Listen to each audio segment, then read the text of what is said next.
Hello everyone, I'm Roma Monkey. In today's video, we will finally be playing Dark Parables Curse of Briar Rose. This is the third the fourth hidden object game in total developed by Blue Tea Games, and the first of many in the Dark Parables series that started with Blue Tea Games. This is a hidden object adventure game that came out in 2010, and yeah, I've already played this game twice, one in the normal version and the other one in the hard mode version.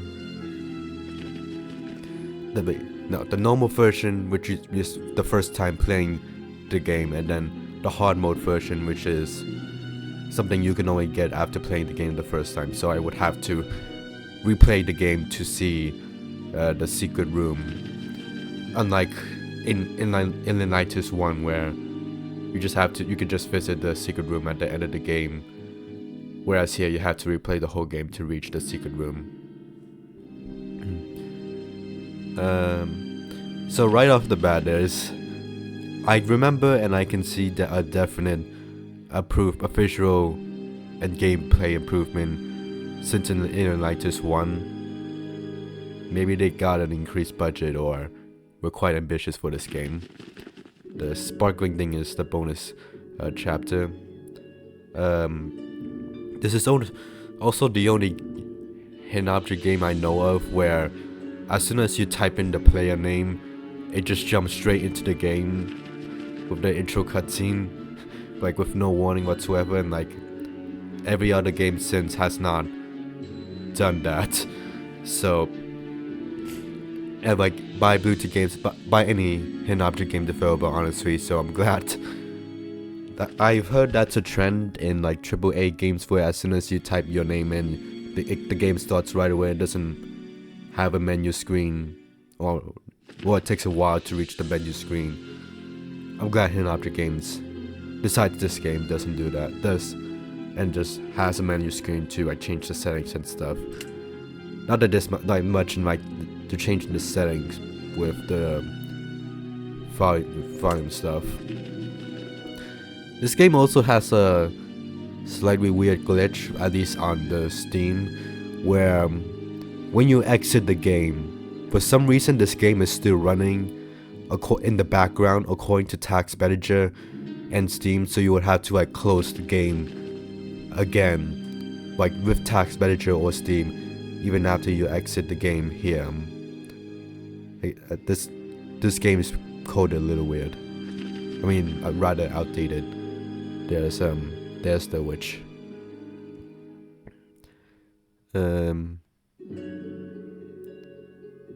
So yeah, I think that's all I have to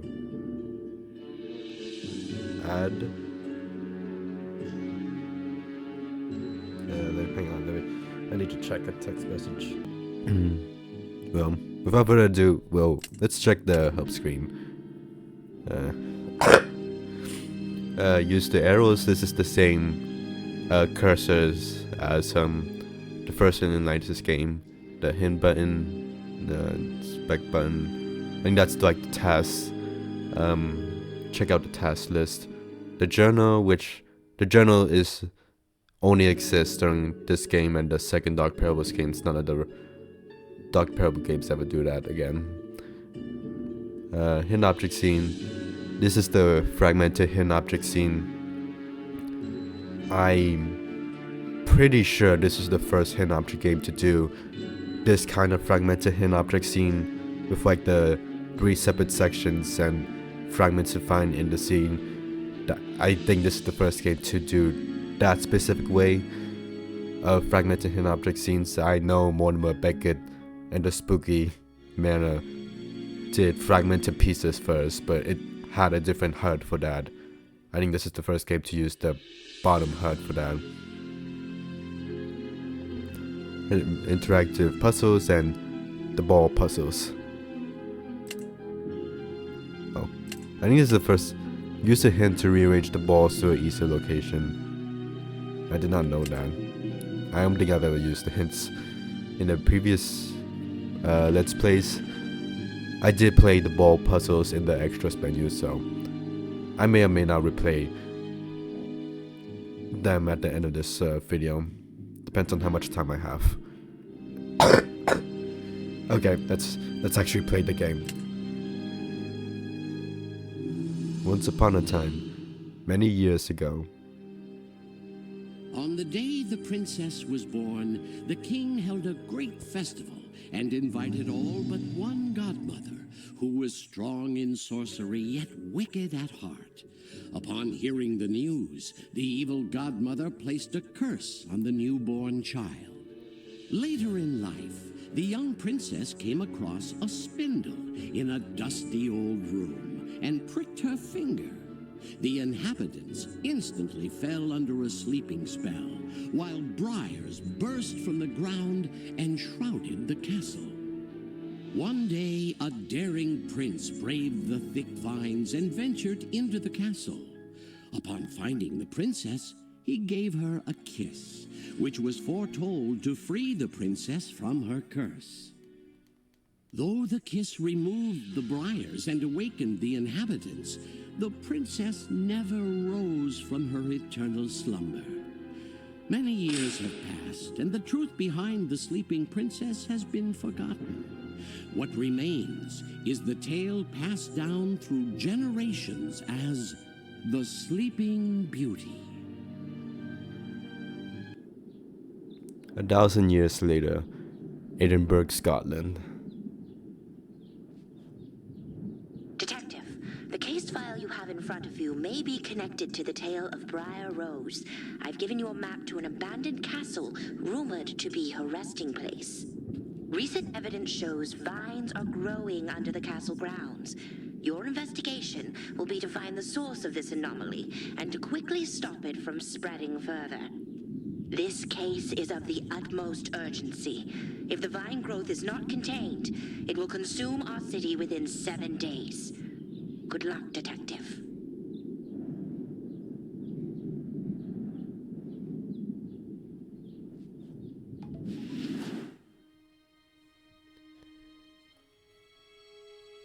Welcome, Detective. A sparkly location shows an area of interest relevant to your investigation. Would you like a quick tutorial? Sure. Might as well show it off. Real quick. I need to answer a text message real quick. Okay. Hi there. Okay.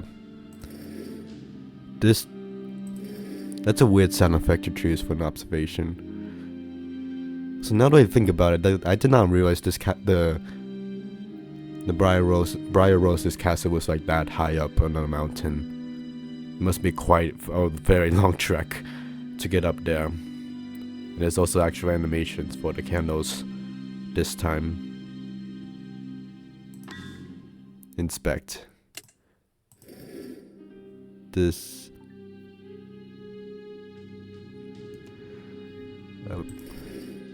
This is there. I will focus this time. Derelict Castle has been empty for centuries. I wonder what dark secrets lie within. The door is blocked by flick vines. I'll need a sharp tool to clear the vegetations. This must be the statue of Briar Rose, otherwise known as the Sleeping Beauty. I am now standing in front of the abandoned castle, rumored to be the resting place of Briar Rose. I'll jot down notes on this journal as I progress through my investigation. First, I must find a way to get past this blocked door. I suspect the reason why they scrapped the journal is because of the addition of the parables features by Rise of the Snow Queen, which would have taken a the parables pieces would have taken a lot to implement, so they decided not to include the journal entries as well. Which is, on the one hand, it's kind of a shame, but on the other hand, that makes sense because again, it would take a while to already write the parables entries, so that's fair.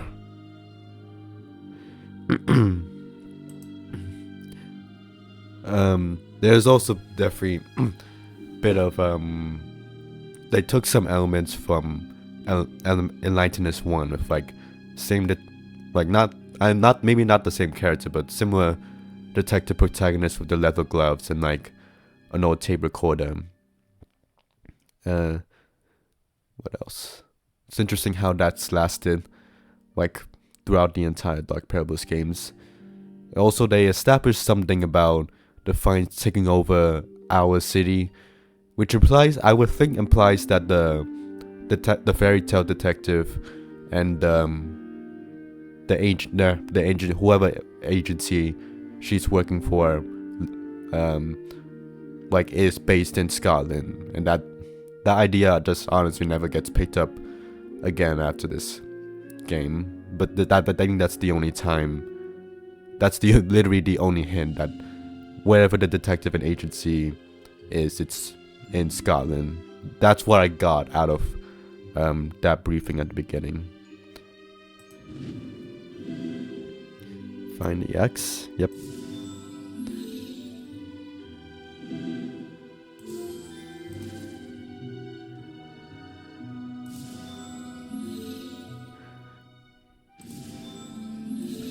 I will say I do quite like a lot of I do like the uniqueness of the fragmented hidden object scenes. They can be quite cleverly hidden. I saw a review of the mobile version of one of the Dark Parables games where they complained that they could just close their eyes and rapidly click on the screen to get all the items, which I guess is fair, but I feel like any hidden object scene is kind of a harness system. Like either the player follows the game's rules and actually takes the time to find each individual item, or just randomly click until they find the item. It's on a system that's you can code in some limitations like in hidden object scenes, but you kind of just can't avoid that.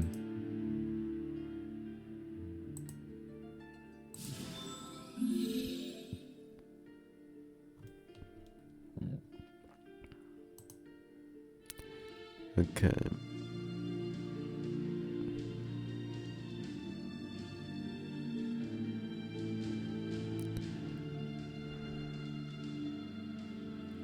There.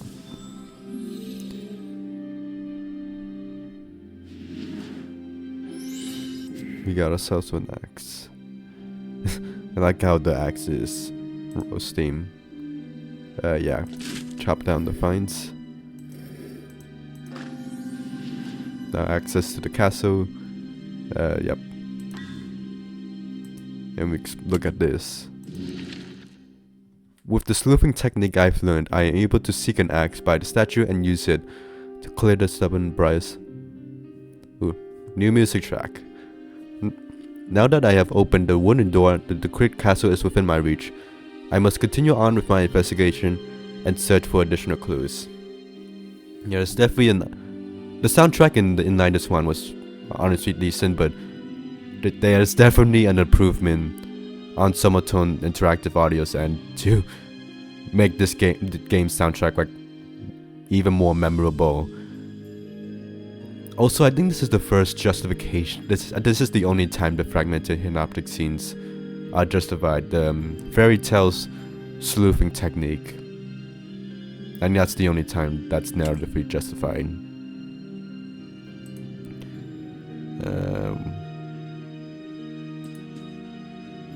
Trudging towards the castle. Butterflies. This is a statue of the queen. Something appears to be missing from the hand as well.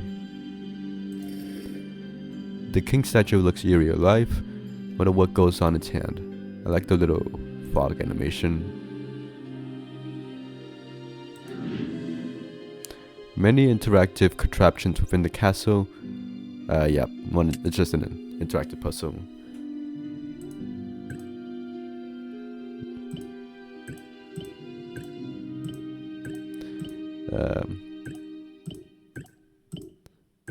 going to rely on stereotypes once again.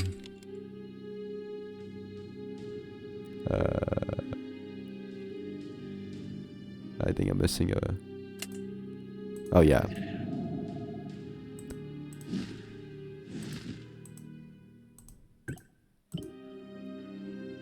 Oh yeah. Oh wait, yeah, I have to actually rearrange the pieces. Like how it says, each golden hour is interactive, not necessarily useful.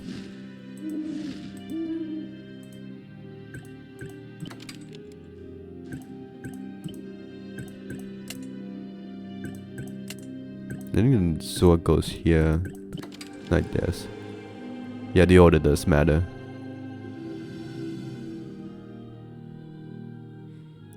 I will admit I'm not too sure what order exactly expects. Maybe like bottom up or something. Reviews an item. Collect this item. Door handle.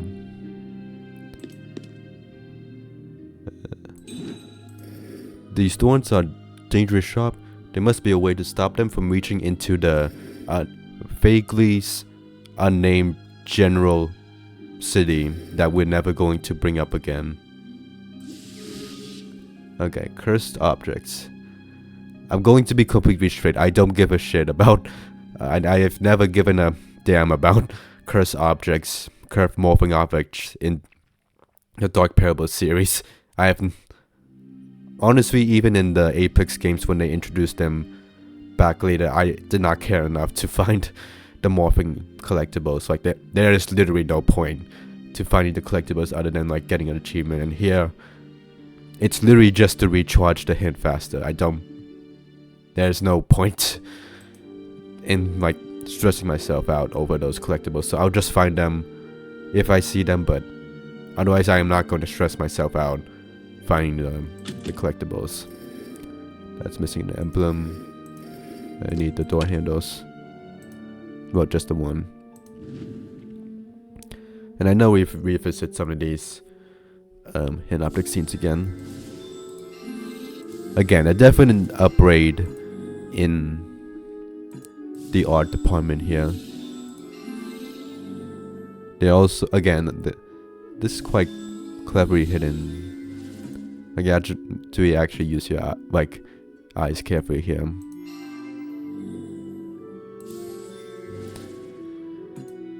I also like how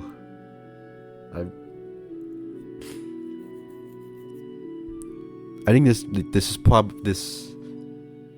in the 90s one felt a bit disjointed with like the entirely different thematic locations, which I get was probably for budgetary or creative reasons, but I like that this game sticks to the one theme of this abandoned castle of Sleeping Beauty.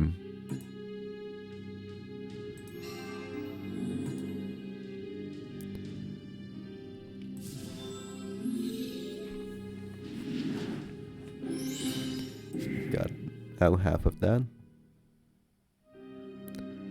Sun and moon. I feel like there's a lot of butterflies here. Loading screen. This is the only loaded screen in the entire Dark Parable series. Welcome, Detective. Do not be alarmed. I am Briar Rose, and I wish you no harm. The curse has returned, and a great danger looms. But I can help you to stop it before all is consumed. My body lies in repose in a castle room deep. To vanquish the curse, you must rouse me from sleep. However, an evil godmother is haunting this place. Be wary, or else she may foil your case. Follow me.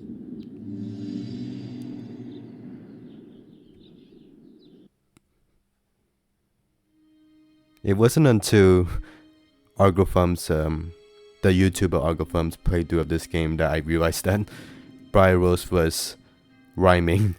Like, she only uses rhymes in that entire cutscene. I don't think she even rhymes in the ending cutscene, so interesting choice to have I don't think she even rhymes in her later appearance in the series. So yeah, I wonder why she rhymes. I guess she wanted to sound cool or something. The arcane symbol, that will be important later.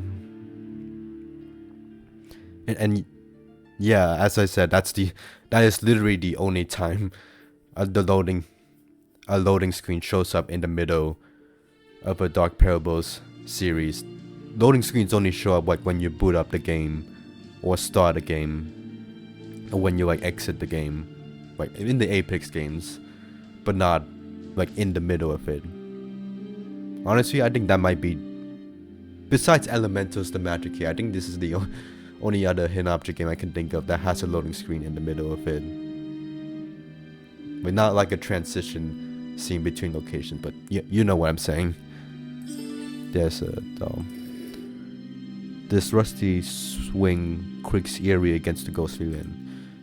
Also, speaking of loading screens, I forgot to mention this at the start. I think what helps with the iconicness of the Dark Parables series, I'd say, is like the loading screens. So like just, I don't think I can't think of any other like hidden object games, like maybe some minimal loading screens, but like hidden object games with a loading screen that shows like the central character in the animation that usually makes them look badass. And I think that honestly helped with the iconicness of the series.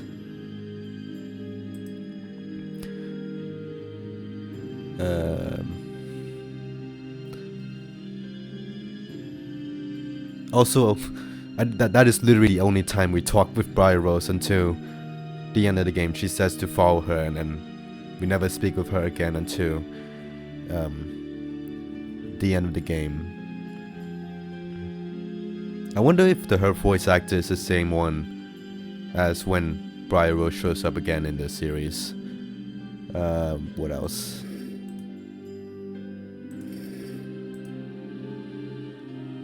Shoot. Also, I think I have another. I'm just gonna ramble on. Someone in like the Mystery Case Files Discord server said that this scene that just played out it's like kind of reminiscent of the beginning scene of Mystery Case Files Return to Ravenhurst, which came out before this game, where a central character as it goes shows up and warns the detective, and then never shows up again until the end of the game. Like warn them of the villain is roaming around and to hurry up or something. So maybe this, and especially like the green lighting, this is kind of reminiscent of Return to Ravenhurst.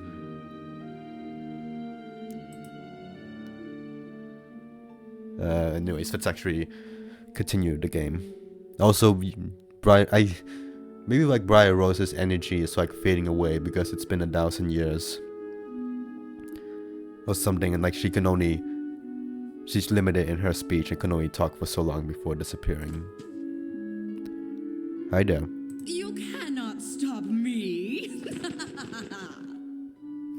What on earth was that? You won't find out until the end of the game. I wonder what happened to the king and queen. The queen's tombstone, the king's tombstone. We are not gonna... There's gonna be a bit more importance to these later on.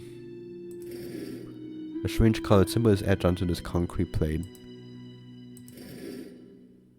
I saw somewhere that you can see like the either king or queen's like last name, and it's Stewardson, which makes Briar Rose like Briar Rose Stewardson, and her, well, I'll say that later. Okay, find the key.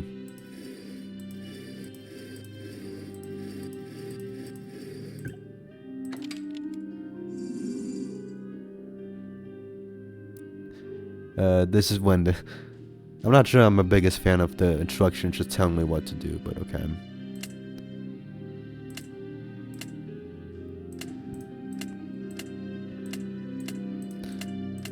carrot.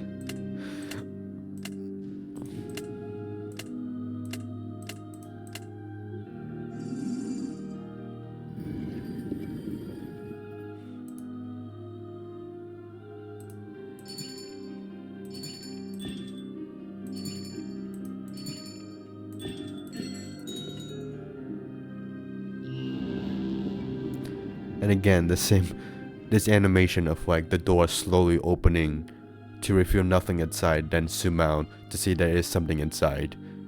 That does get used a lot in Lucy games.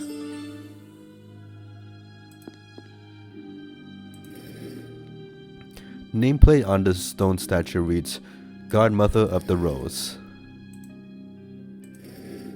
The statue is missing from this concrete podium. The name plate is also missing.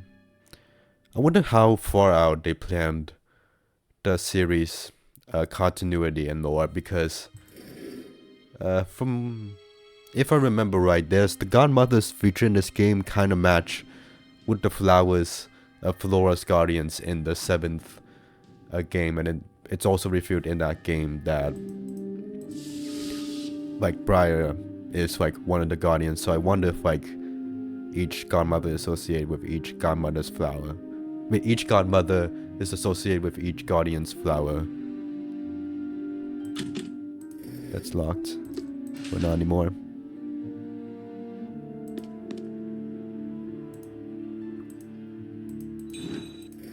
It's too dirty.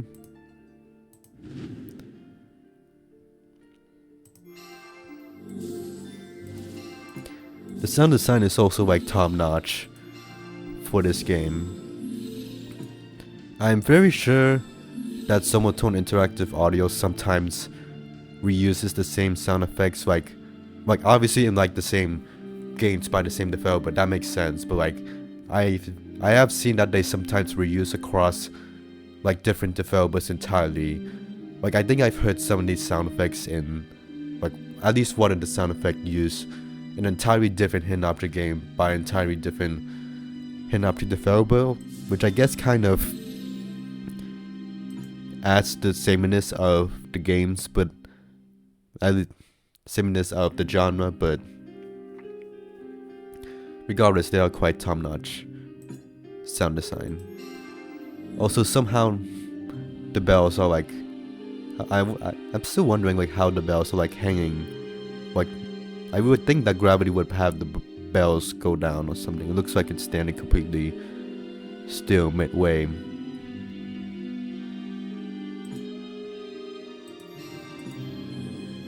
I am just yapping this. Let's play.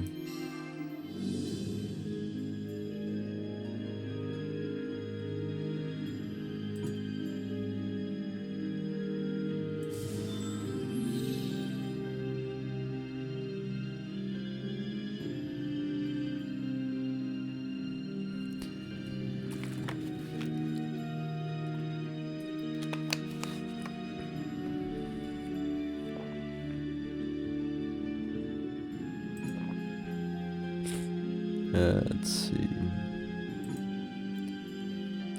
That piece and this piece.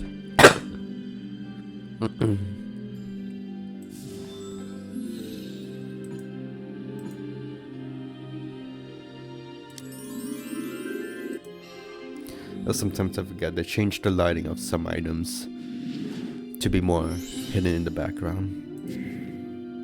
I forgot about that. Okay, moon medallion. I don't need the hit button for that. I think that's quite manageable. Also, that this cutscene here was like, I think this is the only actual story moment that happens in game. There's basically no dialogue for the rest of the game until you reach the end of the game.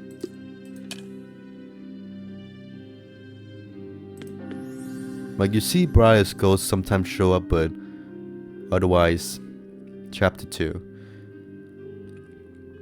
Otherwise, it's not really, nothing really anything happens narratively in game. It is fascinating to see the spirit of Briar Rose firsthand, yet puzzling that the spirit has insights into my investigation. Since whatever the king and queen were hiding must have been a great secret, as I've found no hard evidence of Briar Rose yet, besides seeing the spirit of Briar Rose yourself.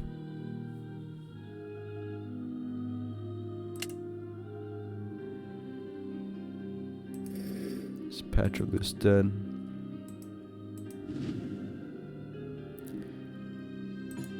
They also don't use the inspect feature. Maybe it's exclusive to the first game, I don't know if it shows up in the second game.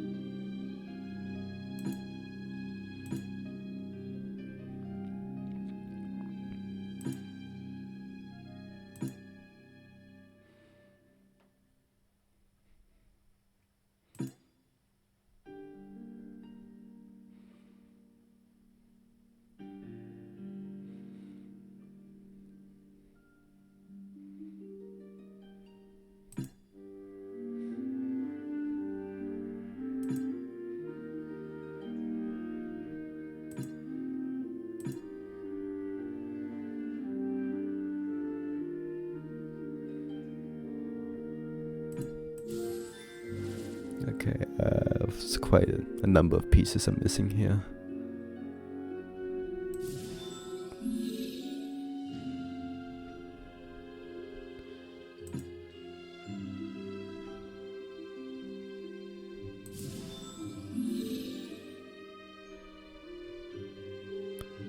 I also definitely like the more open worldness of this game compared to the last game, the Illinitis one. There's more back and forth in a good way.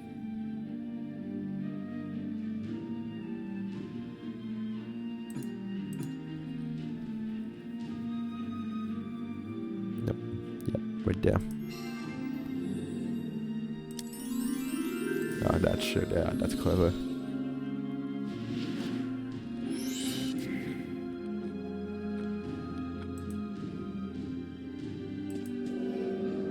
Hi there.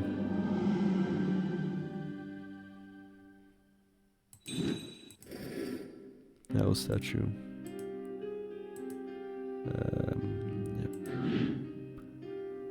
Yep. This puzzle.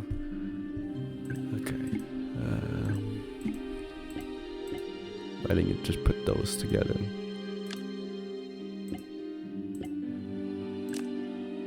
That's not.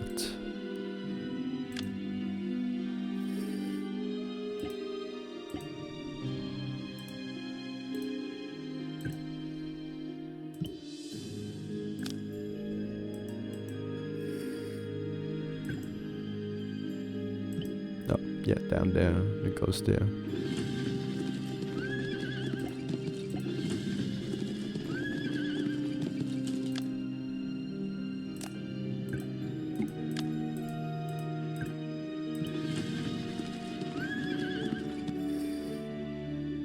The clock goes here.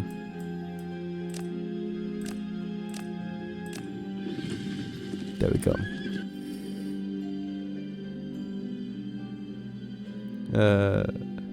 I think that's one of the more complicated puzzles this game is. The puzzles in this game are not particularly tricky. The carrier horse door is locked behind these steel bars. Go away.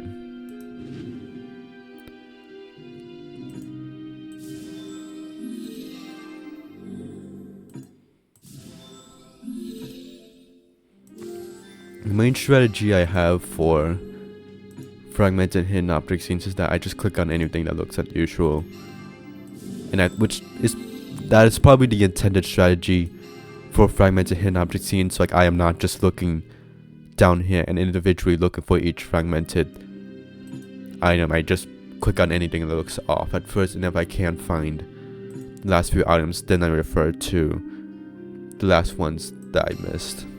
And like that one, I know this shape, so I'm looking for that shape, and I find that shape.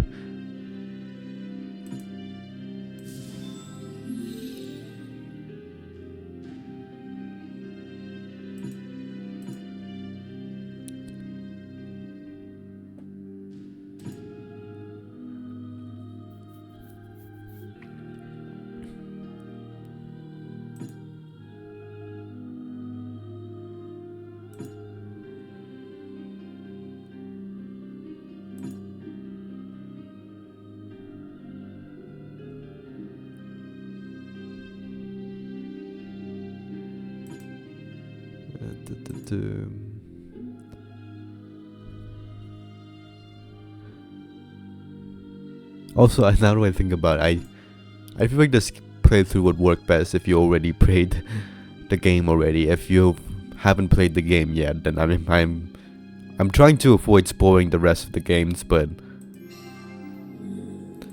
I do kind of expect some of you to be a bit familiar with the Dark Parable series. Hence the replay. This being a replay of this game. And I may or may not have to speedrun this game afterwards to do the hard mode version.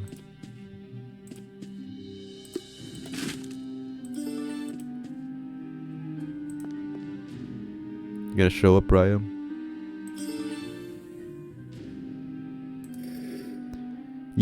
A dark rotten liquid is oozing out of this wooden bucket. Well, what lies at the bottom of this well? Remove with the knife. Not good enough, apparently. Yeah, not high enough. Like the moving lanterns. A symbol of power, I am one of the most powerful ruler in this land. Wait, no. An untouched white rose is locked behind this panel and emits a pure fluorescent. I am your best protection from underside, whether it be rain or rain. I think it's like an umbrella. Where did umbrellas exist 1,000 years ago? I would think that's quite modern, but maybe there's an ancient umbrella model back then. Okay, ball puzzle. No, I was using the keyboard, but no, you have to manually move the balls yourself. Some of these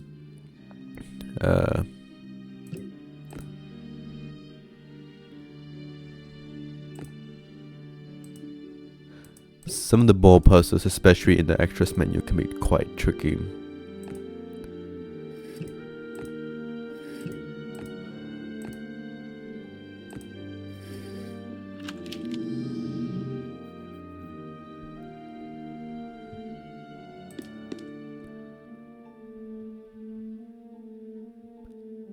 Yep.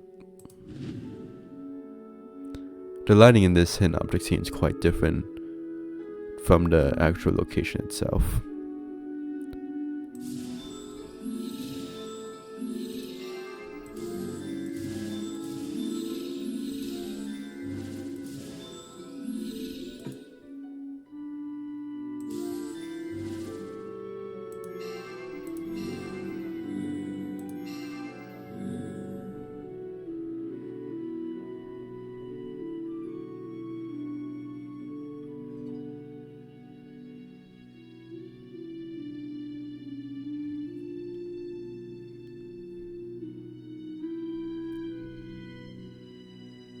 Just looking for that. I feel like I got stuck on this specific piece the first time I played that game too.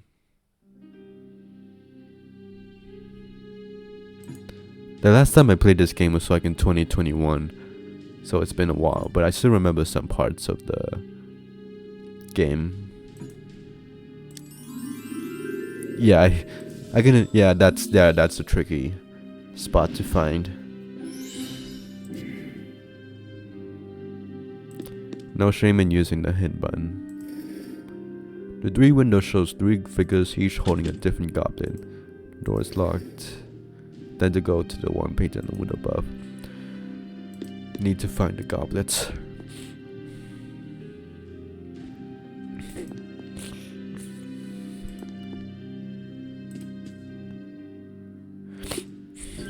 Nope. We're not sharp enough. I just wanted to see if anything would change there. Yeah, the dialogue would change.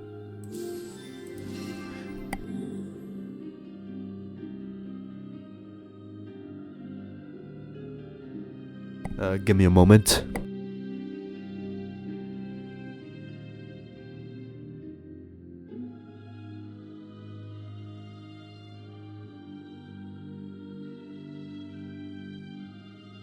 Okay.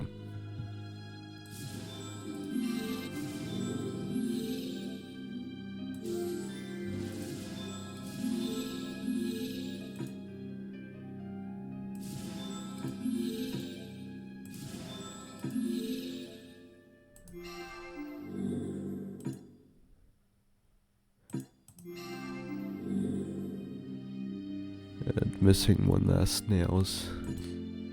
Right there.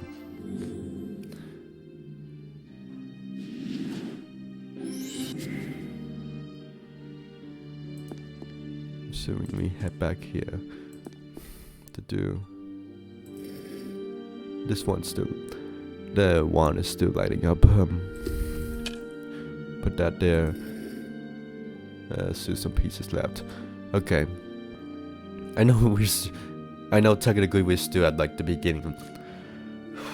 Damn, I can't breathe.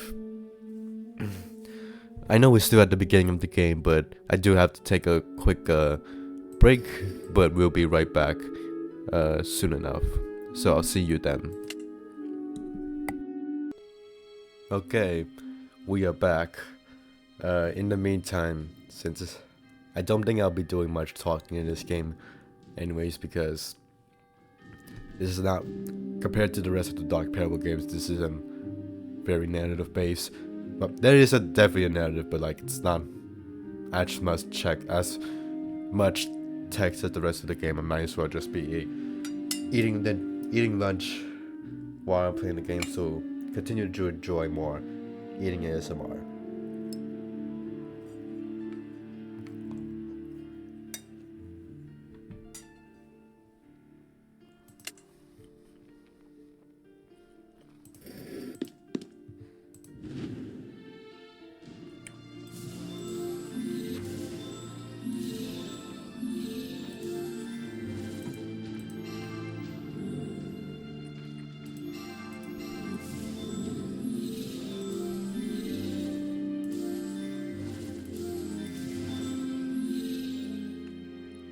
Just this one left.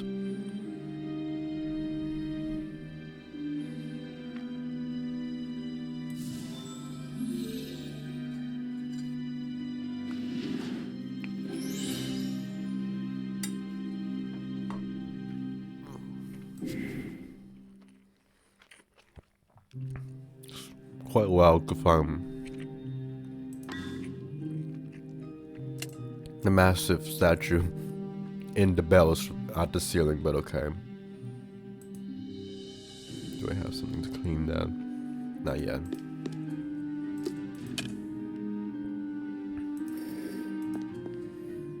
The headless statue stands eerily against the dark skies. I like how... I don't know what's the word to describe this, but I like how descriptive some of the comments the fairy tale detective can make in some of the in the Blue Tea games, Dark Parables games.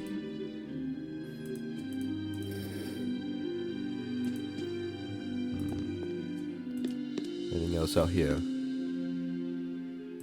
I don't think there's a cursed collectible here until like you come back here for a hidden object scene. Like I think there's like a cursed item around here, but it doesn't show up until you find the hidden object scene there as well. Also, I've always thought that this thing was indicative of a puzzle, but I don't think you do anything with that. I think we add on the ladder now.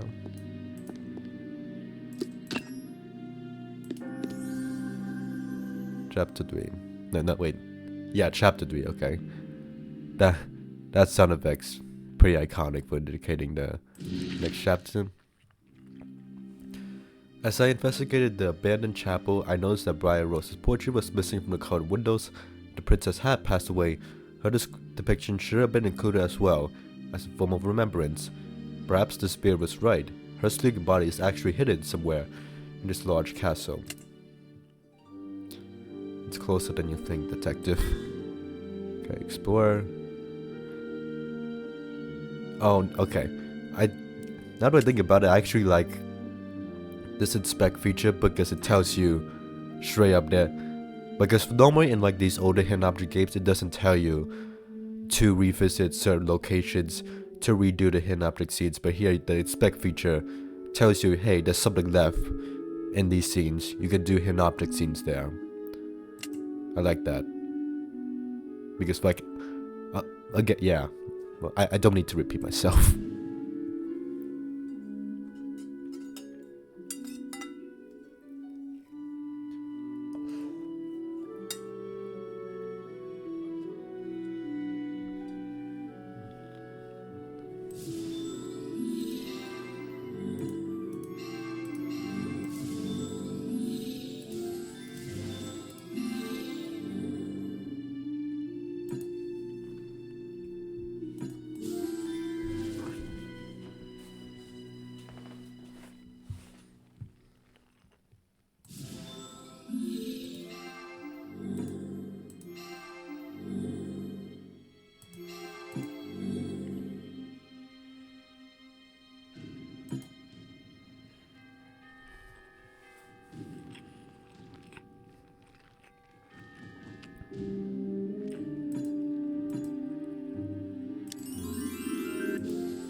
Ramadan. This first half.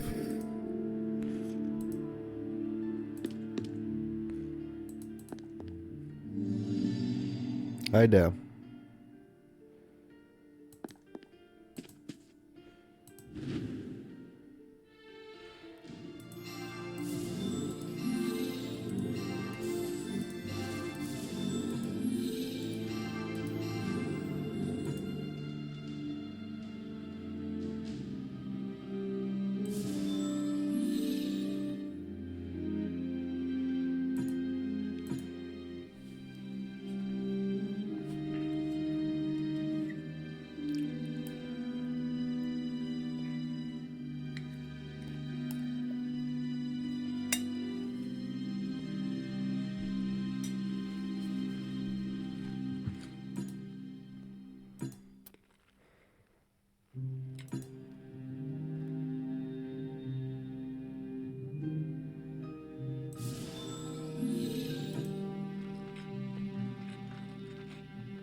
Where could these items be? There.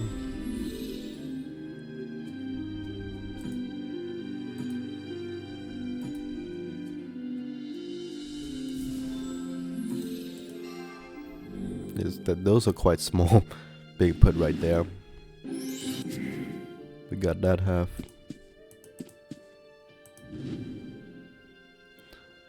Goblet.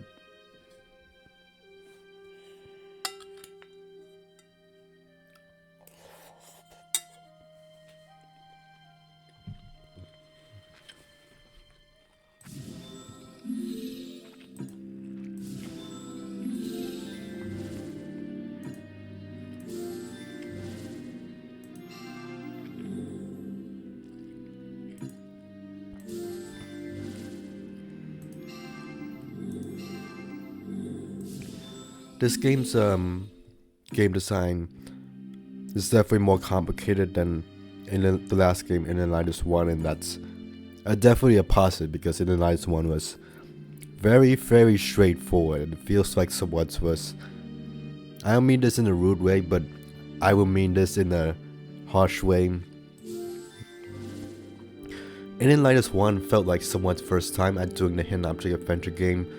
This game feels like they made already quite experienced with making hidden object adventure games. Like, this feels more tight, you know. Like, that's not a good descriptive word. Like, if this feels more complete, like there's more stuff, substance to it compared to the last game, which is like just, again, very easy and very straightforward. Like very little inventory items. Get to this game, it's getting closer and closer to the actual traditional hidden object adventure game, which is still like hidden object games like are potentially easier than like insanely hard point and click game like Myst, but it still involves some level of thinking. It's not as well, like a lot of them, not all of them, but you still have to like think where each inventory item goes where. Like even if it's like quite obvious, it still involves some level of thought. Okay, I need to actually focus. What happens if I misclick? Okay, the misclick penalty is kind of lame. You just makes the cursor green. There's a freeze animation from In the Line is One. I wonder why that's not included here. That looks cooler than like physically and literally like it just making the cursor green is not the best misclick animation. I am having a bit of a hard time breathing through my nose right now, so apologize if I sound weird.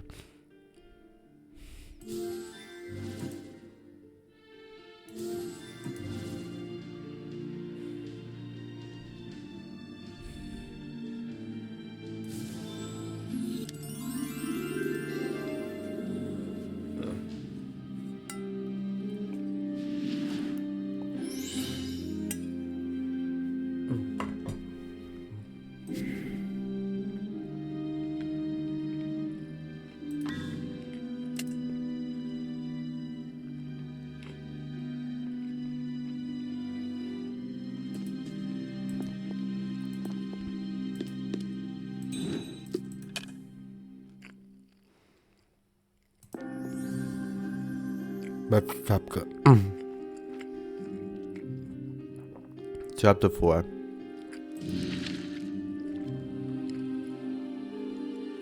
Yeah, there's 12 chapters. I can look at this now because I've actually played the game already. Also, now that I think about it, I think this actually might be the first. This came out in 2010. I think this is one of the first hidden object adventure games to actually have a collector's edition, like Mystery Case Files Diagram. That was definitely the one that did collector's edition first, and then the rest, every other hidden object game, almost every hidden object adventure game has followed since. Like, I think this is the first time. No, wait, no. Diagram had a strategy guide implemented, so I'm guessing this game follows Diagram's in-game strategy guide as well. But this maybe I think this may be one of the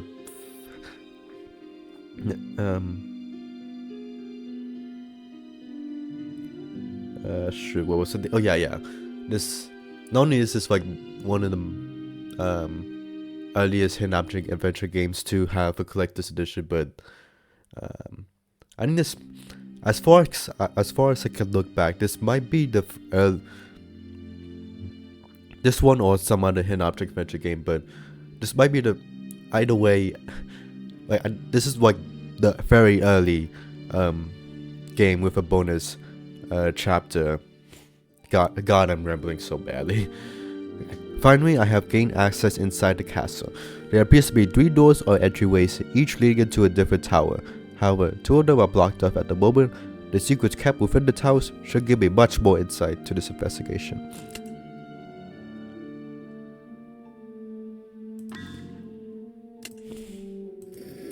A thick batch of briars around the store. I need a large tool to clear this fights. An aquatic suit of armor guards this entryway. A shield is missing from its hand. Open sesame.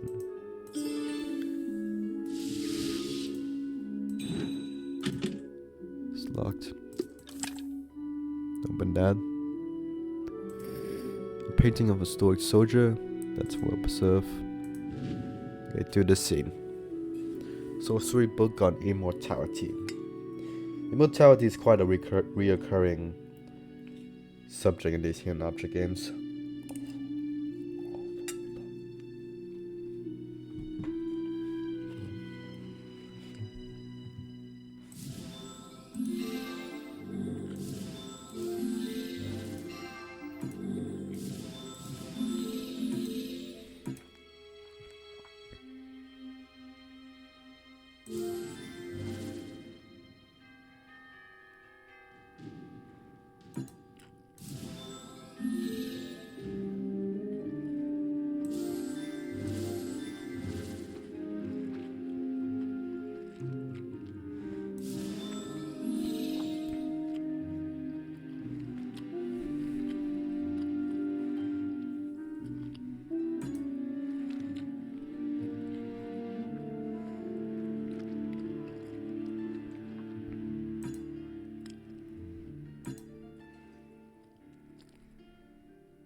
I could.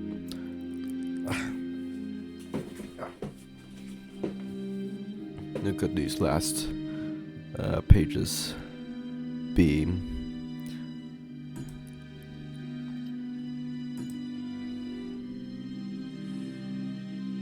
There we go. That's well hidden. It's the same hint animation as in the one.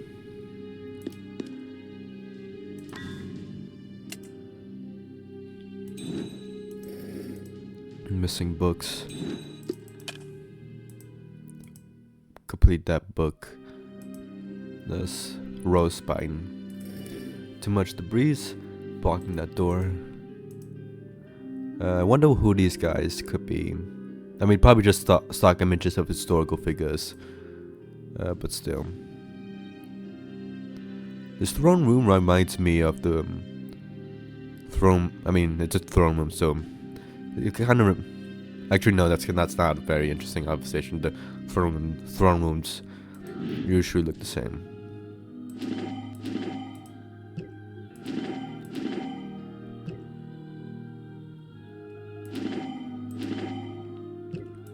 It's just a matching game. Albeit not as interesting as in the latest one's matching game.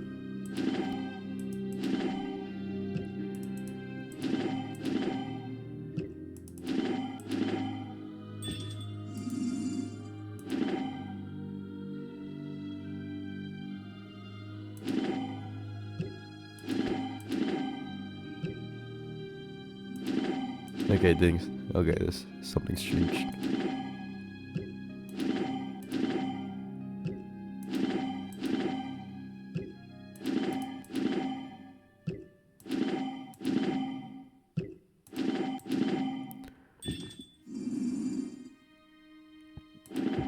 A sword and a shield. Okay, this is where it gets more complicated as the matching game goes on. Yeah, similar to In the Latest One then. I apologize, I misjudged too soon.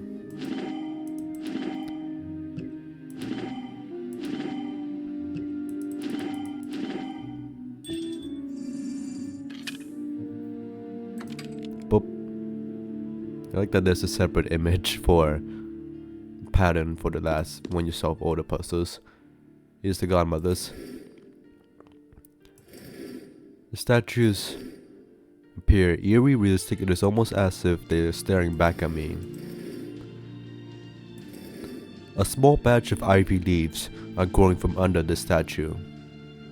That's an interesting foreshadowing. for, might as well say it. There's the Guardian of the Rose, and I presume the Guardian of the Ivy for Briar Rose. And was the sister's name Ivy Green? Imagine your last name being Green. That's missing a one.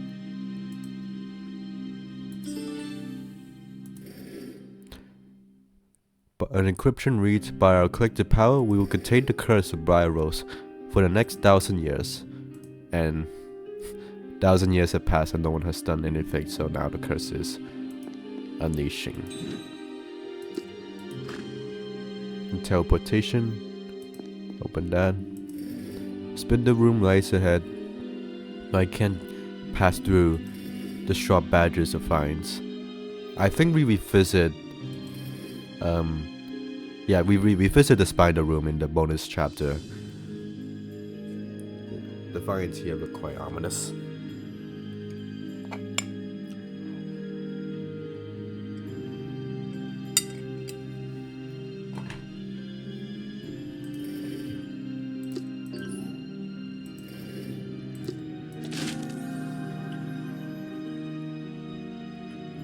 Chapter 5.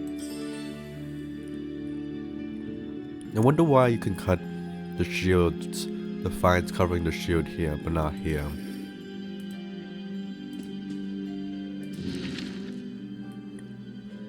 I walked into a room filled with statues, each one in the likeness of a godmother. From the clues within, it seems as if the shrine provides protection for the princess. Along with other evidence, it is certain Briar Rose is indeed somewhere hidden inside the castle.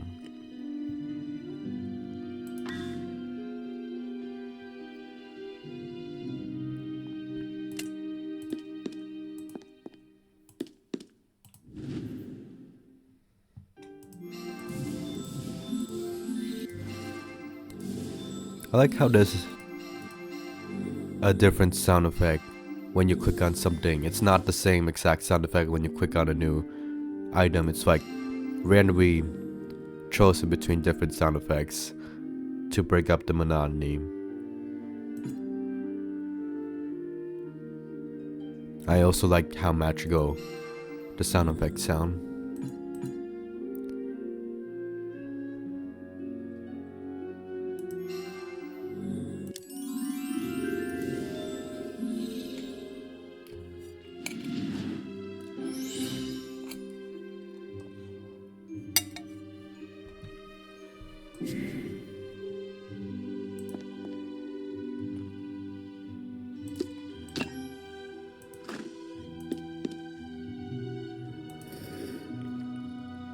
Elizabeth Pennington Knight is missing a Bell's weapon on this wall.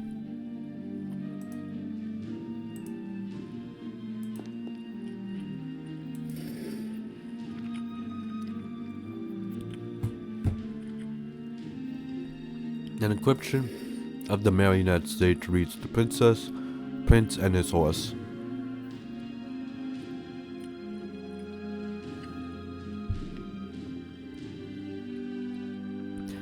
This is quite modern equipment for 1,000 years old. Like, I don't, like, probably the harp and piano maybe, but I don't imagine a saxophone existing during the medieval ages. I'm pretty sure that, or like these brass instruments, or like the violin maybe, but I feel like I don't think saxophones existed during the year 1000. Speaking of which, I wonder when the Dark Parable series takes place in, because I have seen some theories that it takes place during the 20th century, and others like it's in the present day, and the fairy tale detective is using a tape recorder to like avoid using modern technology in the fairy tale world, which makes sense.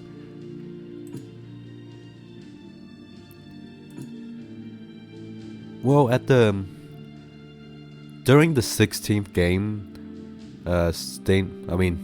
it's developed by a different developer, but still, I might as well point it out.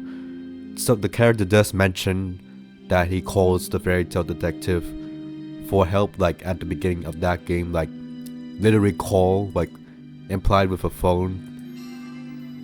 And I think the 15 game implies phones as well. So phones definitely exists by this time. It's just we only look at exploring ancient cities instead.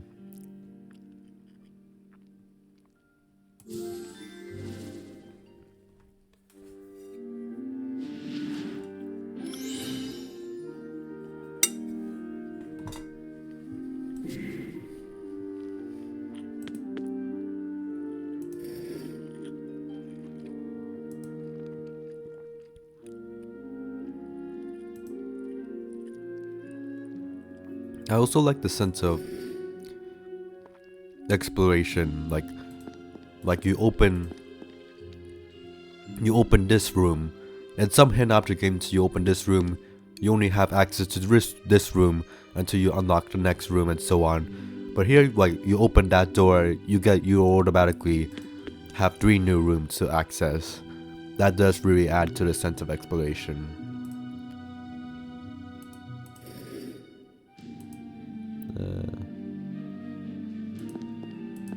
Like, it's little, but it does matter.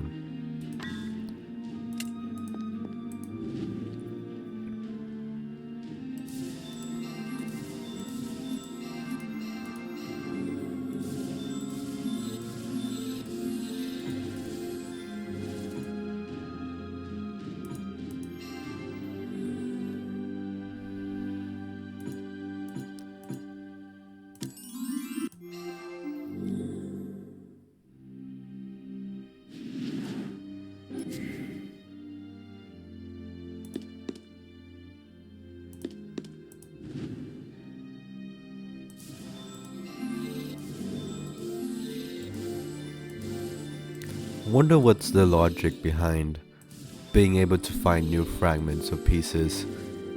Like being able to find a new item in a completely same location. I mean, it's a hidden object game, so that they wouldn't explain it, but I do wonder how would you be able to explain it beyond it's just a video game or something.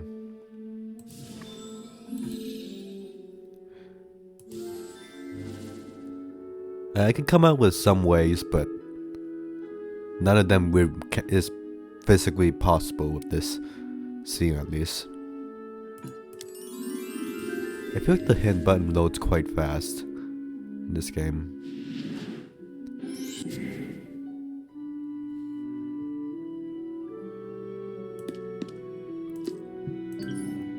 No, not there. There. Oh yeah, the chalice. Not here. Okay, ball puzzle. Be balling. Let's see.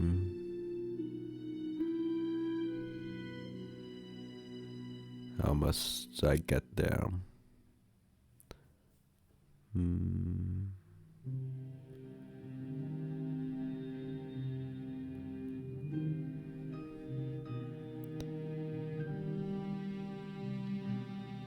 I think I have to go here.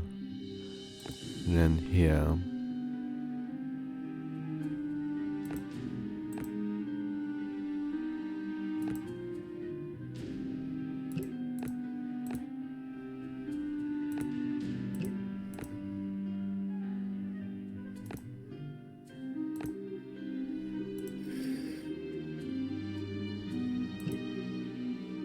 Did I mess this up? Okay, so. No, I got it. Just get it sending round the world.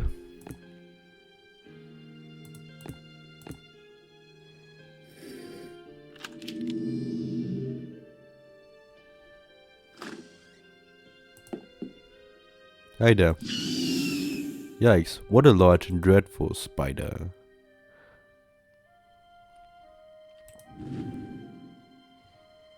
Decoration axe. Magic water. Wonder what that tastes like.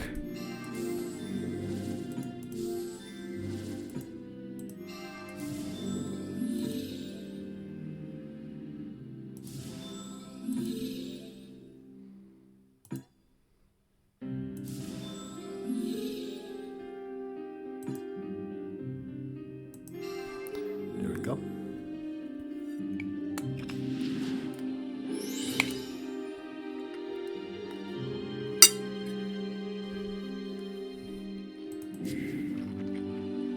I'm only use chords on this, but we can see what happens if we become bad. Nope. Nope.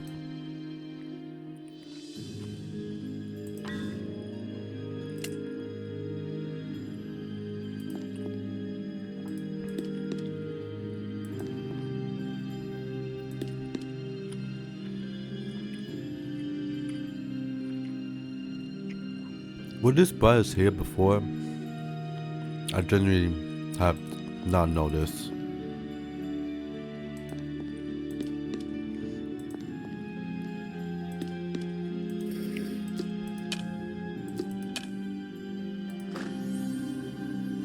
New location. Oh, shit, what? Is this a... I forget what chapter we're on. Chapter 6, I think. Maybe, probably.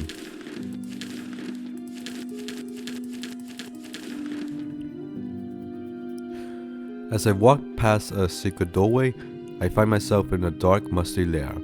However, what is more surprising is the abnormally large spider guarding the entryway. If this creature is created from some sort of sorcery by the evil godmother, she obviously doesn't want anyone venturing past that door. I think there's a new journal entry and a spec feature for each chapter.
I wonder why you can't access the inspect notes during a hidden object scene. I know.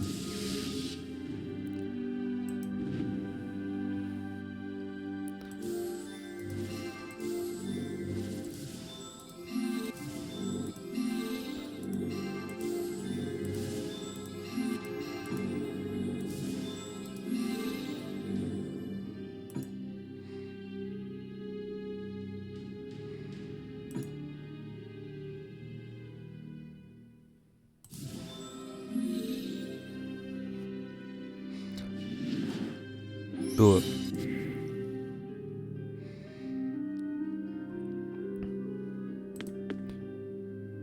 I think there's a hanging guy in one of these. The key.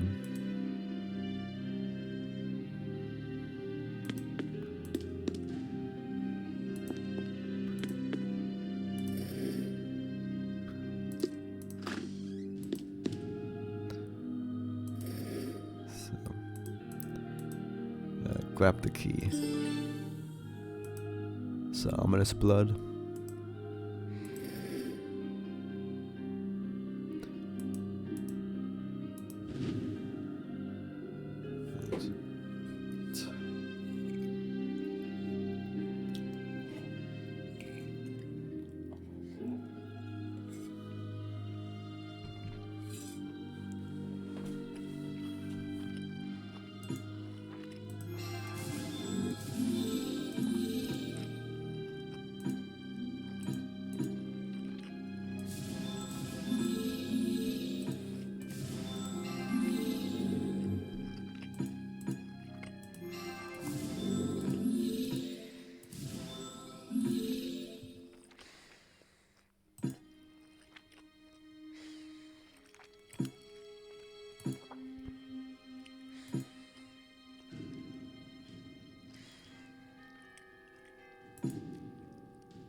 think this should be the most obvious one to find.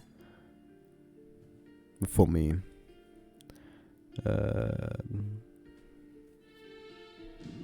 This.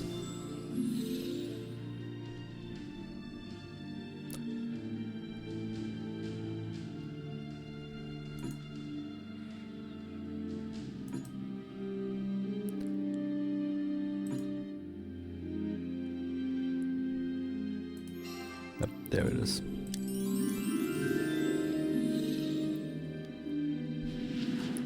Energy cell.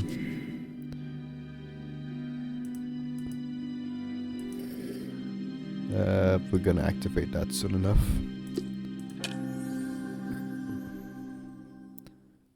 Okay, chapter 7. I skipped over the chapter. It takes a while for the chapter title to show up.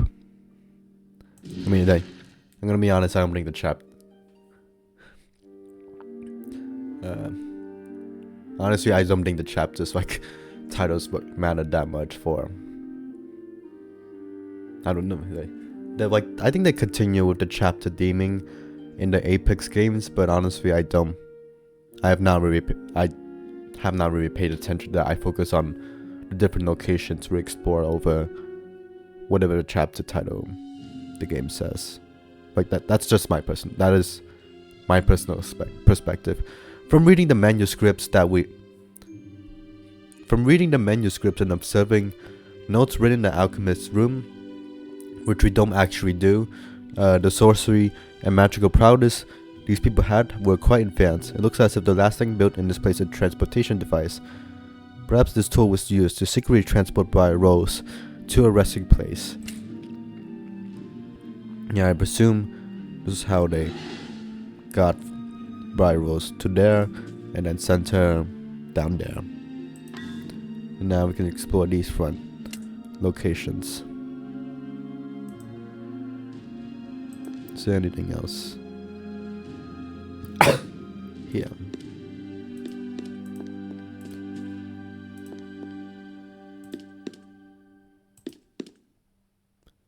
And then there's something out.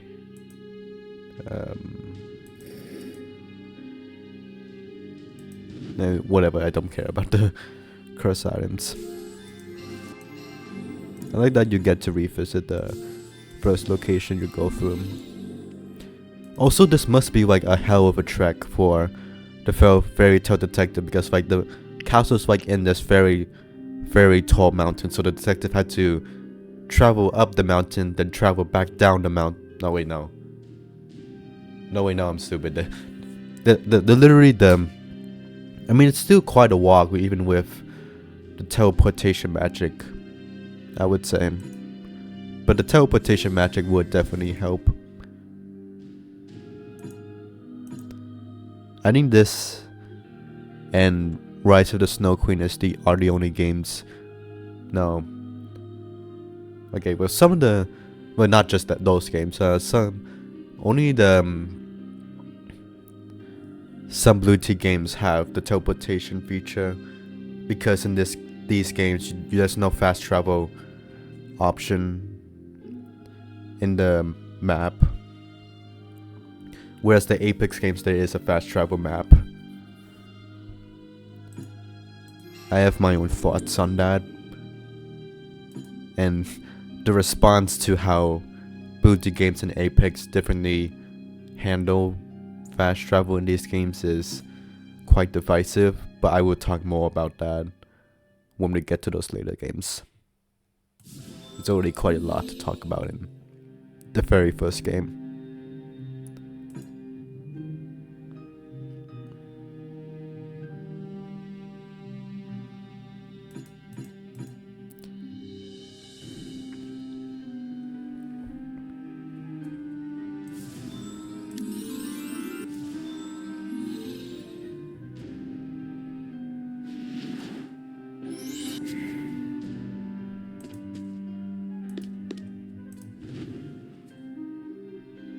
Cloth and detergent. Not sure if it's quite as clean if you find it in the sturdy pond, but okay.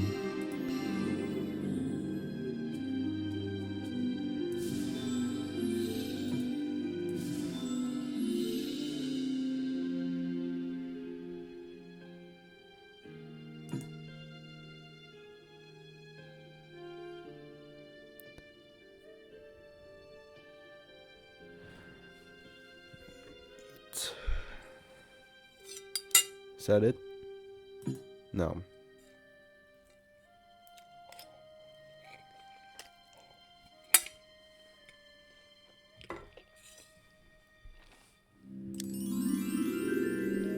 Oh, up there. Let's welcome him.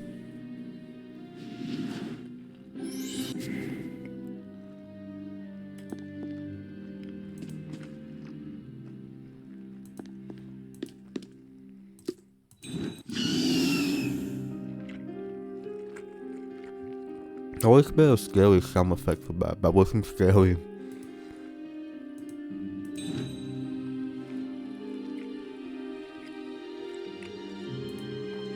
Okay. I wonder if these are statues or actual animals. Probably statues because if it was animals, they would have been long dead. I wonder how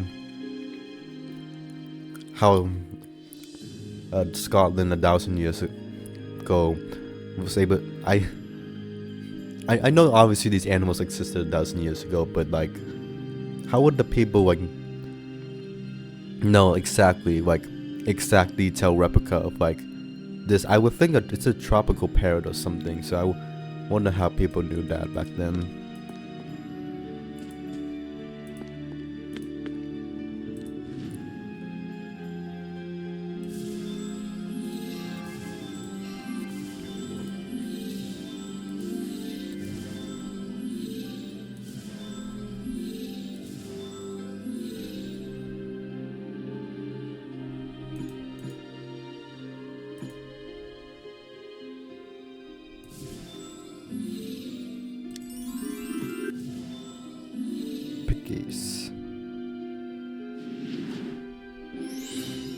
Did we really need the string to wrap around the stick? Did we really need that?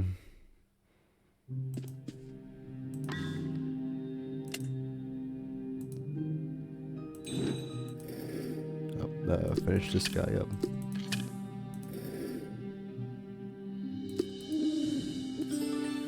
Get the coin.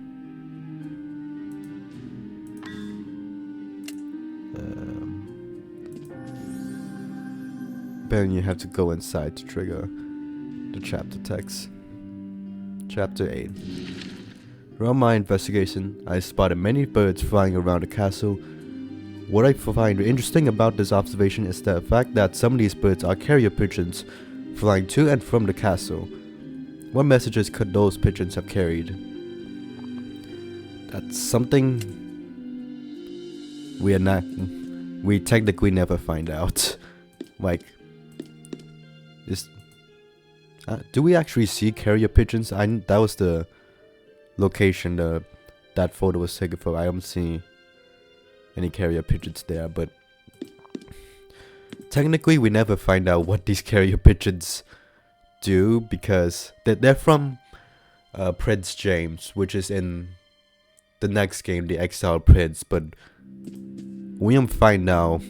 It's never mentioned in that game that he sends carrier pigeons to Briar Rose's castle. I saw a theory that he wanted to keep tabs on Briar Rose to see if like she can like somehow help with I forget how the exact theory goes, but like he wanted to keep tabs on Briar Rose in case she could somehow help with Ivy Green or his own curse.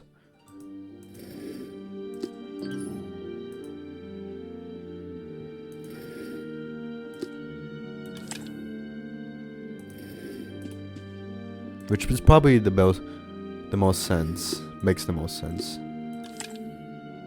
Okay, that unlocks that. No, that's a cursed object. I need a rope.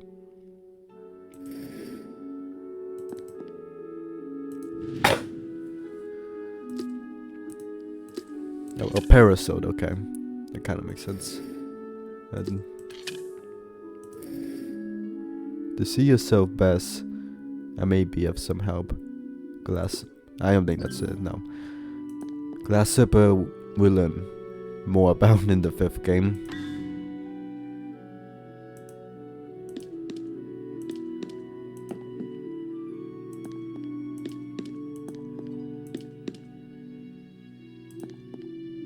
what scenes was this? It was yeah.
Okay.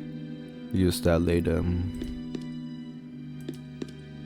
Wait, no, I don't think we actually need to go back here.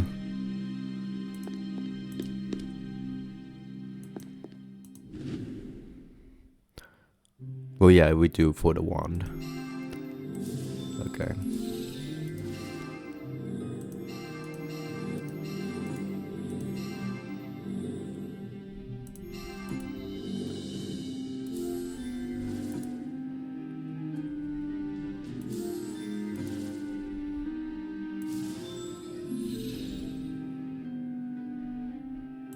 I do wish, I mentioned this later, well, maybe I won't. I do wish there was an option right at the start of the game to play on hard mode immediately, rather than having to replay the game to activate hard mode. Would have, because I do kind of need to show off the hard mode content for the sake of recording purposes.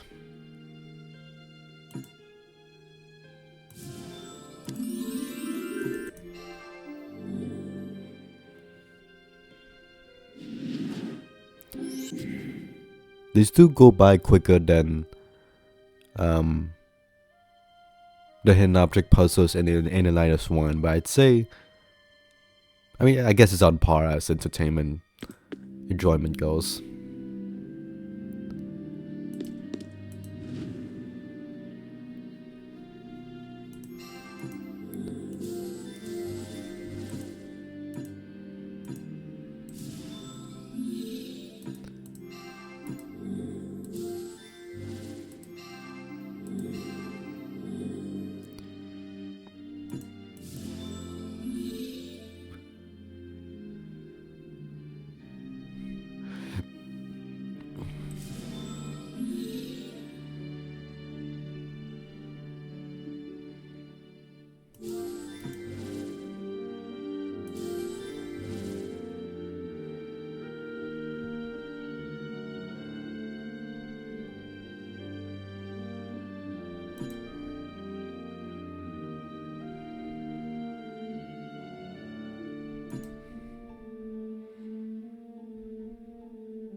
Okay, those 3 items.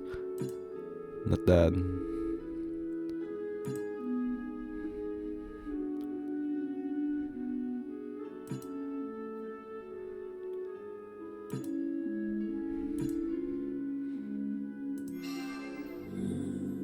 Which one was that? It was that one.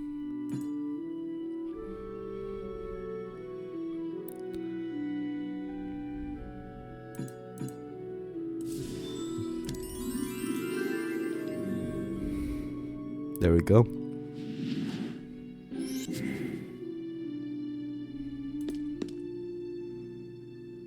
Which one was left? The upstairs. Not there. There. And Jill's flute.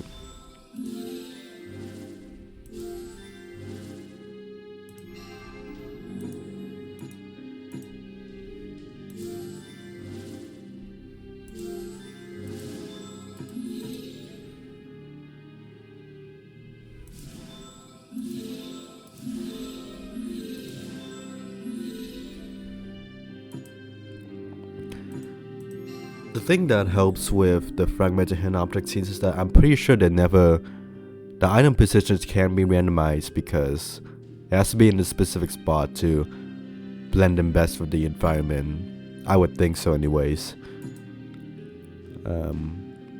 So that would help for people relying on the strategy guide or some other walkthrough to help them with the game. Because I have seen some people for listed hidden object scenes complain that because the item positions are randomized, they can't rely on the walkthrough anywhere to help them find a specific item they can't find. Which is not a concern in PC hidden object games because you can just use the hint button, but for like the mobile free-to-play versions of that, they would have to, that would require like real-life money to pay up to get like a hint or something. Then yeah, it's frustrating on that part.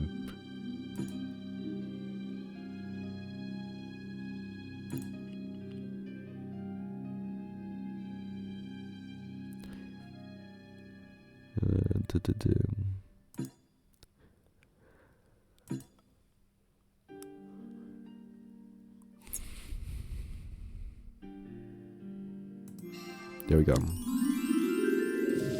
That's well hidden.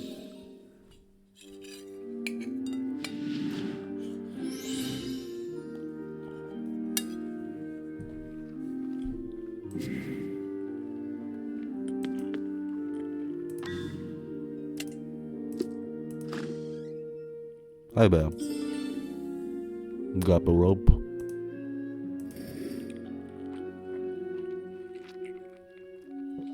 Someone probably forgot to release this prisoner when the castle was abandoned. Poor guy. It looks like the Spindle machine was locked up behind this prison door. Yeah, because as the fairy tale goes, the king ordered all Spindle machines to be locked up so that the princess would never encounter one. But Briar Rose encountered a Spindle room anyway, so that's a nice touch to the original fairy tale. I wonder if this is... It's unlikely, but I wonder if this guy might be the same reoccurring dead guy we find throughout the series. Probably not, but it's a fun thing. God, it's hard to breathe through my nose. A fun thing to think about.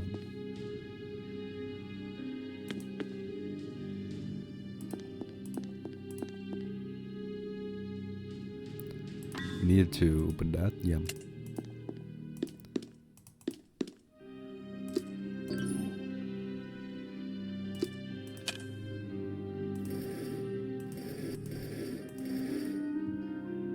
Wand of Godmother.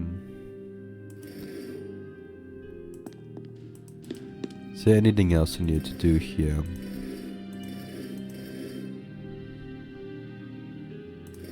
Not sure if I could do anything else there. Definitely not there. Oh, owl coin.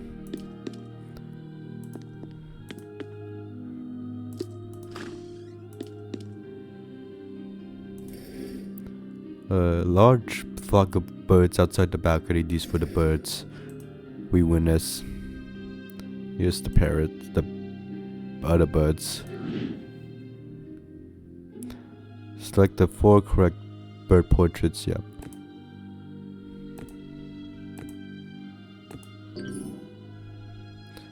Okay, quick 5-minute adventure. Back to the telescope. You've just gone through the portal. Hi there, Briar.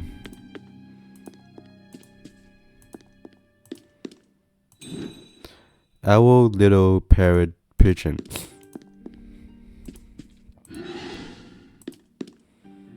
Oh, yeah, I could have just gone through the portal.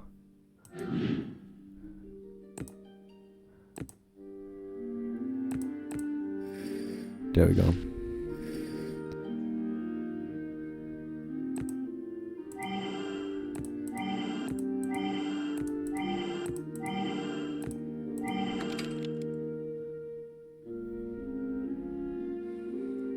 Got a little machete.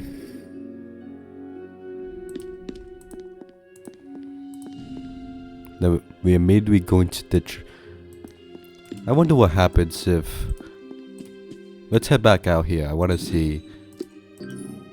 Yeah, because like there's a pop-up here, but you don't actually do anything in that pop-up. So I was wondering if there will be dialogue. Hello again, Briar.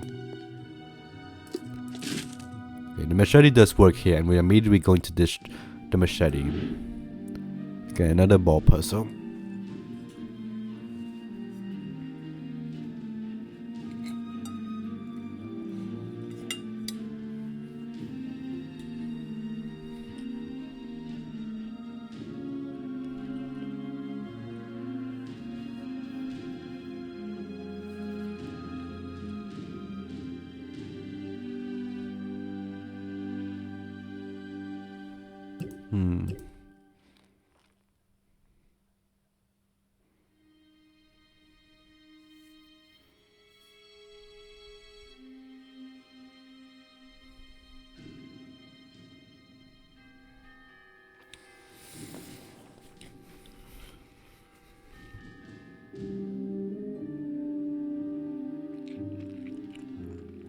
I'm thinking. Believe it or not, I am actually thinking.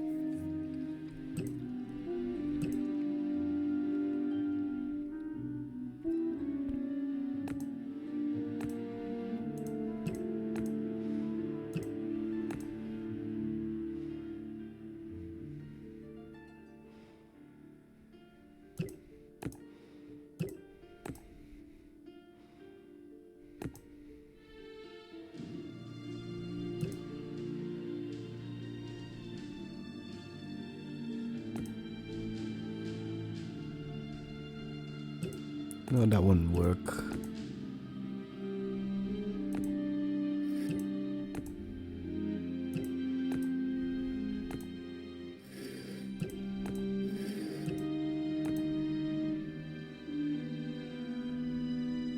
That wouldn't work, yeah.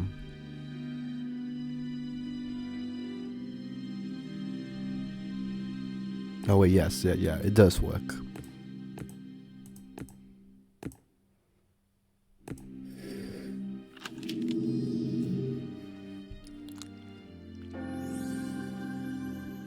Chapter 9. That hallway. As I hold the king tombstone, I recall it belonged to the graveyard outside the main gate. Also on the graveyard is an interesting slab marked with an esoteric engraving. I'll come back to the slab later in my investigation. I like how formal the detective also sounds in the journal. Interesting to see like a... This looks like a stock image, and then you zoom up, it looks more hand-drawn.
Another boy. I wonder why. Like, this is definitely not a unique puzzle. This gets used in like the Nancy Drew games. Like instead of marbles, it's like a tile puzzle, but same concept. I wonder why they went with using this repeatedly throughout the games. And also, like, it's a common complaint in like the Apex games that they're quite repetitive with the puzzles. But honestly, like, if we're being fair, I think like the quality of the repetitive is like up to grasp, but like objectively, the Blue Team games also repeats some puzzles throughout the game. Like this game repeats the marble puzzle throughout the game. Like ignoring quality for the moment, like objectively, both Blue Team games and Apex repeat puzzles throughout their Dark Parables games. Just establishing that out of the way. I think it got ghost there.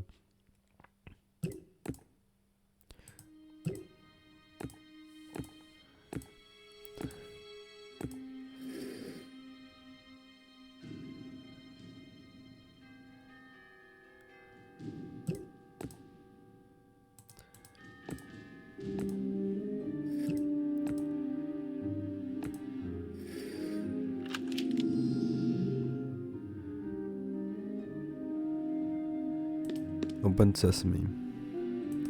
A pretty scene. Yeah, especially with the moonlight.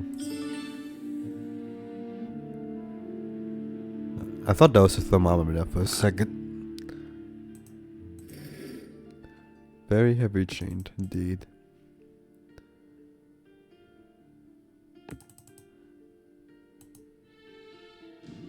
I don't think there's anything else we could do in this room.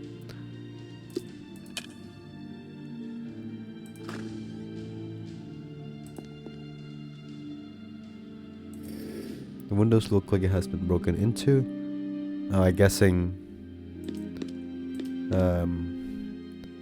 this looks like the princesses. This looks like the king and queens. That makes sense.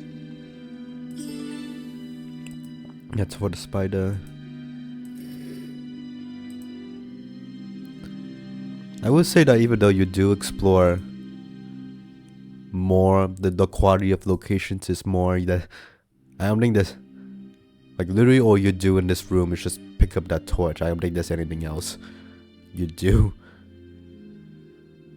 Now that I think about it, that's honestly a good explanation for why later hidden object games cut down on the quantity of location explored, because like you have to like draw out all this art and the only thing you do in this room is pick up this torch. And, like obviously not to that level, but I'm guessing later hidden object game designers like saw that and thought no, it has to be like central into like just a few locations rather than locations and tasks spread out more back and forth thing. So that just occurred to me. Chapter 10. The flame on this torch is burning very strongly. I believe there is a very good use for this tool. It is time to make another visit to the big spider again. Angel's heart.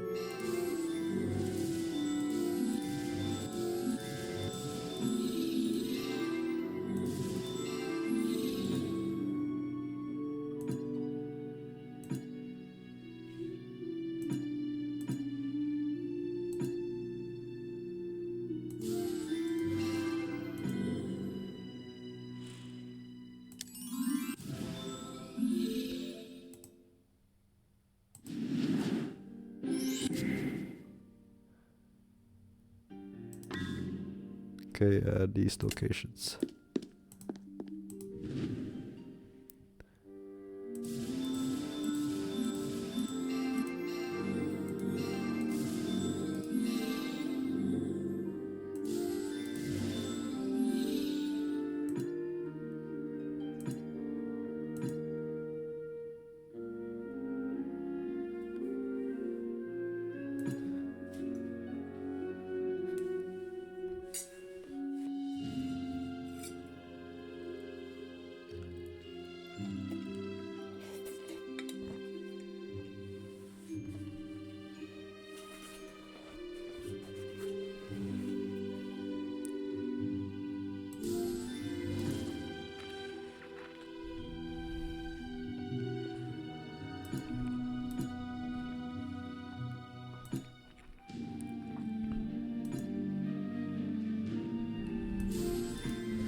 Oh, right there.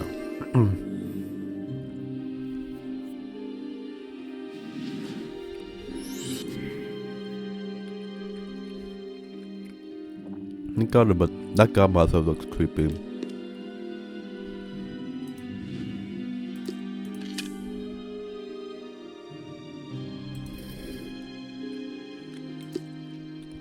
So the observer used speed to trek on rugged land, bearing not this glass slipper.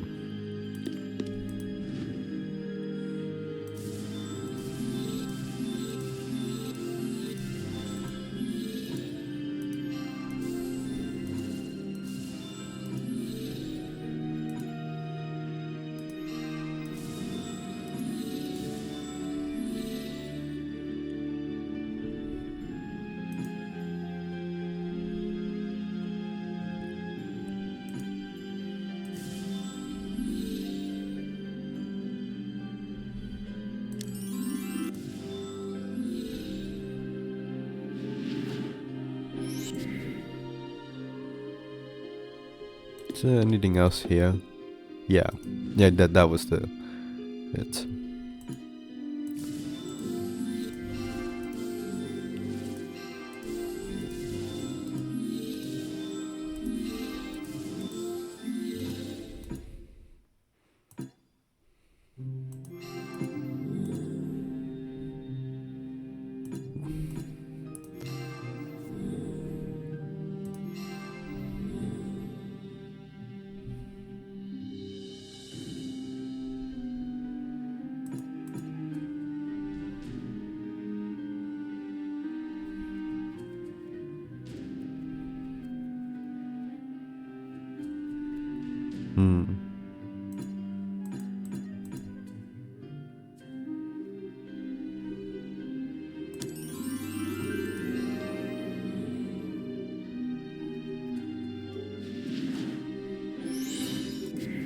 I'm pretty sure there's some reoccurring motifs in the beginning.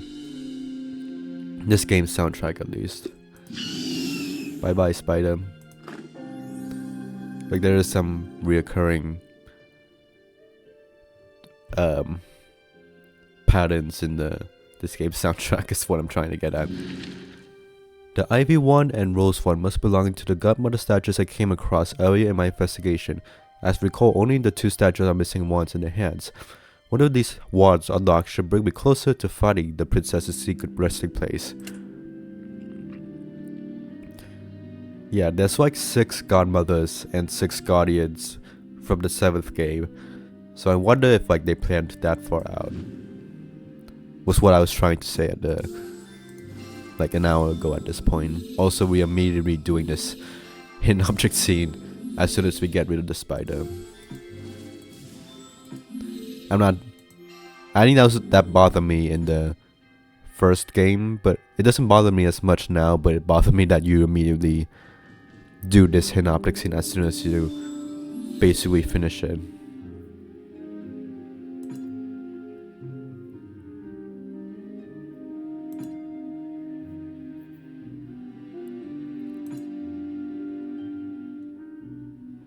Yeah, honestly, I've gotten used to... I've gone from like disliking hidden object scenes to being indifferent to hidden object scenes to being actually kind of liking them. Like, to a moderate amount, of course, but honestly, I'm kind of getting used to and like liking hidden object scenes in general. Like, even as I use the hints sometimes a bit too frequently, but yeah.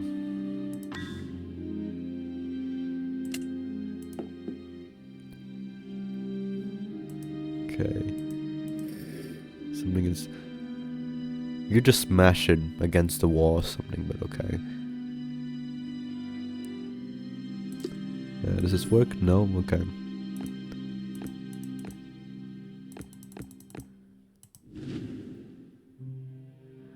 Queen's Tombstone.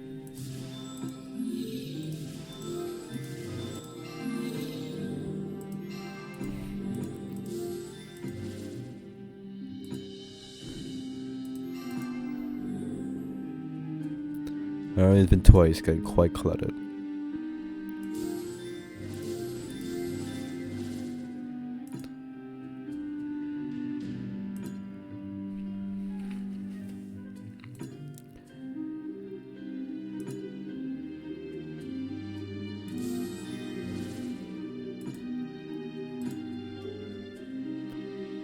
It's a little weird seeing the file being completely still, but okay. I'll let that slide.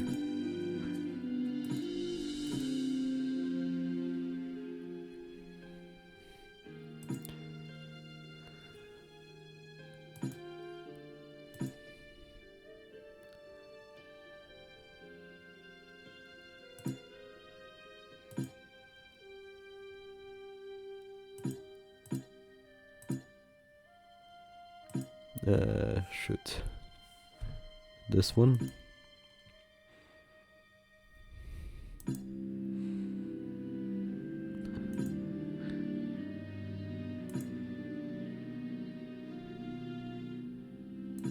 Yeah, I actually can't find it. Well, either item.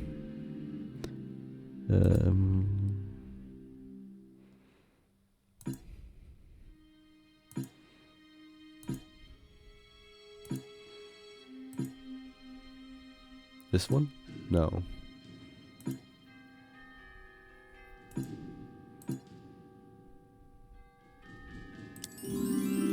Okay, that's right in plain sight. How did I not notice that?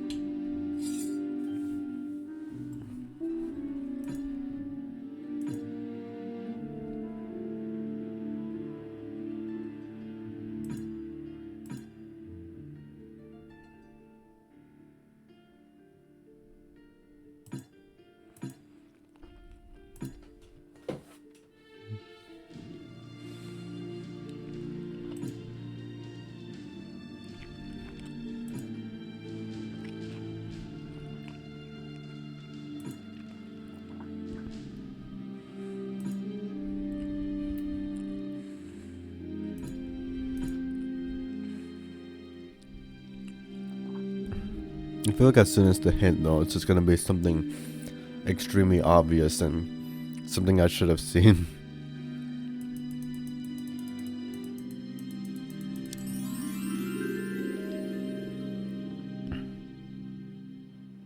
I don't know whether I should call that fair or not. It's again, I keep the coloring, the different coloring of here to the scene itself kind of throws me off, but I guess it's kind of my fault then. This is the servants' room, I think. Yeah, the servants' room.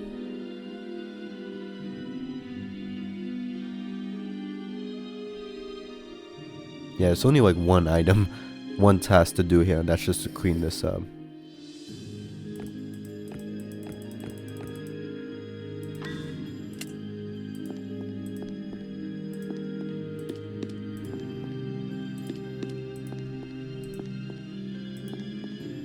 You know, here.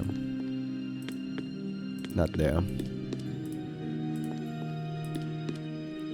Here.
There we go.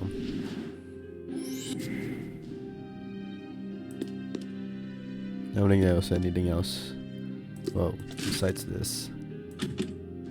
Need to open that. Get that. And we are done now. Was there anything else?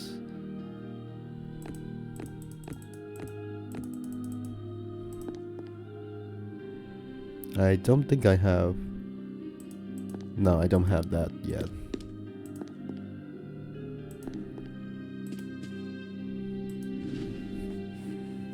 Black Rose.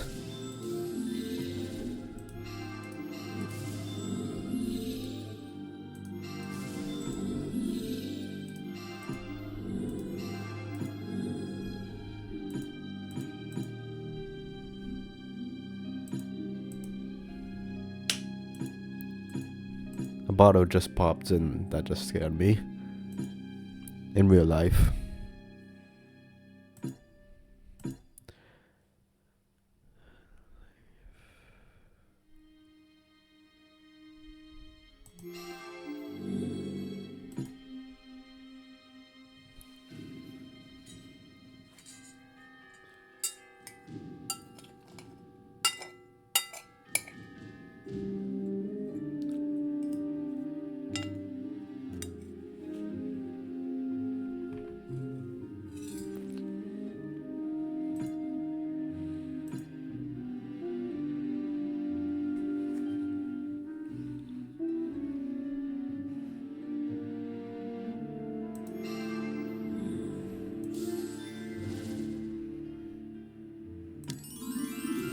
Right back.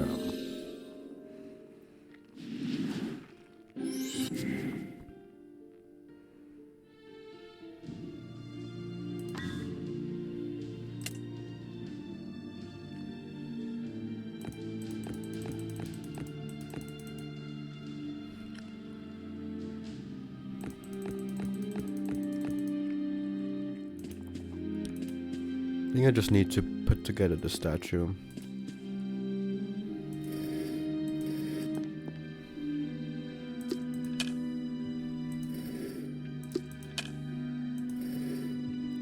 Need the hand. Yeah, that's Ivy's one.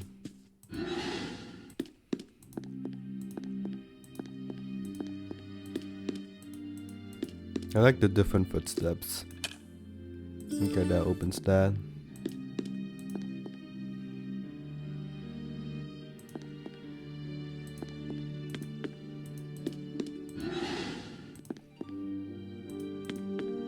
I think I went.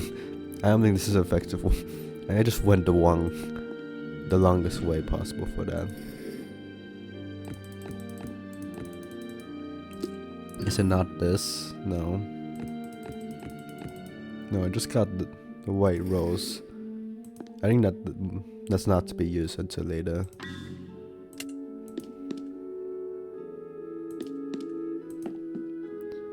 Okay, what else am I missing here?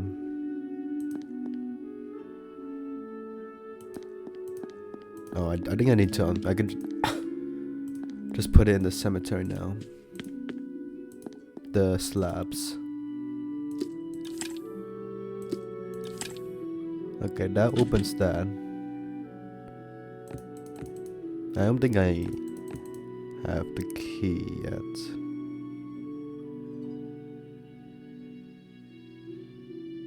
It's quite a small. From the way this location is angled, this looks like it could only fit a child or something. This is the Queen's tombstone and the King's tombstone. I think it was like in the hidden object scene that you could see the name Stewardson. Oh. Oh yeah, to these guys. Statue of King and statue of the King. Okay, never mind. I completely forgot about this. Porcine water. That opens this guy. Okay, chapter 11? Chapter 12. In the alchemist room, I realized there's a potion that will help wake the sleeping princess. From the notes I've gathered there that I didn't actually look at, the potion only works if the curse is active again, which explains why the people at that time could not awaken Briar Rose. It is up to me to finish this task and stop the curse once and for all. Okay, these locations. Wait, no. Which way was it again? No, wait, no. Honestly, this is quite massive.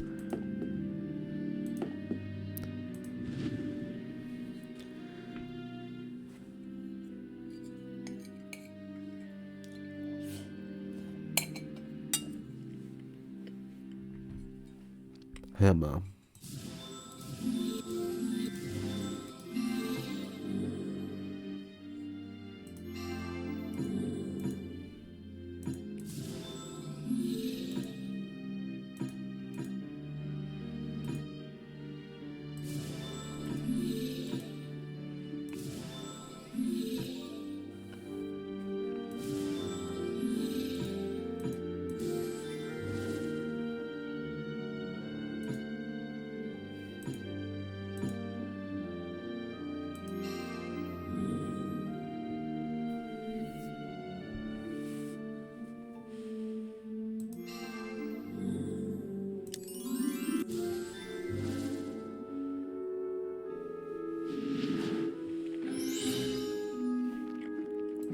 Old-fashioned wooden hammer right there.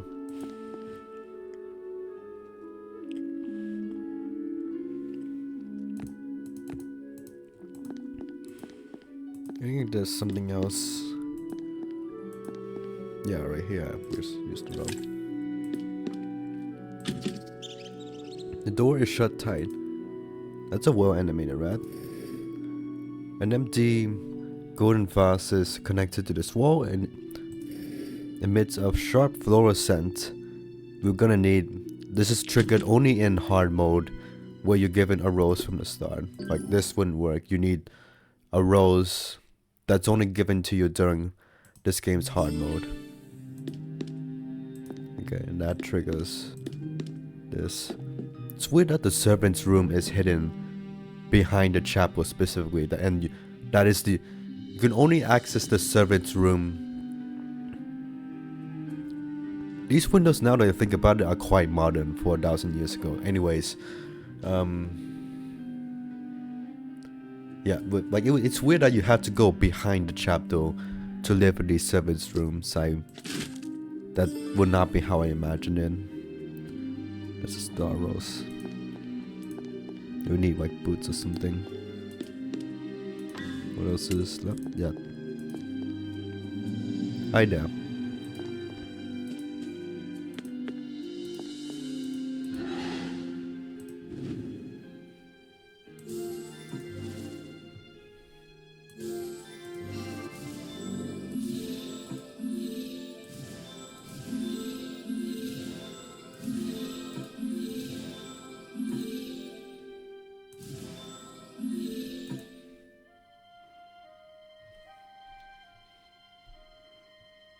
I think this is definitely the one of the shorter hidden object game. Well, one of the shorter hidden object adventure games. Period. And A and B. That this is probably the shortest Dark Parables game. Because like I think we're pretty close to the end of the game already.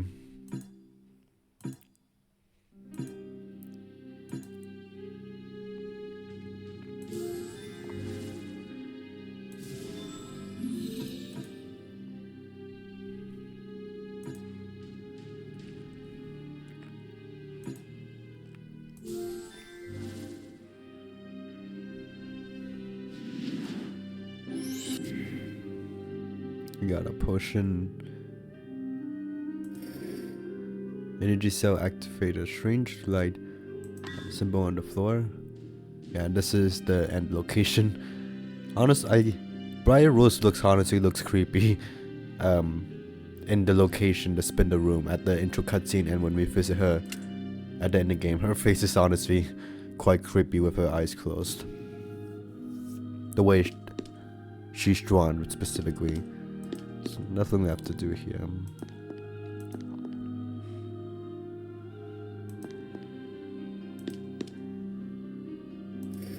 Oh, this.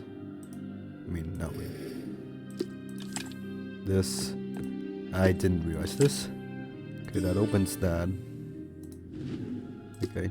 Boot. A faint object, a print seek at the stroke of midnight. A glass sibler. Somehow, this kingdom already knew of this. Actually, no, the Cinderella legend. In the series, the Cinderella is like a title passed down, so I guess it makes sense that this kingdom would know about it. Like, the Cinderella legend's been since like ancient China. Like, before that, of course, but like that was when the fifth game's bonus chapter took place in, I think it was China. Was it China or Japan? One of those two. A powerful symbol of love. Clearly not this, Rose.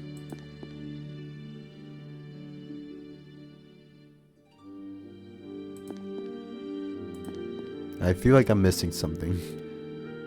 I feel like there's a bunch of stuff I was supposed to do and realizing I have to do now.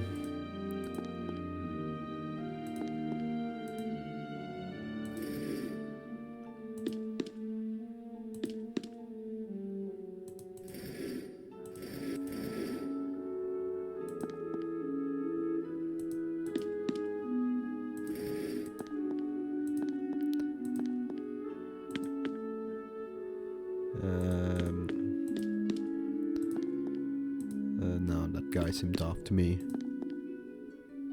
Oh, the princess, prince, and the horse. I completely forgot about the stage. Okay. Got this key.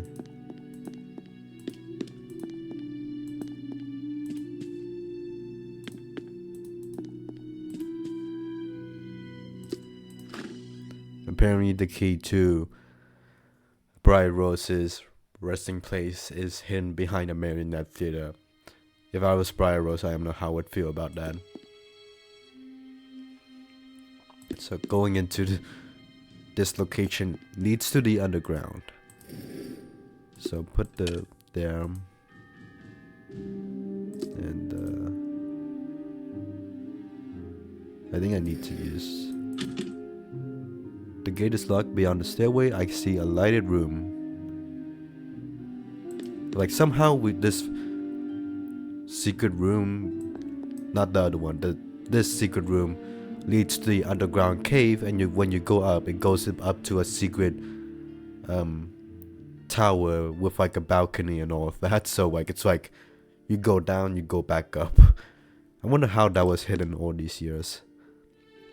Speaking of which, I feel like this game could be easily solved if like the detective just used a helicopter to fly to where Briar Rose's secret resting place was. I mean, not that she knew where her resting place was, but I think something like a helicopter would have speeding things up. Oh. The second godmother statue is complete. The nameplate reads Godmother of the Ivy. Godmother of the Rose.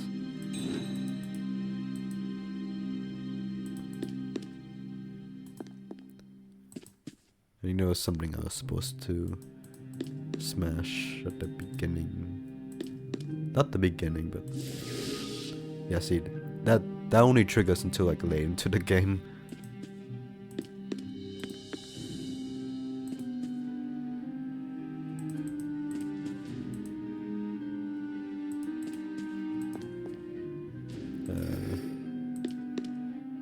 No, I know. Again, you have to be a pretty strong rope climber to climb up a rope on your own, a single rope on your own without any other help.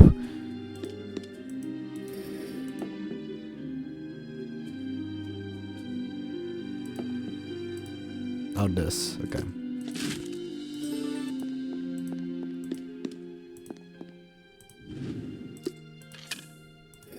There are thousands of us if you look up at the dark clear night star. The white rose, I will lead you to the sleeping princess.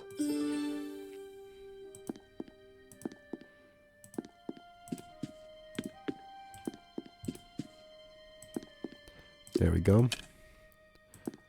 And into the tower balcony. Hi there. A carrier pigeon, one of James's, is standing by the window. The princess is asleep. I must find a way to wake her up.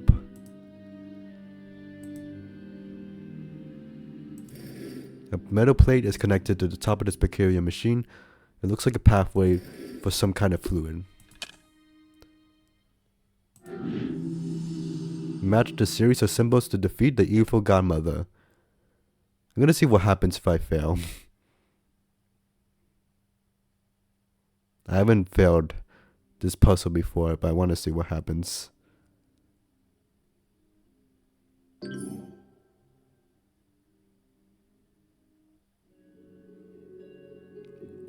Okay, and the main theme plays during this part. I forgot about that. That's a nice touch. This puzzle can get pretty intensive, but it does slow down when you reach closer to the cauldron, so it is kind of lenient. You cannot stop me. That's the same voice line as before.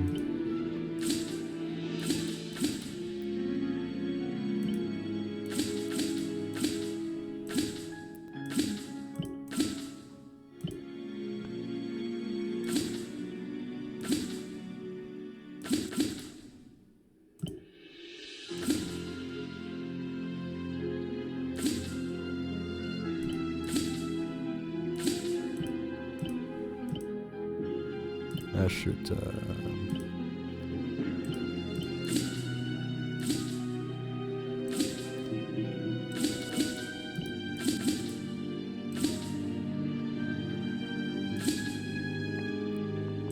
This is also quite a longer than normal usual puzzle. Like I'm just managing halfway and I just unlocked the rest of the puzzles. It's also on like one of the more unique puzzles in the series, honestly. A more faster paced one. I like that this is a rose themed one.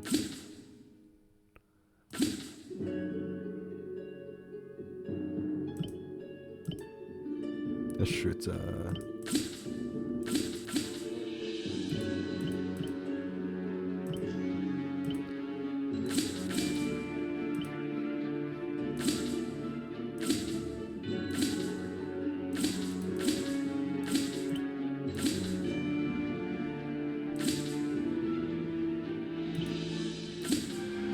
bye-bye.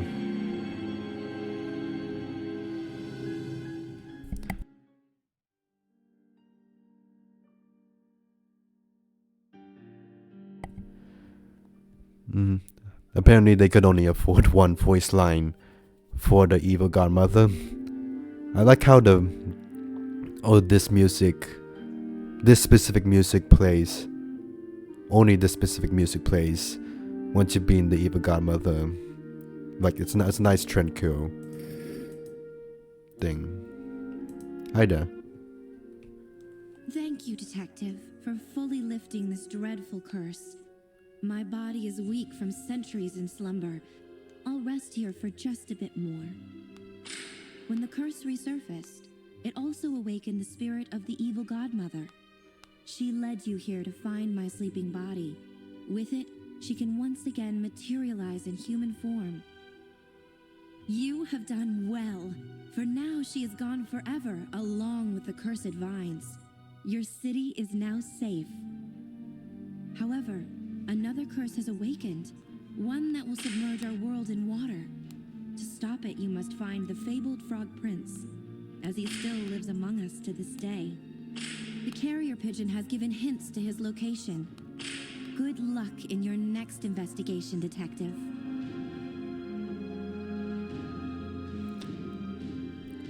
The end.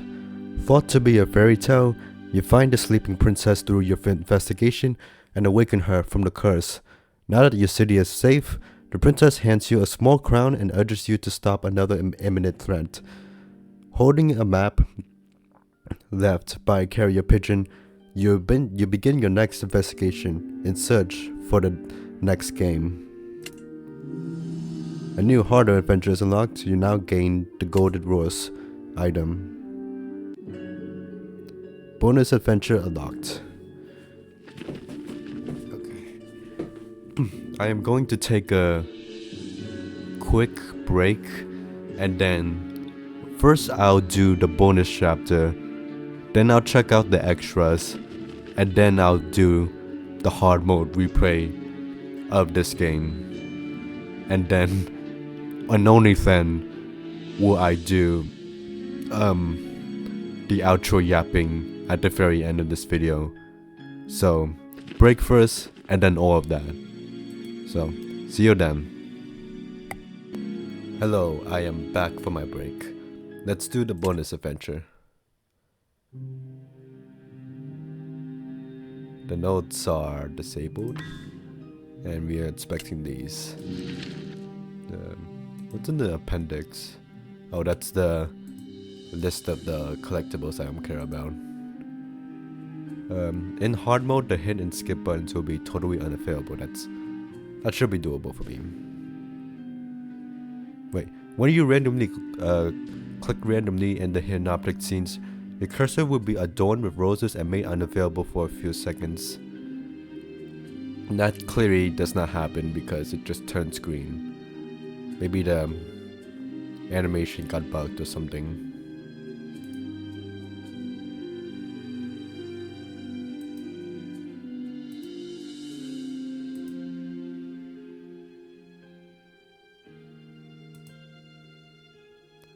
Cool.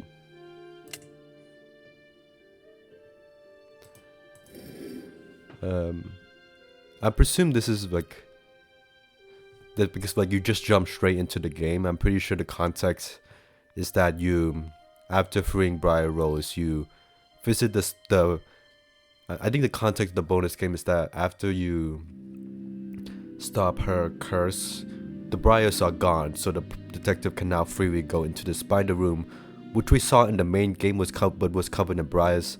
Now we can actually visit the spider room. The plate reads, to unlock the spider room secrets, all 6 discs must be inserted correctly. It's quite disjointed grammar mistakes, but okay. This teleportation device appears similar to the one in the alchemist's room. Look at this.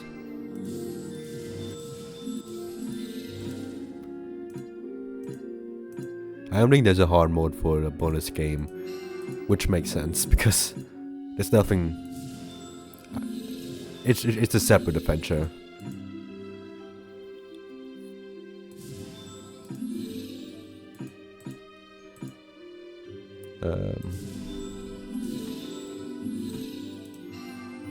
Also, as I said before, I think this is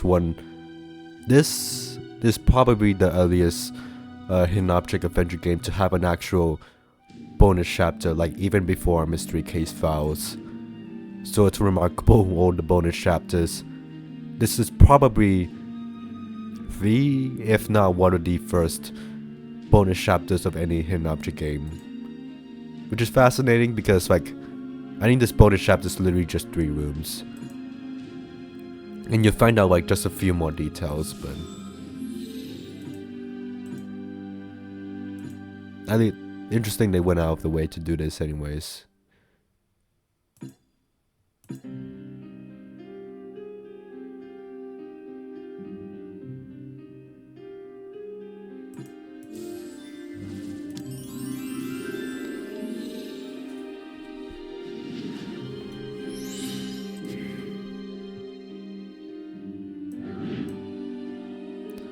Like all the blue symbols and mounting them to the identical counterparts.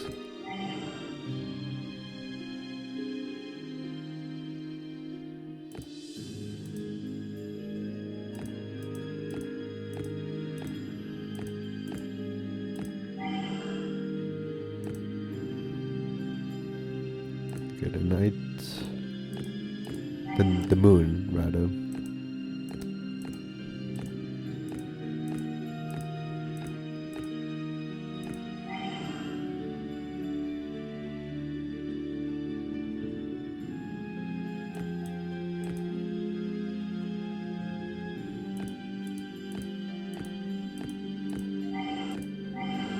There we go. It's quite modern. LED lights for a medieval castle, but okay. From the descriptions, this is the memorial chapel of the prince who kissed Briar Rose, and whose name we're never going to find out. There's something delicate sealed inside this sturdy envelope. This device is missing a lens. That door is locked. This light is unlocked by some kind of mechanical device. Some sort of emblem is missing from the grave slot. The prince, but we're learning the information anyways. Later. This is the Spindles.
Where could this last one be?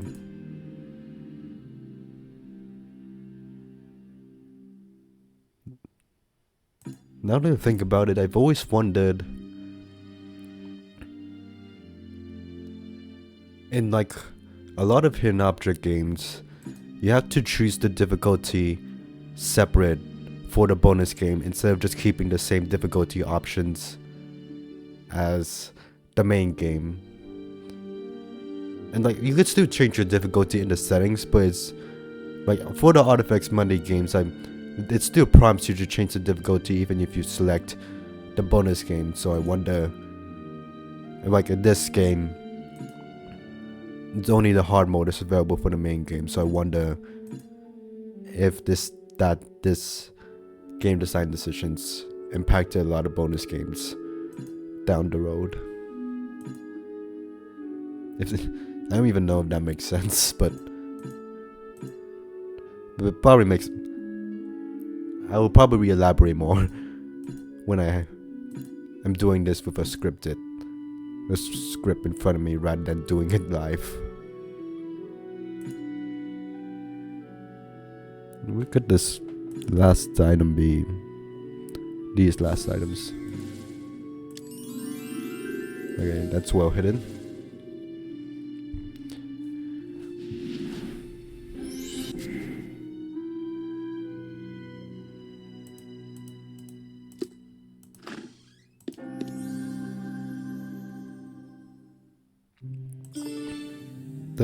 The new chapter sound effects showed up, but not the chapter title. But these links are unlocked now. If only I had a ladder. Apparently the detective can reach up here. So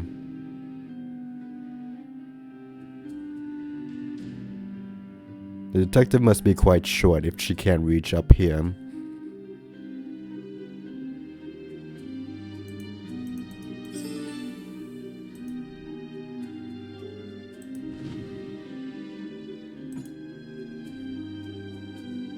Oh, actually, Before that, I need to check something real quick. Complete the bonus adventure to unlock the extra content. Yeah. Because here, this is, you have to put into this to unlock the actual extra content. Armored dagger.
Oh, there.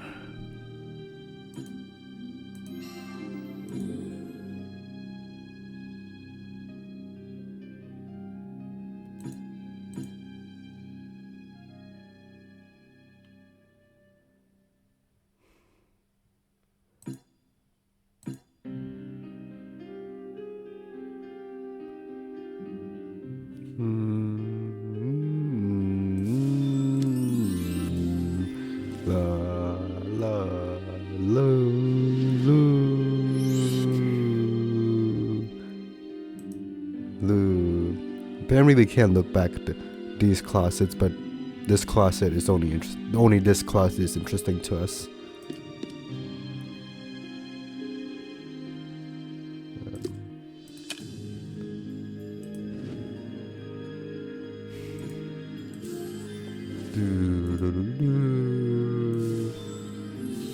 I think this is my favorite track in this game's soundtrack. It really adds to the sense of the fantastical, magical mystery vibe of the whole series, and also like the abandoned castle theme of this game particularly. Do do do do do do do do do do do do do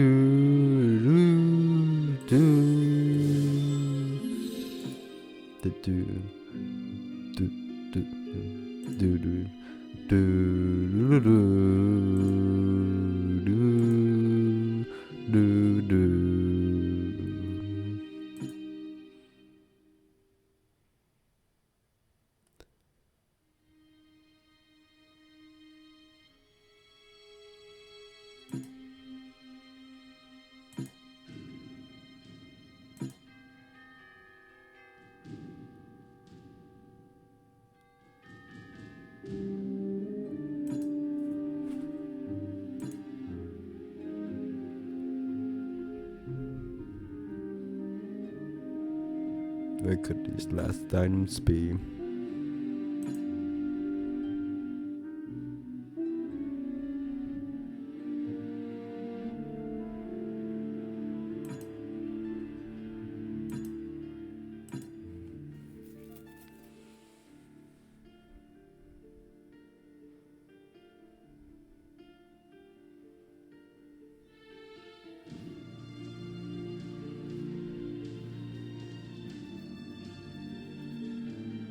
Yeah.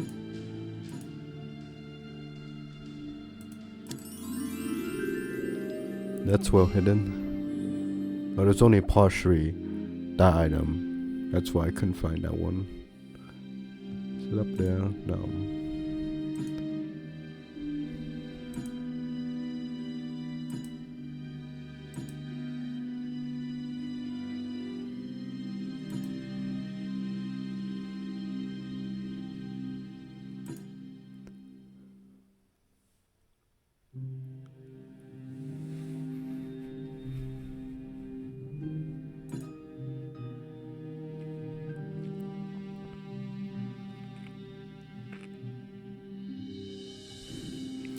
I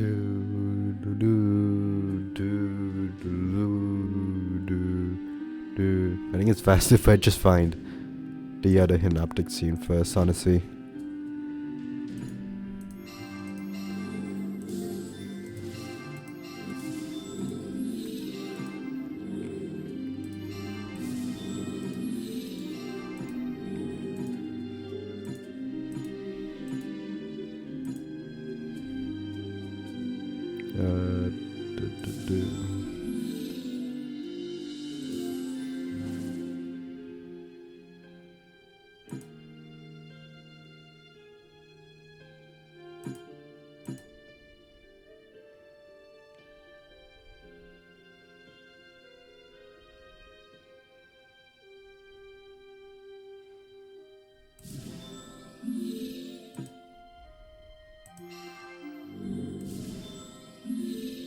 There we go.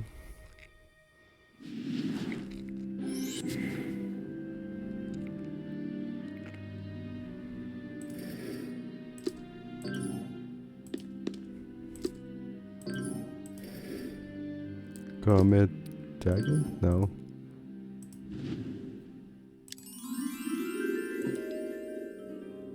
Okay, why is it incredibly obvious? Why is it incredibly obvious when I came into the scene, but not when I was actually looking at the scene before? Memorize and match the sequence above.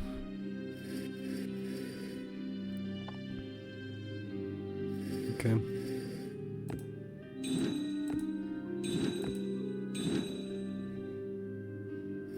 That'll get hard.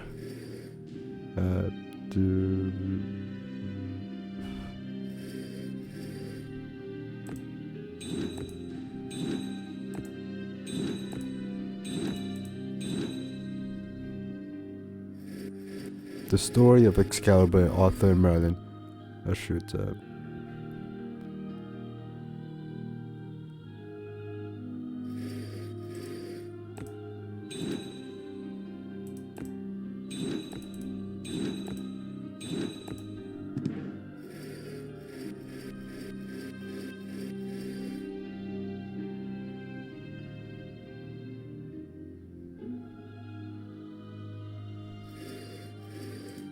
I think it's literally just this. I don't know if I'm just lucky or the game was very generous to me.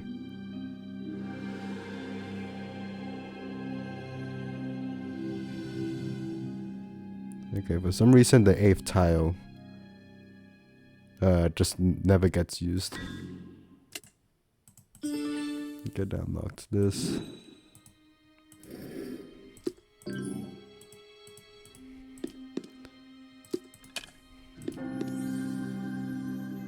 Okay, more the same hidden object scenes. This glass door is locked. Circle token is missing from the slot. The door encryption reads Sister Rose, the Sleeping Beauty. The door encryption reads Sister Ivy, the Forgotten Princess. Fun fact, it's not until the 14th game when the Forgotten Princess gets brought up again. It takes 13 games to bring back this detail of Ivy Green being this Forgotten Princess. So, yeah. The slot is below the red miniature doll and the green miniature doll. Well, as far as I remember, yeah.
Do do do do do do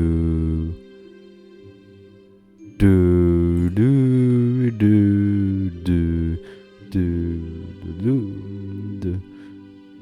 do do do do do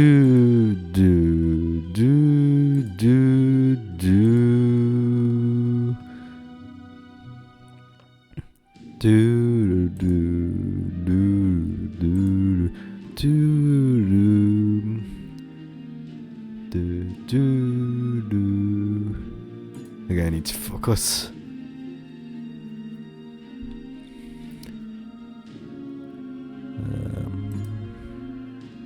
Not there. That's well hit. All these were well hidden.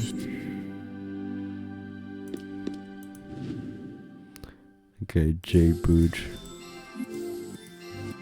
Some of these sound effects sound like the sound effect you hear when completing a level in like a Kirby game or something, like a do do do do do do do do do do do do do do do do do, like that, like but like for the hidden object, picking up a hidden object in this game. I don't know if I'm hallucinating that, but I kind of hear that, like that sound effect.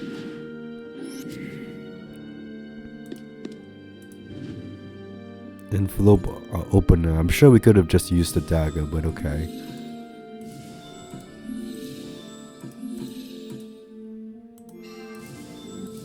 Maybe this envelope opener is stronger than the dagger or something.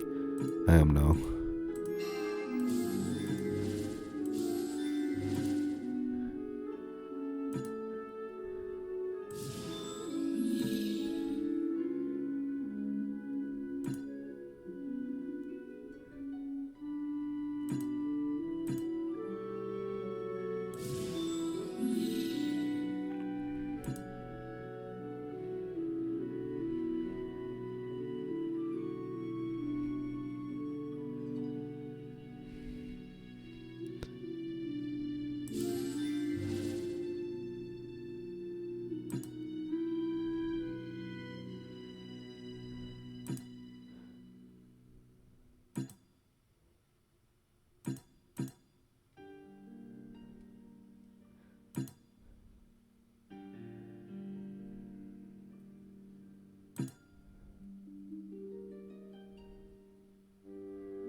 Okay, that piece and that piece. I'm always down to like 1 or 2 items left. There.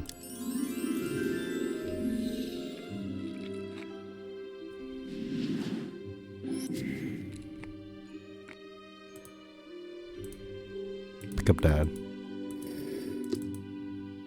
There we go. Oh, another one of these.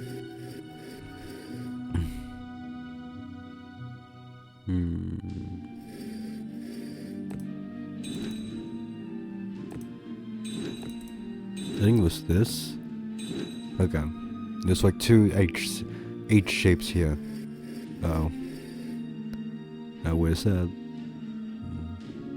V.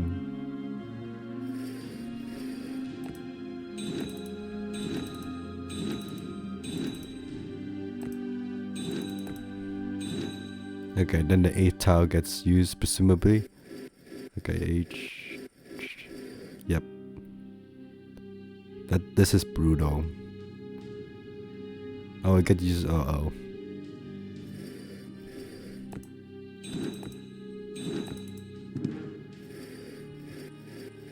Okay, M.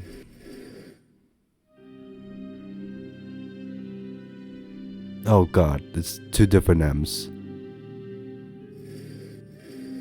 I did not notice that. Okay, H. Okay.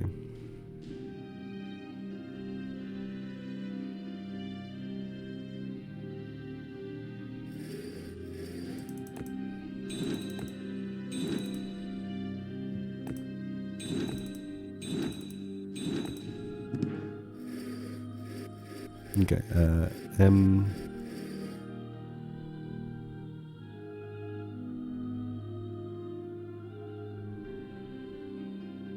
It's probably manageable.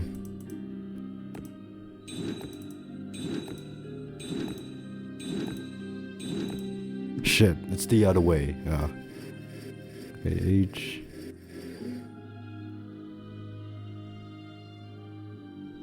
I'm trying to do this legitimately.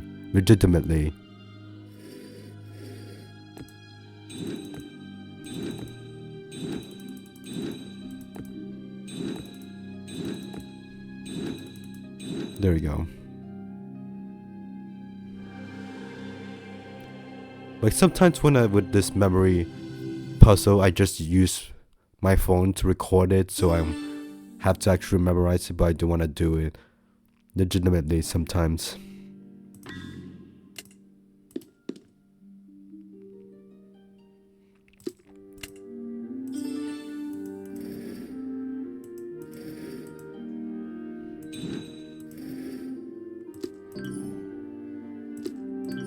Oh, the ruby and J belong here.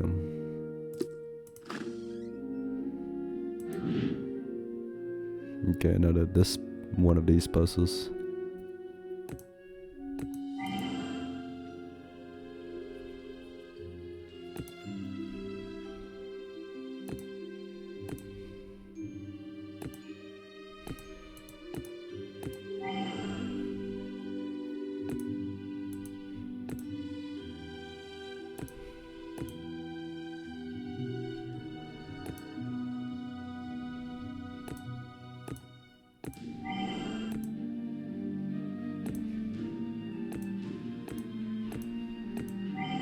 Shit.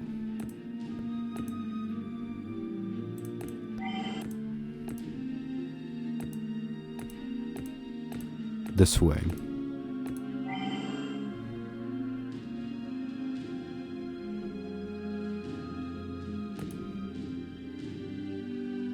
I'm gonna have to do something like this.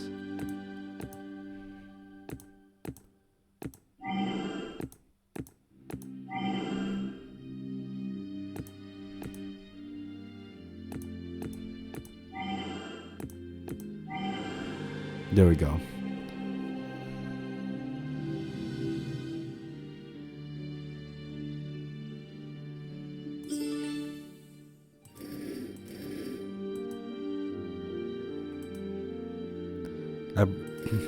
I saw a theory that the reason why Ivy isn't present in this game is that she was hidden away to a different kingdom because they were afraid that the evil godmother would go after Ivy as well, which makes sense. Which would make Ivy the younger sister to Briar Rose. Oh, didn't notice that.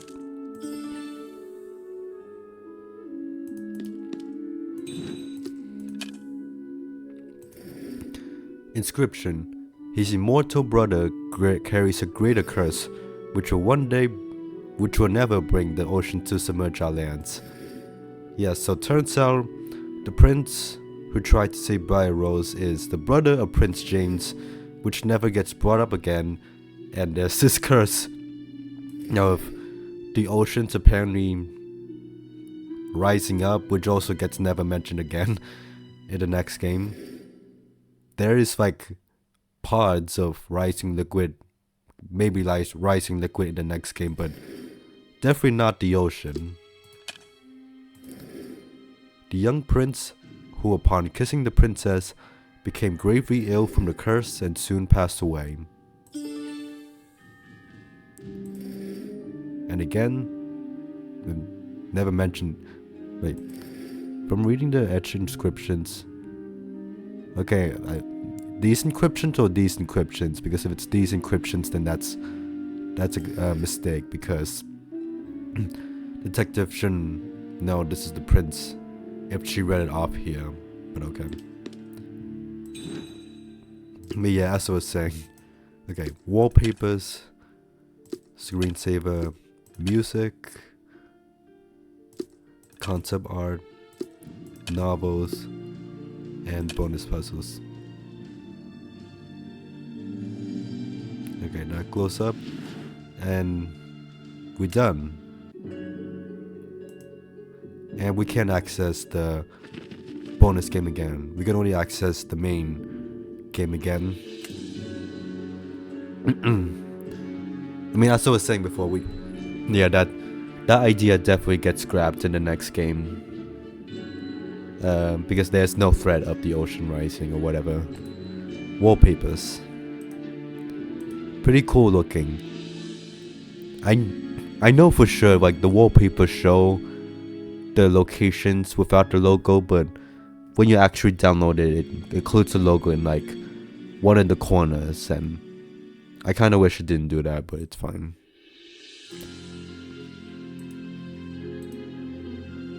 Yeah. Screensaver.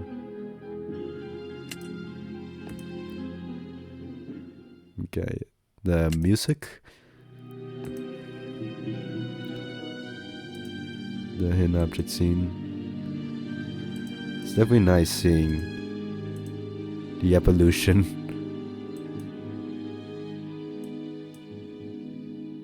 Like, the final version looks really good. Like, it starts off simply.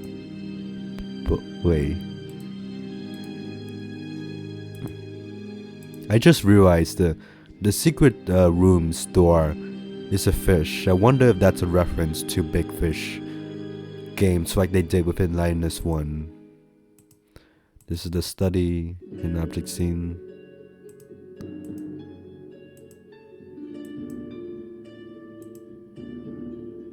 Yep.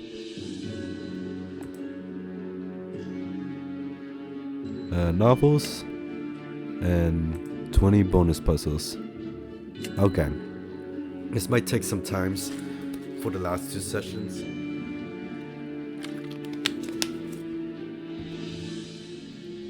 But I think it's worth it. The novels.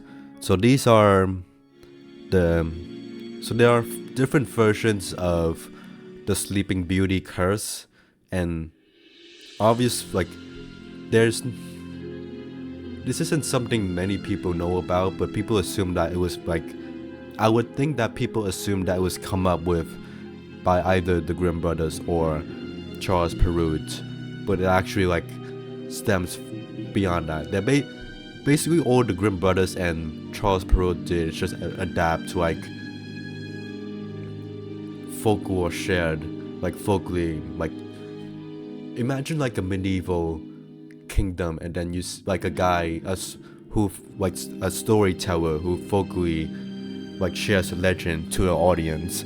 That's where a lot of the fairy tale origins actually came from. I don't actually have tangible proof of that on me right now, but that was what I learned in my German fairy tale seminar with a bunch of readings to back that up in my university, at least.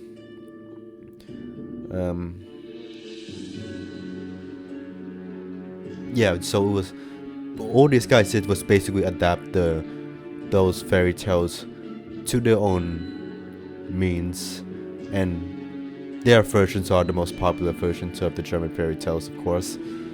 But because folklore telling a story to fellow peasants, it's not going to catch on unless it's written down, or in this case adapted by older scholars.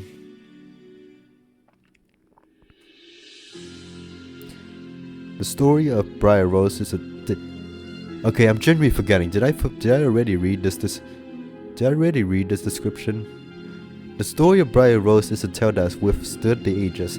Although the plot has been interpreted many times, interpreted by these guys and other people, the heart of the story has remained steadfast. Each interpretation of this timeline's classic has its own validity, and here we present 3 different accounts of the Sleeping Beauty. The Grimm brothers' fanfic version of the Sleeping Beauty, Charles Perrault's fanfic version of Sleeping Beauty, and Blue Tea Games' fanfic version of Sleeping Beauty. Okay, so I should probably note that for the Grimm brothers and Charles Perrault, the versions are not exactly the same as they are. Like, obviously they didn't write it in English. They wrote it in their respective languages, German and French, I believe. And even then, like, these are not direct adaptations. There's definitely some significant, substantial rewording of details that happen in both versions of these authors, and I'll point them out along the way as we go. Once upon a time, there was a royal kingdom. In this royal kingdom, there lived an equally royal family, a king and a queen. Fortunately, they had no... I'll leave the music on. Unfortunately, they had no royal children of their own, a fact which made them royally sad. "Oh, how I wish we had even one child," the king said to his queen. Their hearts yearned with genuine longing. And behold, a year later, they had a daughter together. She was an indubitable beauty of a girl, and the apple of her parents' eyes. Soon after her birth, the royal family hosted a grand party to celebrate this new addition to the kingdom. They invited everyone worth inviting. They invited their family members, their closest friends and confidants, and virtually every noble of upstanding repute. In addition, the king and queen invited the 12 wise women, not women, of the land. At this point, it must be stated that there were actually 13 wise women in the land. However, one of the wise women was known to be quite perfidious. That is why she was not invited to the celebration. It should not be a surprise then that this wicked wise woman took particular umbrage at the slight of not being invited to the grandest celebration in the royal kingdom. Yeah, kind of a dick move and a way to reinforce someone's toxic behavior. During the grand celebration, each of the 12 good wise women granted special blessings on the baby princess. I just realized they cut it down from 13 to like 6 for this game. One granted her beauty, another granted wit, another kindness, another of heart, and so on and so forth, etc., etc. The baby princess smiled angelically as each of the wise women granted their blessings. Truly, the babe was blessed beyond her royal family's greatest imaginings. After the 11th wise woman had granted her blessing, however, the 13th wicked wise woman suddenly appeared on the scene. Using her magics and tricks of illusion to gain access to the heart of the castle, she was on a cruel mission. She began to curse the newborn princess. With all the attendees in shock, and perhaps due in part the wicked wise woman's mystical influence, no one could properly and quickly respond to this dire and unexpected intrusion. "You thought you'd seen the last of me, did you?" the wise woman shrieked. "Well, I'm here now, and I'll have my revenge. I come not to blush, but to curse. When this princess reaches her 15th year, she shall prick herself with a spindle and die." The melodramatic wave of her spindly, crooked 8 arms, the wicked wise woman gestured with quite a malicious flourish. Subtle hints of dark energy flowed through the air around the room and dissipated.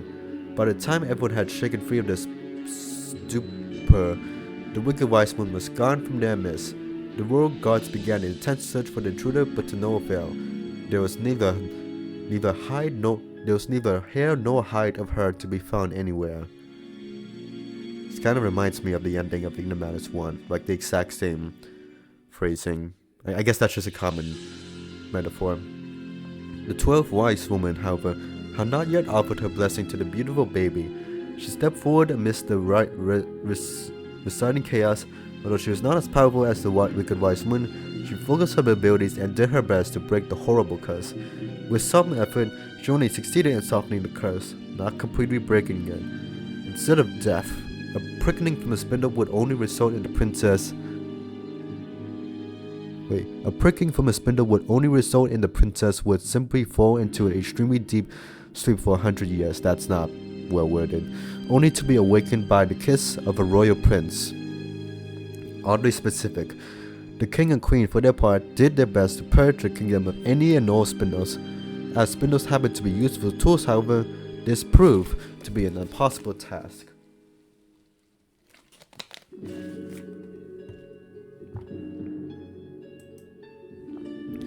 Years passed without incident. The baby grew into a child, and the child grew into a young woman. One day, when the princess, whose name was Briar Rose, was 15 years old, she found herself virtually alone in the castle. The king and queen were out and about on royal business. Bored, Briar Rose explored the castle and chanced upon one of the towers she had never really approached. Traveling up the many stairs flights, she finally reached the top. What should she discover but a kindly old servant lady working on Spindle, transforming fibers into threads? "Oh," said the servant lady, "I did not expect to find my lady the princess up here. Welcome." "Thank you," said Briar Rose. "May I ask what is it you're doing? I have never seen such an intriguing device. Do you think it would be alright if I try my hand at the task?" The servant lady was so excited that the princess had taken interest in her menial chore that she completely forgot about the curse placed 15 years ago.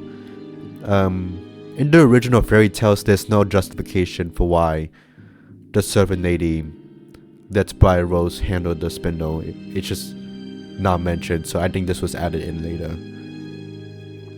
Thus, she replied, "Of course I am my princess. You simply sit here, place your hands like so," and as soon as the princess sat down and touched the spindle, she pricked her finger. The very moment, the beautiful Briar Rose fell sound asleep, and what an excruciatingly deep sleep it was. Surprisingly, she was not the only one. It just so happened that everyone within the castle walls fell asleep as well, but such was the power of the dark curse. The servants, the knights, and the squires, and even the animals, all living creatures within the castle fell asleep. This included the king and queen, who had returned to the castle right at the moment when Briar Rose had discovered the tower. Perhaps as a side effect to the terrible magic of the dark curse, great and enormous thorns grew up and around the castle at an alarming rate, eventually enrapturing the entire castle so that no one could possibly enter or leave. The citizens of the kingdom saw this and their hearts trembled in fear. A handful of their brave souls dared venture into the thorny hedges. The reward for their courage was inglorious deaths. This reminds me, obviously this was made way earlier, but this reminds me of the curse in Grim Legends 2, Song of the Dark Swan. I'm pretty sure that game had some inspiration from Briar Rose in that sense too. Weeks turned into months, and months turned into years. Decades passed, and various tales and rumors grew up almost as fast as the thorns.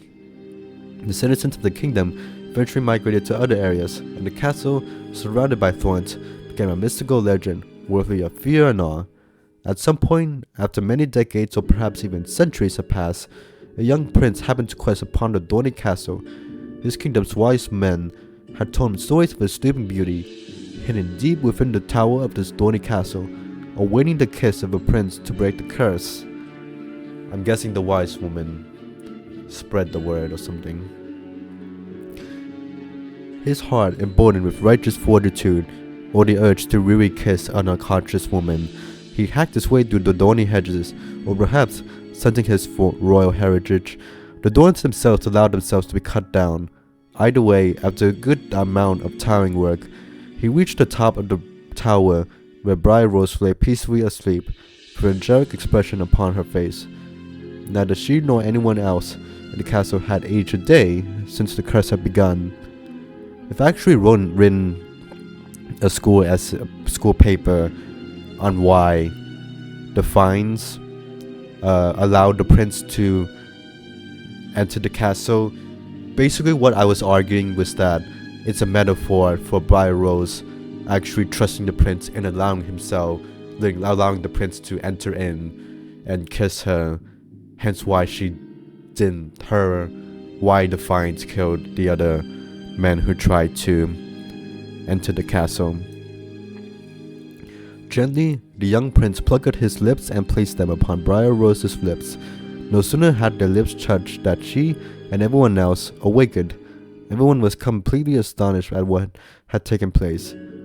After some hours had passed and the people of the castle had gathered their wits, the king and queen announced that the heroic prince would wed their beautiful daughter at a wonderful age of 15. There was much rejoicing in the royal kingdom. I don't know how you're going to recover after being asleep for several centuries, like politically wise, but okay. And all lived contented and happily ever after. Charles Peru. I need to drink some water.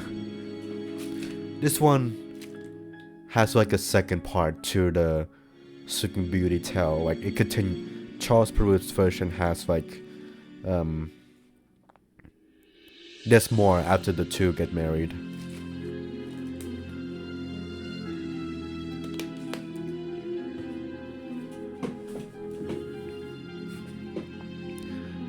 There once was a king and a queen whose greatest lament was the fact that they had no children. After years of loving but childless marriage together, the prayers were eventually answered. They had a daughter. The royal family held a christening to celebrate the prince's birth. The princess's godmothers, all 7 of them, reduced to 6 in this game, happened to be magical fairies. At the christening, each of the fairy godmothers blessed the princess in turn, thereby imbuing him with perfections beyond typical human can. An old and bitter evil fairy heard of this christening and schemed a plot to bring sorrow and suffering to this family. After each of the fairy godmothers blessed the princess, the evil fairy appeared, flying through an open and undefended window. Whereas the fairy godmothers blessed the princess with beauty, intelligence, grace, dancing feet. I don't know how dancing feet is a virtue, but okay. A melodic singing voice, the ability to play any musical instrument. Again, I don't know how this is relevant, but okay. And a patient temperance beyond compare. I'm not sure that's. Oh, I guess patient is a virtue, just depends on the situation. The evil fairy pronounced a vile curse. One day, you shall pierce your hand on a spindle and die. One day, you shall pierce your hand on a spindle and die an agonizing death. The evil fairy screamed, spittle flowing out of her crooked mouth. I forgot to spit, okay. Before anyone had a chance to react, the evil fairy flew back out of the window and was never seen again. The king and queen were greatly distressed by this dire predicament. The 7 fairy godmothers had spent their blessings and thus used up much of the powers. However, by pulling their resources together, they managed to summon enough energy to redirect, or at least blunt, the full pronouncement of the evil curse. We assure you, the fairy godmother said, addressing the king and queen, that your beautiful daughter will not die of this curse. Although we do not have the power to abolish the curse completely, we can avert the deadliest portion of the spell. Instead of dying, should your daughter place her hand on the spindle, she will simply fall into an intense slumber. The slumber shall last 100 years, and she will be awakened by a king's son. Although this pronouncement assuaged the king and queen's fear somewhat, they still decreed that the spindles be outlawed throughout the kingdom. Many years later, when the princess was a teenager, she was particularly bored when her parents were away. Exploring the castle, the princess chanced upon a room in one of the castle towers. Opening the door, she found an old woman with spindle. Somehow, this old woman had never heard of the king's edict banning spindles. Equally surprising was the fact that this old woman did not recognize the princess. Okay, I've read the Peru's version. It's been a while, but like this part right here again, like there's no justification for about the old woman. It just sort of happens.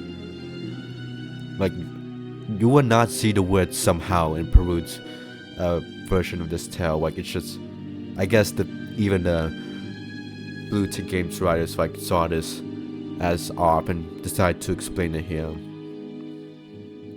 What are you doing here, my good woman? Asked the princess. I am spinning, my pretty child, replied the woman. That looks so delightful. May I please try my hand? The woman smiled and nodded her assent. No sooner had the princess merely touched the spindle than she pierced her hand on it. Interesting how as soon as the Briar touches the spindle, she immediately bleeds. Like I think that implied she immediately touched the tip. I guess because the spiders have been banned in her kingdom that she doesn't know how to handle such a machine. She fell down immediately and was soundly asleep. The old woman was confused, and after repeated attempts to rouse the princess failed, she called for help. People throughout the castle heard the cry and did all they could to awaken the princess. They splashed water on her face, pinched her cheeks, and screamed out as loud as a racket as they possibly could. Nothing worked. When the king and queen returned to the castle, the servants informed them of the news. Heart-stricken upon hearing it, the king and queen could do nothing but lay their daughter in her bed and leave her as peaceful as it could be. In real life, the old woman will be executed for having the machine that caused the princess to fall asleep. Time passed. There was nothing that could rouse the princess. The people in the castle grew distraught at her condition. Though she seemed peaceful enough, she would not awaken. The king and queen did all they could to find a cure, but soon accepted that the fairy godmother's protective word will hold true until the time had come for a king's son to awaken the princess. The people, including the king and queen, moved out of the castle, attempting to move on with their lives. As soon as the last living being left the castle, hordes of thorny bushes and brambles and vines grew up and around it. It was a thick sea of thorns, and the people recognized this as some sort of protection from evildoers until the day a king's son came to fulfill the prophecy. More time passed, 100 years to be precise. A young prince, having heard the tale of the curse of the sleeping beauty, ventured forth to the castle. Magically, the cage of thorns fell away as he approached, as though sensing his royal lineage and pure intentions. Purposely making his way through the inner courtyards, the prince soon entered the castle proper. It seemed as though some magical force led him directly to the princess's bedchamber, where she lay, resting and joking. The princess trembled with anticipation. As he approached the sleeping princess, her eyes fluttered opened gently, and she awakened. "Is that you, my prince? I thought I was dreaming. I dared not hope, but now," the princess' voice trailed off as she murmured sleepily. The prince smiled and charmed her greatly with a conversation. He explained the happenings of the world in the time the princess had been asleep. They spoke for hours, and the prince took the princess to the nearest town so he could treat her to a hearty meal. Smitten with one another, they went to the town chapel and promptly wed. I don't exactly remember, because like in this version, like the prince doesn't kiss the unconscious woman, so like I don't know if that's a Peru's version or if I don't think Blue Tea Games would change that because they kept that in their version and in the Grimm Brothers version, so it seems to be a Peru version thing. Also, honestly, it's kind of wholesome that the prince and princess actually talk to each other in this version before deciding to marry each other. Because the princess's mother was a literal ogress, okay, that is a sudden jump from, okay, the prince and princess are now married, yay, the prince's mother was an ogress. He kept his new marriage a secret from her. He and the princess lived in the princess's old castle together, and as years passed, she bore him a daughter and then a son. When the princess's father passed away, the prince and his family returned to his kingdom and ascended to his rightful throne. The queen mother, however, had never completely renounced her ogre-like tendencies. When the prince went off to make war with a rival kingdom, the queen mother hatched a plan to eat her young children. Yeah, I remember this part. She tasked the palace cook to prepare a powerful sauce, and then charged him with taking the two children and preparing them as a meal. The cook, however, had a moral consciousness. Safeguarding the children in his own home, he instead prepared two young lambs for the queen mother. She soon discovered the deception, however, and contrived a cruel trap. Digging a tub in the courtyard of the castle, she filled the pit full of poisonous toads, snakes, vipers, and other venomous creatures.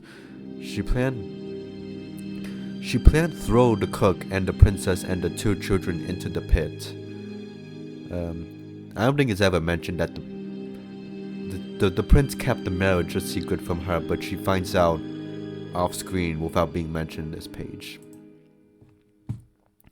Before her wretched plan could reach fruition, her son returned. Quickly sizing up the situation, he forced his evil ogress mother to march into her own death trap. She was finally consumed. Everyone else lived happily ever after. I don't know if this was a Peruvian version as well, but yeah, that was a quick ending. It's just immediately solved within like 2 sentences. Everyone else, except the ogress, lived happily ever after. Okay, let's read the Dark Parables version. I need to drink.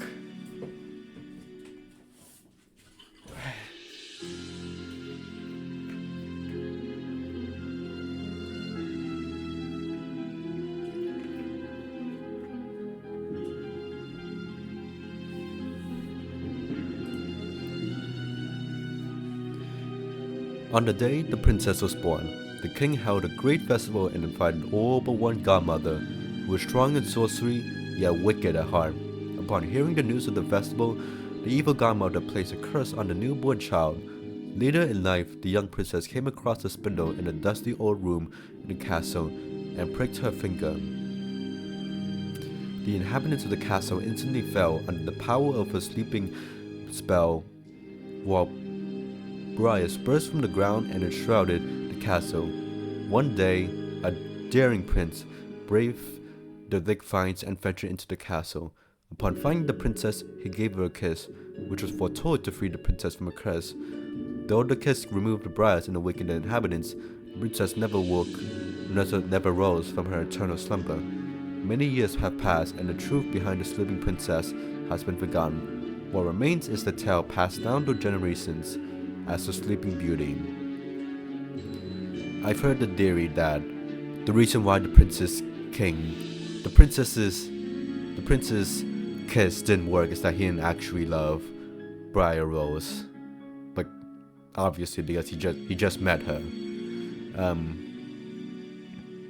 Also, I presume that in this version, the prince, since everything happened 1,000 years ago, all this must have happened within the same year, instead of 100 years passing between Briar Rose getting knocked out and the prince arriving. As decades and centuries pass, the tale has been assumed to be a myth, with only a handful of beings knowing the reality of the situation. The Dorans eventually could return to the castle, as though they were weeds that could not be completely eradicated. 2 of the original godmothers, the godmother of Rose and the godmother of Ivy, worked diligently over the years to contain the curse of the Dorans. Through their tireless efforts, eventually the curse was contained for the next 1,000 years. One day, unexpectedly, the curse returned. The Dorans rapidly regrew, filling the long-abandoned castle with hundreds of deadly finds. Perhaps their long dormancy had built up their thirst for revenge. Such a bizarre occurrence did not simply go unnoticed. A top detective agency that will never get named, in fact, detected the anomaly almost immediately. I wish we learned more about the agency, man. Sensing the potential for paranormal danger, they sent one of their top agents to investigate. Covertly entering the city around the castle, the young ace detective. Now that I think about it, the fairy tale detective is kind of a conjunctural name. Ace detective is technically what this version refers to the protagonist. Inspected the area. She took special care to ensure that her investigation was surreptitious as not to instigate greater panic, for the people of the city had seen what happened but had no idea what to make of it. The detective managed to secure some samples of the thorny briar and return them to the agency. Okay, few things. One, this is the confirmation that the detective is at least goes by she/her pronouns. Well, but based on this is a hidden object game, I'm gonna assume that the detective's a woman. I think this is literally the only textual confirmation of the detective's gender up until the 11th game, Swan Princess, where again she's referred to as she/her, and then there is an infamous moment in the 15th game where the detective is referred to as with he/him pronouns, and I'll share my thoughts on that later, but I'm pretty sure that was just a mistake by the new developers later. I don't really trust them to intentionally write the detective changing genders across the series. Like that is a thing that happened in a different series, Mystery Case Files, where the detective protagonist of that series went from being assumably a woman by the 4th game into like explicitly a man by like the 19th game by like the same new developer, Apex Entertainment. So yeah, just wanted to point that out. And also I think this is describing a bunch of off-screen stuff. Like,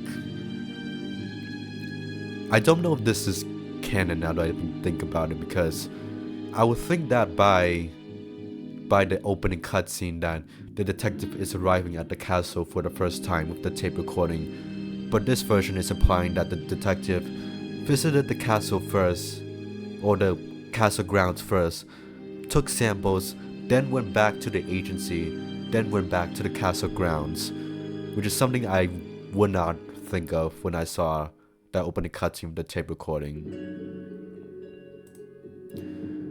The agency's top scientists that will never meet and they'll analyze the samples. They concluded that the findings were growing at such a rapid pace that they would overwhelm the entire city within 7 days.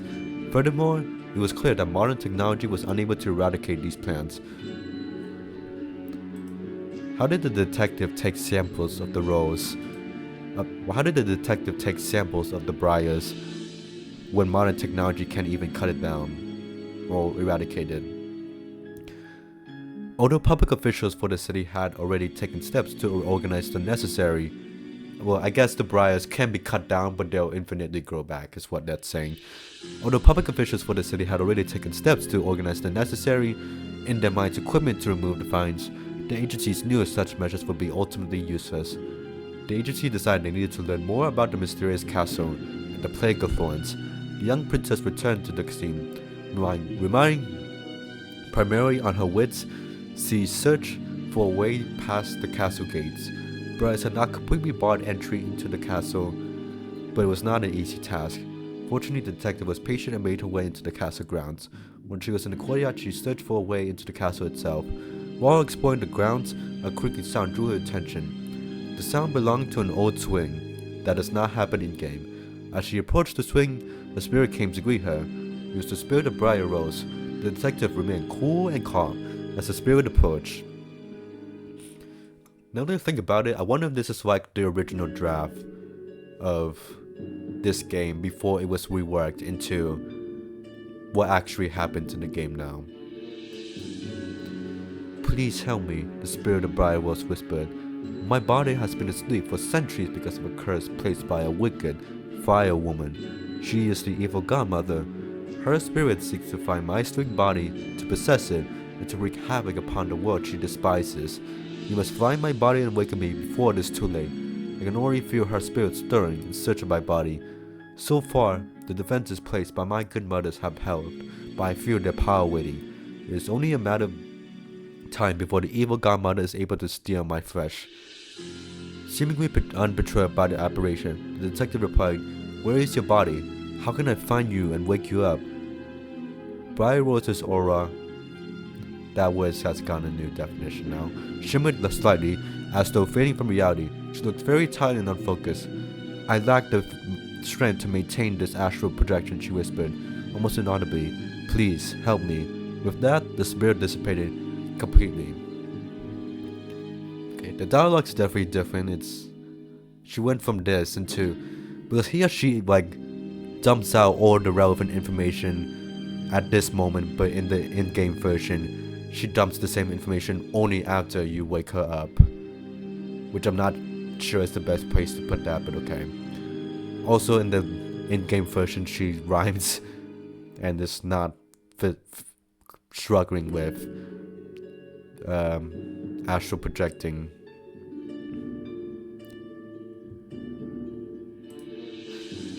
With a nonchalant sense of calm, the detective continued probing for clues. I think that's the third time is mentioned in the detective's column. She made her way inside the castle. She explored the various rooms, and there were many, for the castle was as complex as a labyrinth. There was dust on every shelf, and there were cobwebs in nearly every corner. Still, the detective Jonesy checked out every room she could in her search for Briar Rose. Eventually, the detective encountered a gargantuan spider, giant enough to be able to eat a man. But this detective was no man, nor did the Rings moment. She was undeterred by this abomination. She found a torch and used the flame to keep the repulsive creature at bay. The detective thereby gained access to more areas in the castle. Pressing on, the detective found an expensive laboratory. There's an alchemist's lab, and there are many unusual contraptions within the room. Most startlingly, she discovered a functioning teleportation device. The device transported her to a hidden chamber, where she found a remarkable journal. Okay, this is not in the in-game version because the device just sent her out to the courtyard. Here it sent her to a new area. The journal contained many interesting notes that the detective would use in her quest that we never read. There were instructions on how to concoct a unique rose potion that would cure the sleeping beauty and awaken her. According to the notes in the convenient journal, the potion was devised well after the godmother's rose and ivy contained the curse. Everything she needed to create the potion was in the lab. There was also instructions of what to do with the potion too. There was still the matter of actually finding Briar Rose. Like many things in life, it was a complicated task. The detective felt lost at times in the labyrinth castle, which was filled with unyielding obstacles and maniacal puzzles that will not get explained. At one point, in order to explore one of the castle towers, she had to search for a shield. Once she placed it in the grasp of the statue of a knight. I don't think these two sentences are important. I feel like those could just be scrapped. Mechanisms within activating heavy gears churned, moving the statue aside to find an entryway into the tower. Performed task after task, the detective relentlessly pursued the whereabouts of the sleeping Briar Rose. Though there were instances where she felt like quitting, she always found inner strength to persevere through her trials. I feel like this is a lot of character to give to the protagonist detective that we unfortunately don't see that much of in the rest of the games. Finally, after solving a challenging puzzle involving a life-size marionette stage, there is no puzzle involving the marionette stage. You just place the puppets in the stage and it gives the key right away. She earned the rusty old key. With the keys, and using other clues she had obtained, she unlocked a secret passageway in the graveyard, which led down to an underground chamber. The sleeping princess was there, waiting to be awakened. There was also a special machine in the room, which required the rose potion to activate. The machine would wake the princess and end the curse forever. Once the detective injected the potion into the machine, however, the spirit of the evil godmother confronted her. Hiding in the form of a wretched crow, the evil godmother's spirit had been monitoring the detective throughout her investigation. Red smoke seeped out of the crow's eyes in the precocious anticipation of hijacking Briar Rose's body. The detective did not panic. Utterly composed for the fourth time, she coolly punched in the correct code sequence and the machine emitted a keen scent which awakened Briar from her mystical enchantment before the evil godmother could possess her. I like this sentence. She coolly punched in the correct code. Once the princess awoke, the evil godmother's spirit had nowhere to go and was dispelled out of existence. She didn't even die, she was removed from existence. Damn. The princess slowly got up. After such a long slumber, she obviously requested some time to accumulate herself, not only to the world, but to living again. The detective helped the princess return to a traditional bedchamber in the castle, which amazingly remained in pristine condition. Looking out at the window, Briar Rose marveled at her second chance at life. She marveled at the fantastic city that had grown up around her castle. She had marveled at the heroine who had conquered an epic curse. The detective, satisfied that she had completed her job, returned to the agency. New missions awaited her. I like this ending where there's more for Briar Rose. I like the detail of Briar Rose, like seeing the modern world and getting used to new life, like even briefly, albeit briefly, but I like that they paid attention to that in this version at least. yeah, I wish there was more character moments like this. Like, not just in hidden object adventure games in general, but in the Dark Parables series. Like, there are definitely some character moments, yes, but I think more would have made the series even better. Okay, that was novel section. Now let's do these puzzles. There's no reward for completing the puzzle, by the way. These puzzles, by the way, it's just if you want to, and I might as well. I swear to God, I played this exact puzzle, but this was like the puzzle in Brink of Conscious, Dorian Gray Syndrome, which came out after this game, so maybe this game did it first, but it's like one of these puzzles where you're limited to one plane and just one opening, and you try to get these to the other side.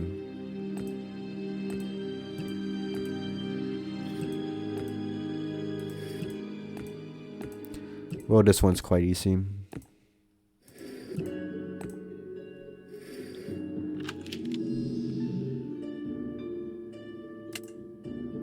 The best move is 999.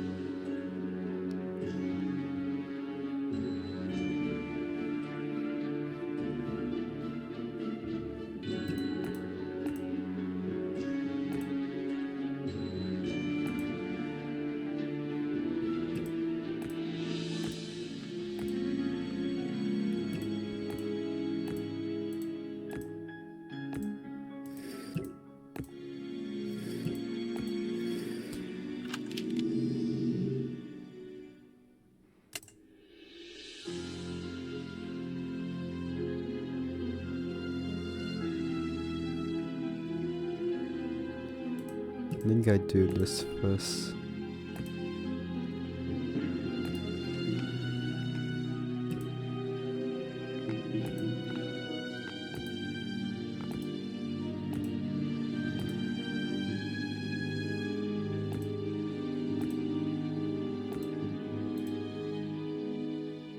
Sure, I think I messed this up.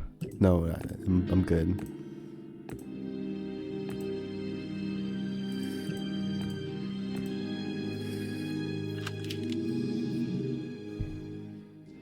I need to rest my vocal cords anyway.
Uh-oh.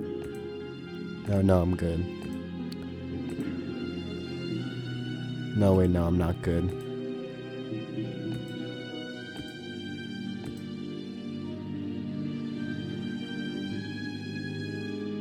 Uh-oh.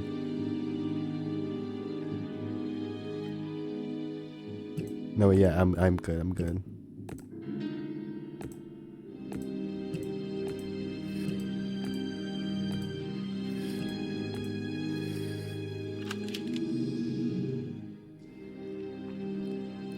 This is the only Dark Parables games, as far as I'm aware, that, but wait, not, I know for sure. This is the only Dark Parables games that has the novel section, and actually, you know what? I don't think anyone would be watching up to this point. I'll say it again, and the outro yapping session at the end of the game. I will say it now, and I'll say it again. It's a shame that this is the only game that has the novel section, because it would have been interesting to even with without the Dark Parables version, would have been interesting to compare with the original fairy tale versions and the current Dark Parables version. This is also the only Dark Parables game that has like unique puzzles in the extras menu. The rest of the Dark Parables games just has the same puzzles as the main chapter ones.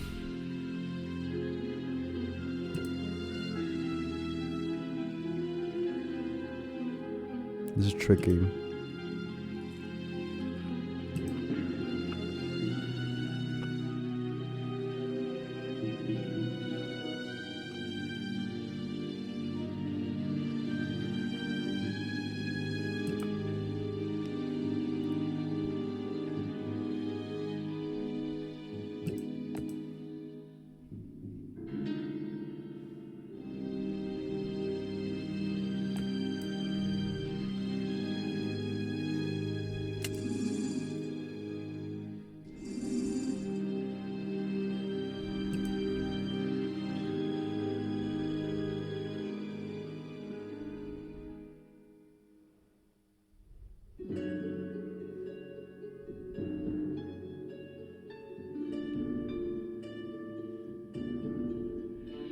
If we're gonna get a thing here, it's never gonna leave that.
No. I did not notice this.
It's funny how I don't care about the cursed collectibles, but I do care about getting these puzzles done.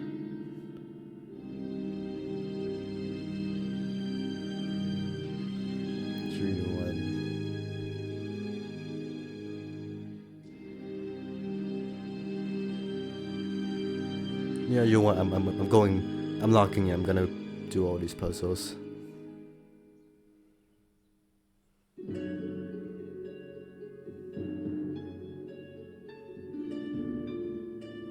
Okay, yeah, this is way more manageable.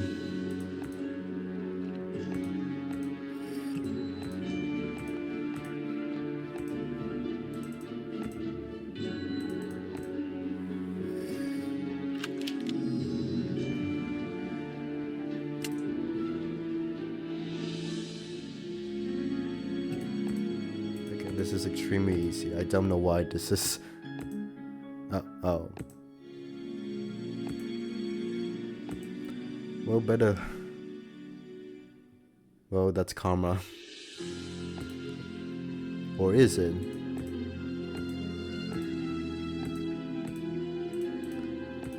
Well, I have to think before I speak, but... Yeah, I mean, yeah, that was literally just one model. Of course, that would be easy. This one might be trickier.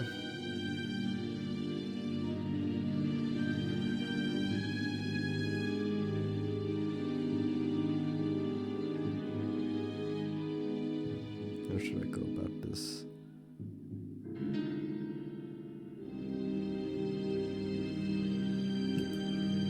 Let's try this.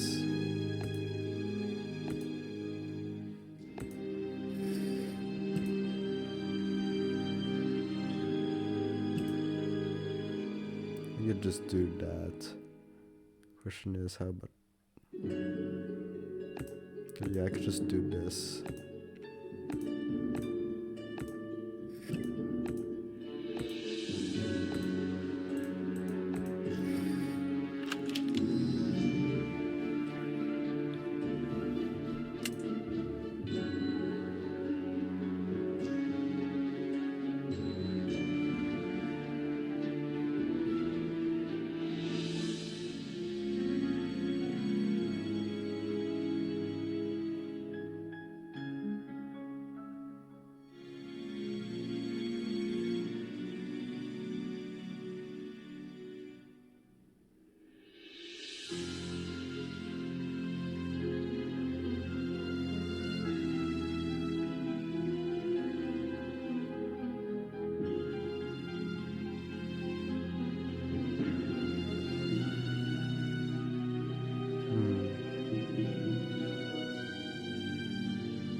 The blue orb, I'm trying to figure out.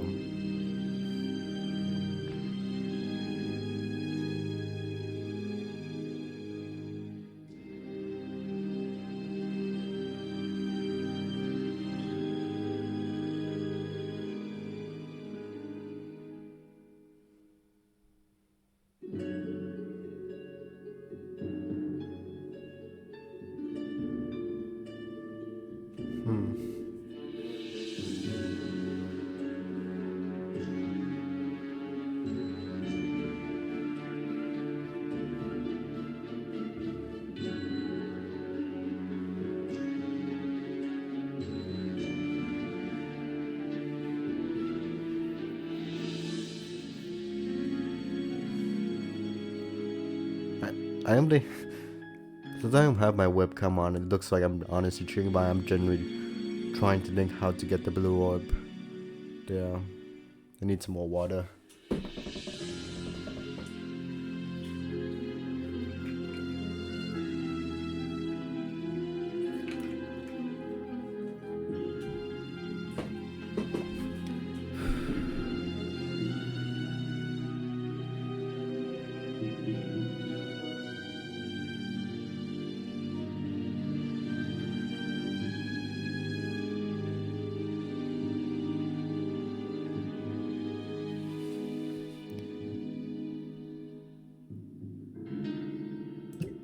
Is it this way?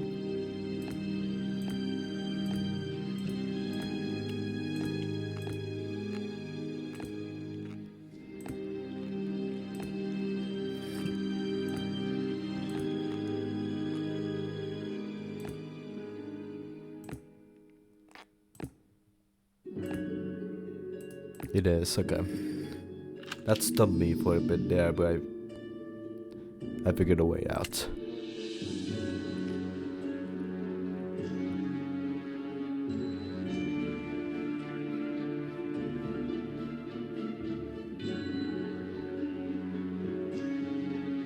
Do this first.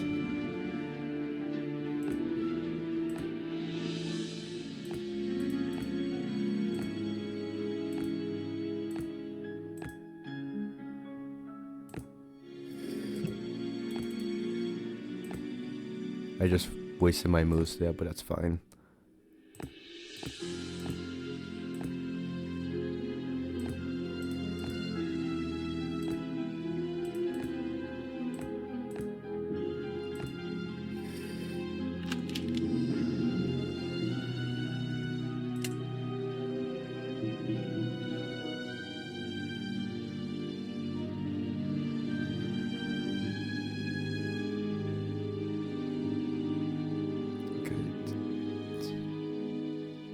Do that.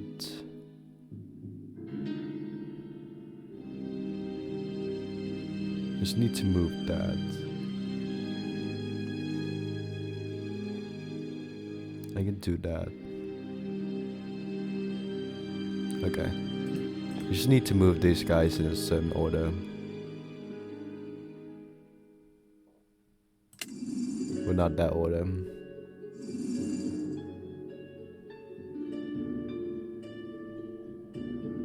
What was I thinking? Oh yeah, that was my thought process.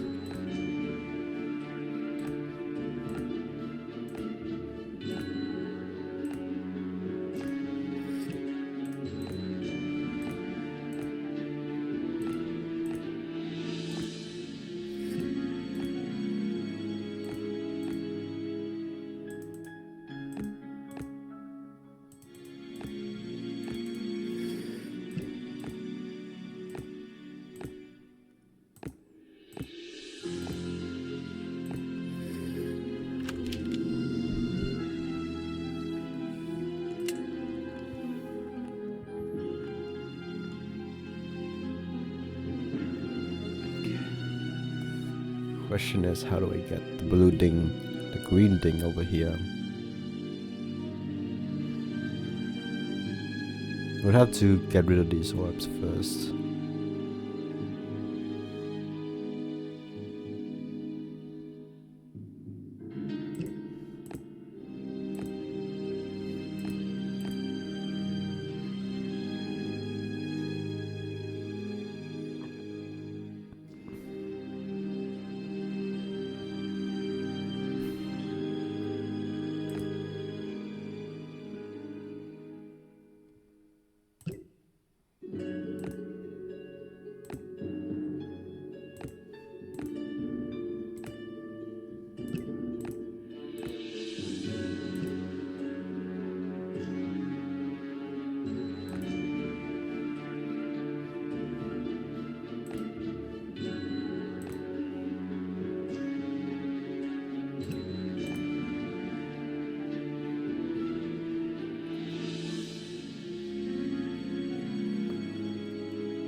Got the green stuff, the colors right. It's just how do I get this here?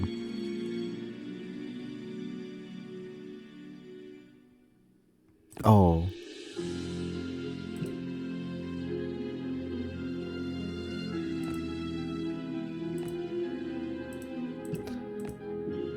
That's clever.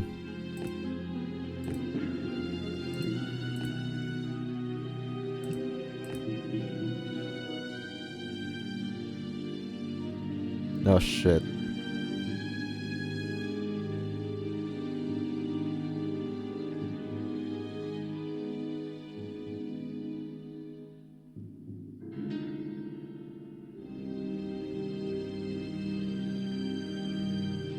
Okay, run it back.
This one's tricky.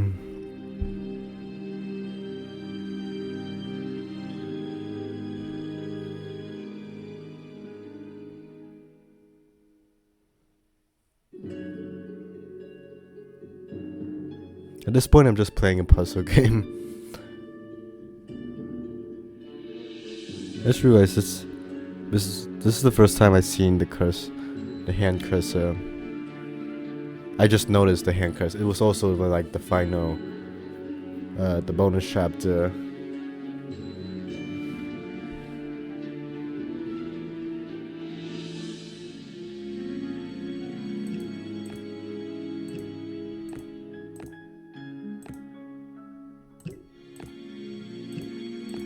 This way.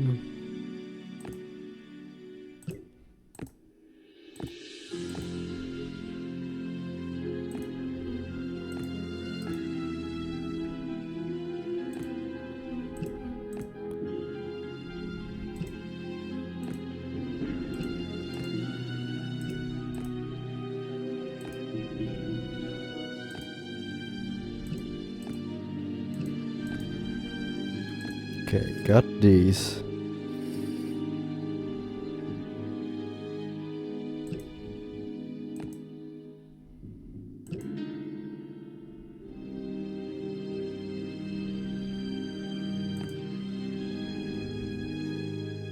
I think I can do that to re-annoy. Now let's put this back here.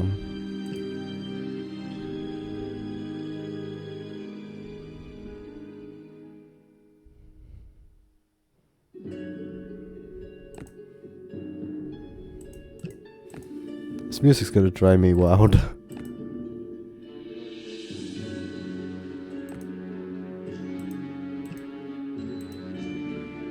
Shoot, man. Maybe not this way, but this way.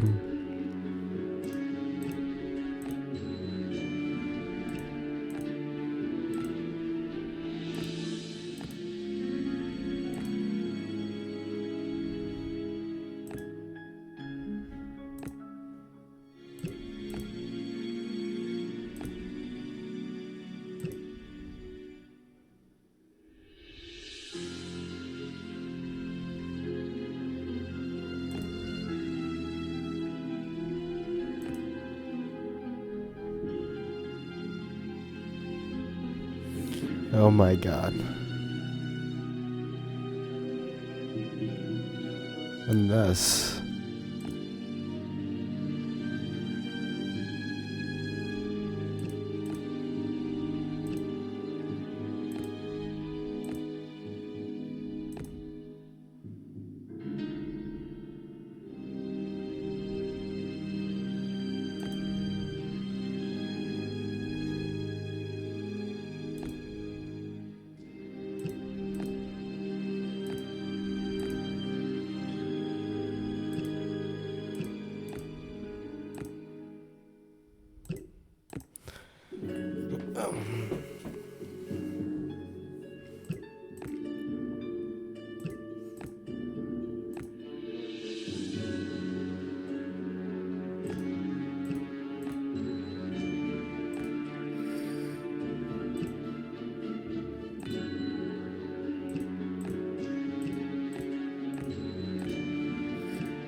Okay, that was enduring, but I got it.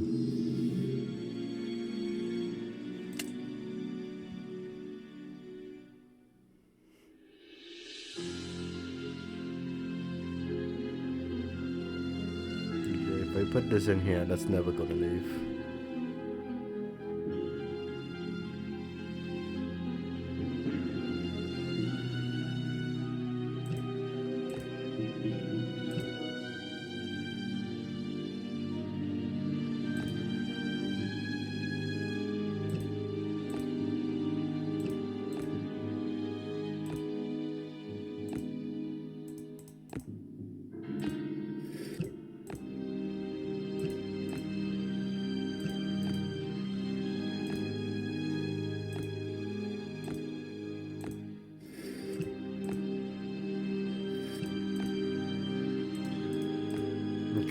go.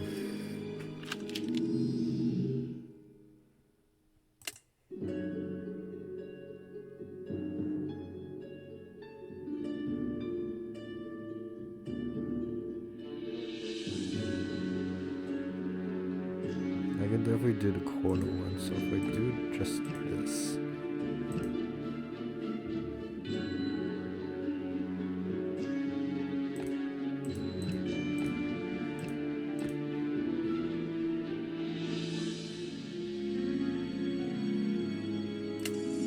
Ignore I did that.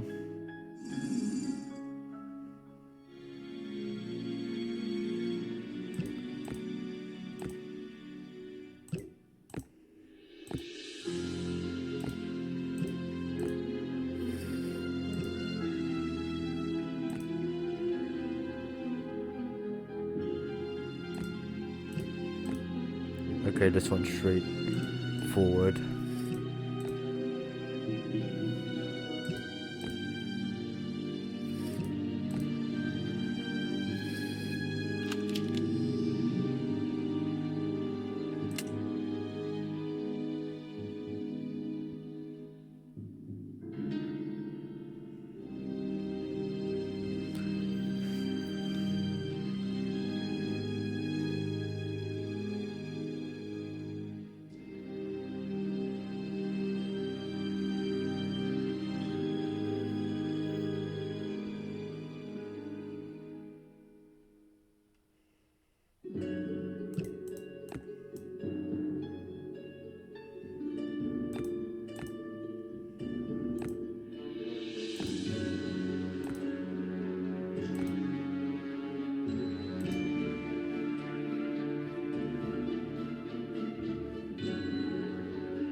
I don't really have anything to say during this section. I'm just chilling with puzzles at this point, honestly.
I feel like this is supposed to represent some symbols or something, or probably just a 6 pattern or something.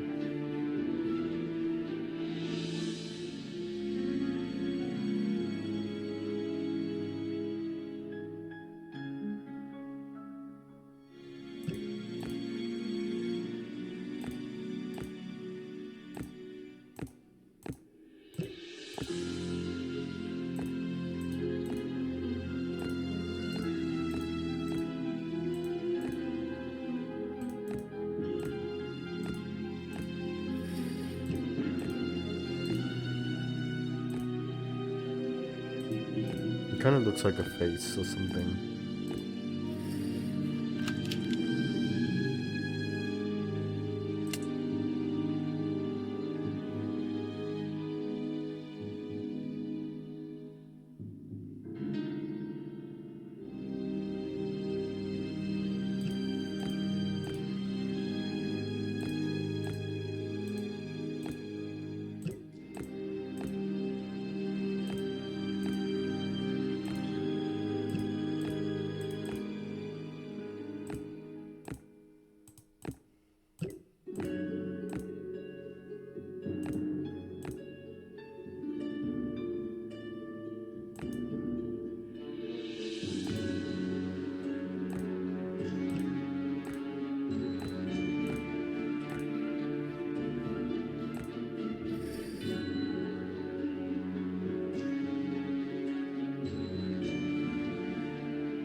I think I got this.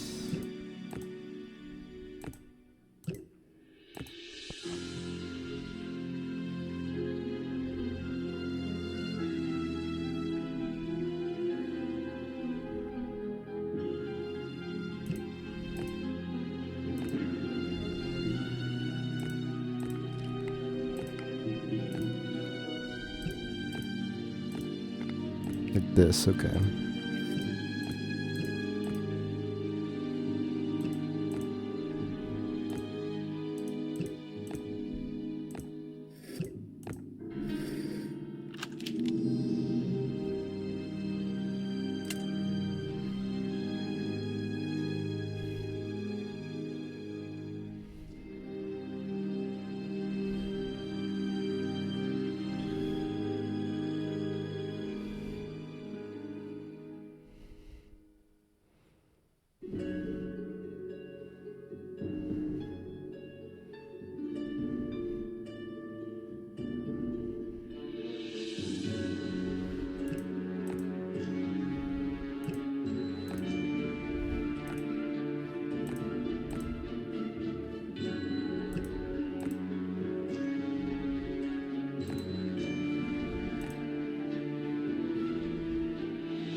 That's one. Okay.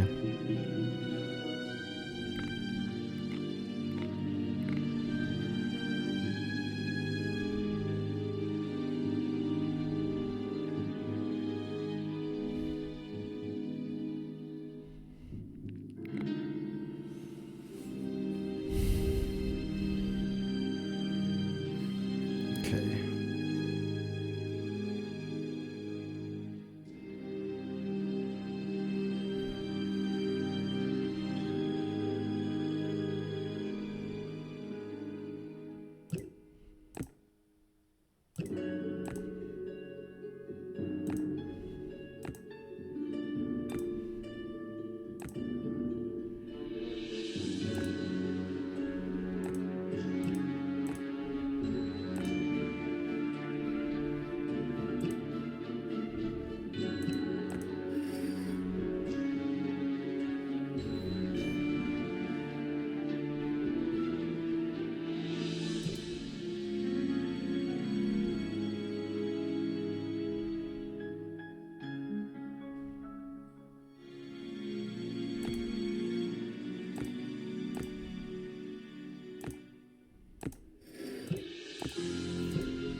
There we go. Okay, cool. I never have to do these puzzles again. I already did this the first time I played the game, but I didn't record any of the footage, so that didn't count. So now I have the footage for this. I have proof I did this, so I no longer need to do these puzzles ever again. And we have the credits of this game. Give me a moment.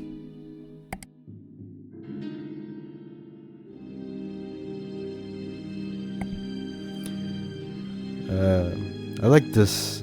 I think this the unique. I don't know how you would describe this style, but like it's like the scattered bits, like the paper with the credits and the scattered bits surrounding the credit text.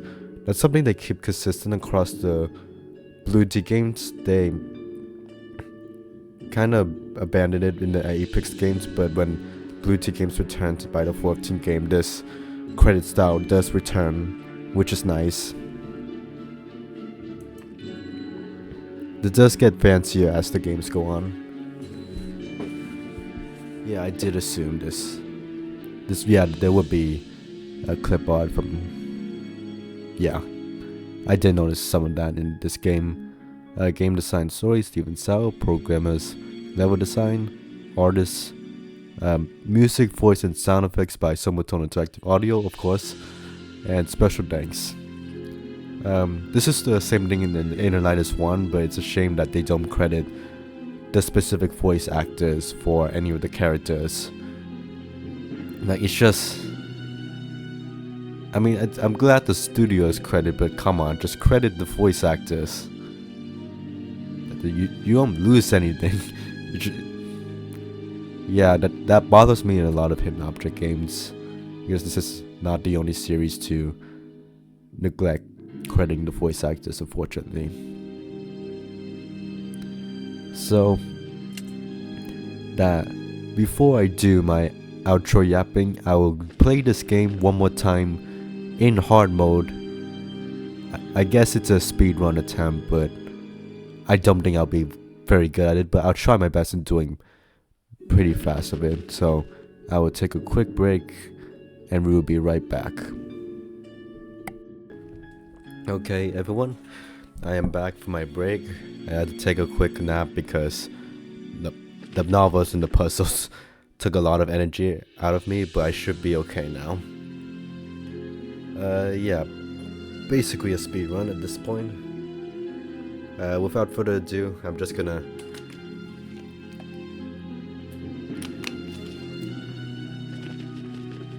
I'll basically try to do a speedrun of the game. I'm definitely...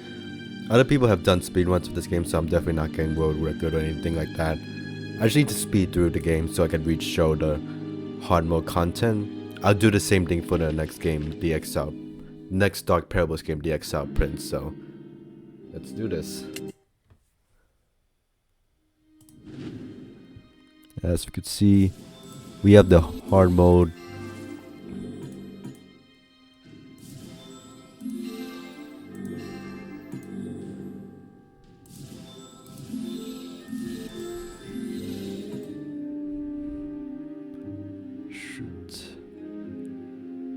A good start.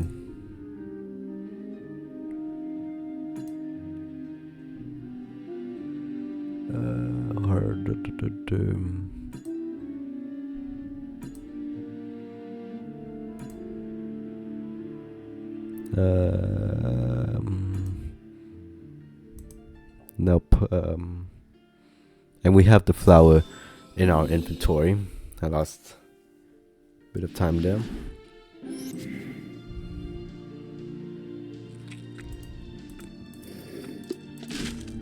We have the golden rose.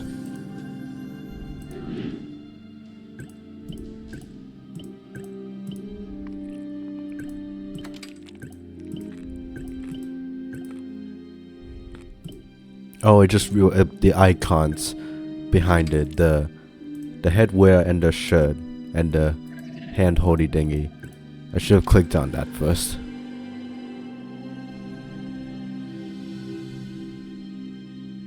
That we weren't allowed to skip. I guess it'll probably just tell you that you can't skip.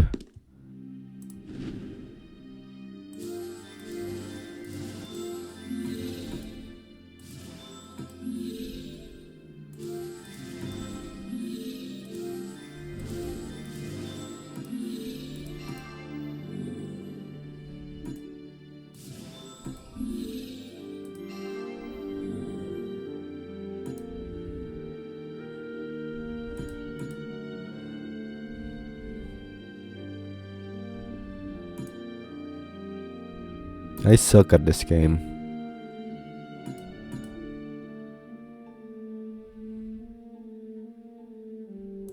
There we go.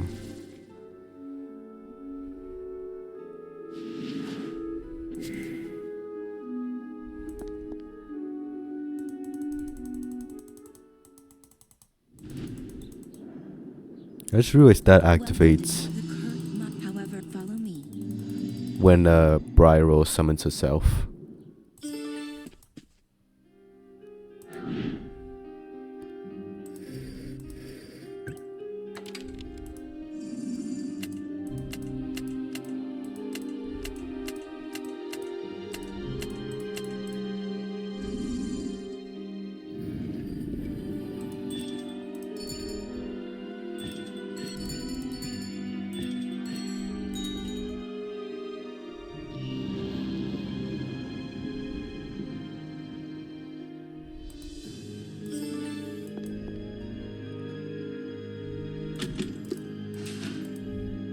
I think this is one of the few times the pop-up shows up.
Yep.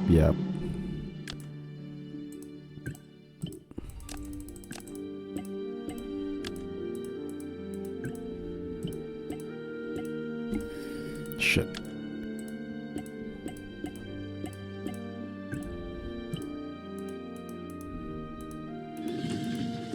No, don't close on me.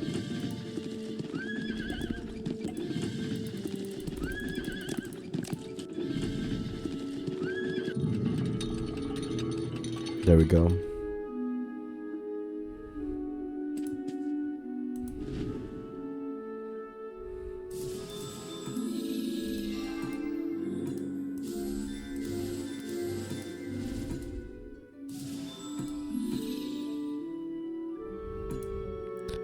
Uh-oh.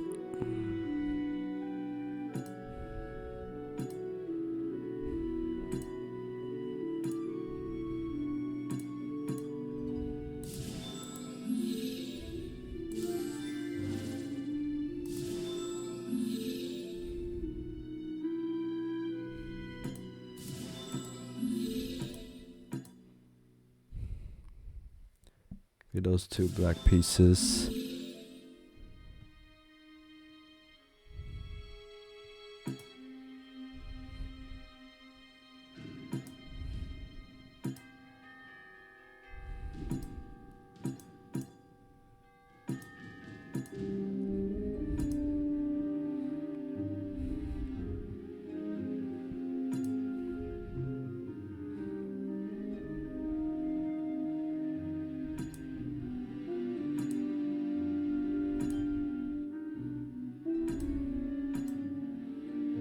Okay, well, I really can't see these last. Where's the last piece? Damn. I really can't find it at all.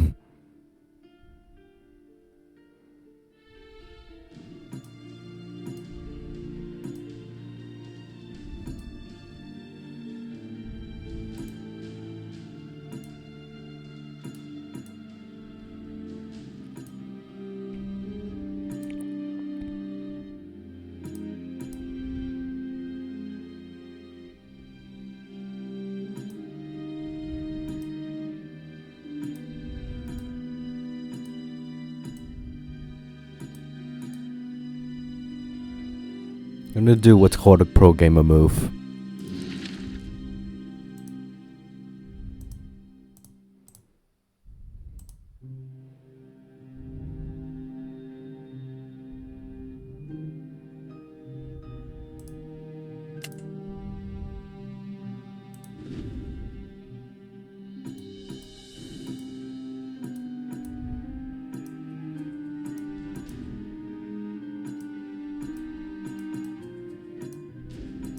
Okay, yeah, despite that, I can't. Where is that? Where is that piece?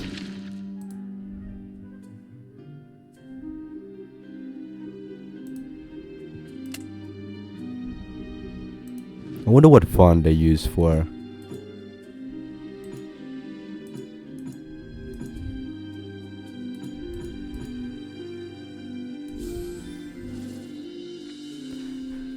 that's yeah, that took up a lot of time.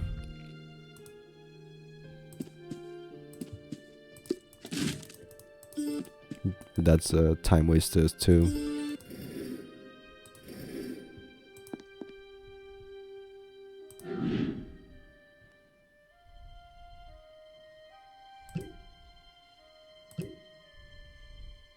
I don't think my brain can handle seeing more of these.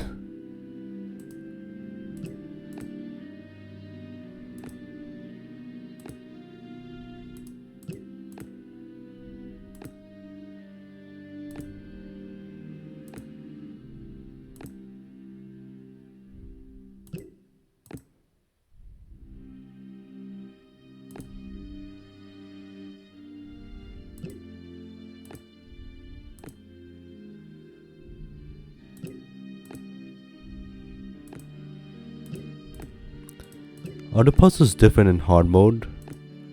I feel like they are. I don't remember this puzzle being as hard as I played it just now, but I could just be hallucinating, honestly.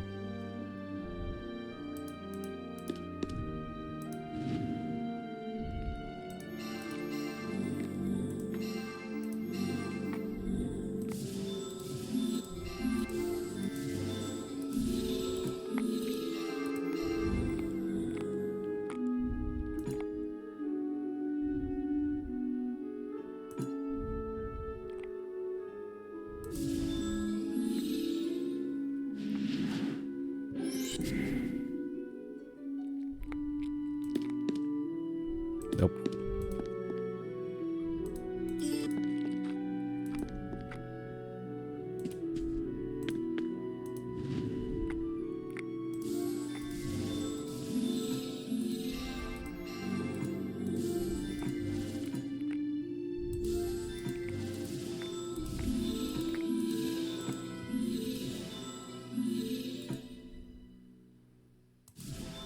I feel like they hide the same items down there.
There is a reason why I did better in the last game speedrun in Atlantis 1 than I am right now with this game.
Come on, there, right there. Damn it. I'm doing horrible in time.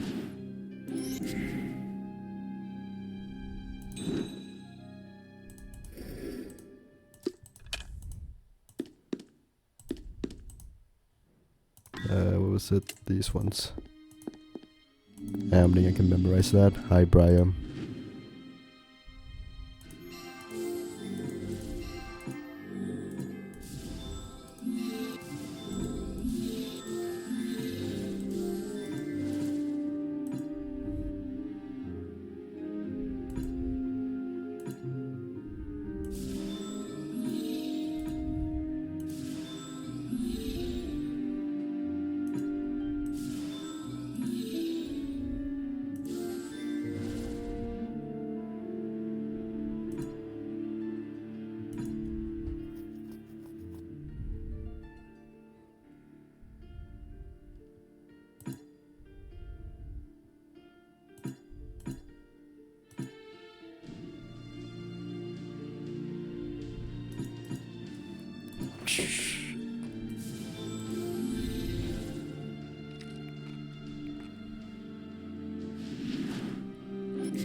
That was weird.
I'm allowed to cheat if it's in the game.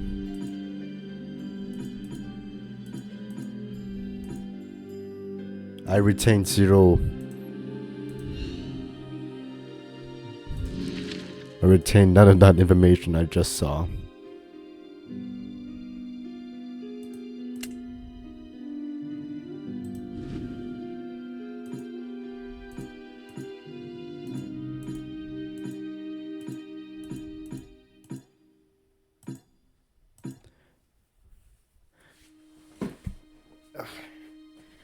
Shit.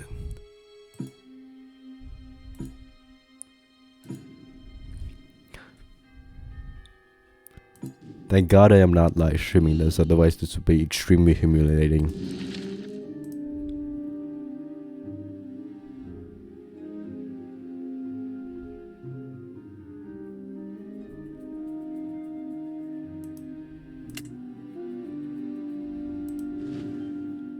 Oh, right. Oh my God.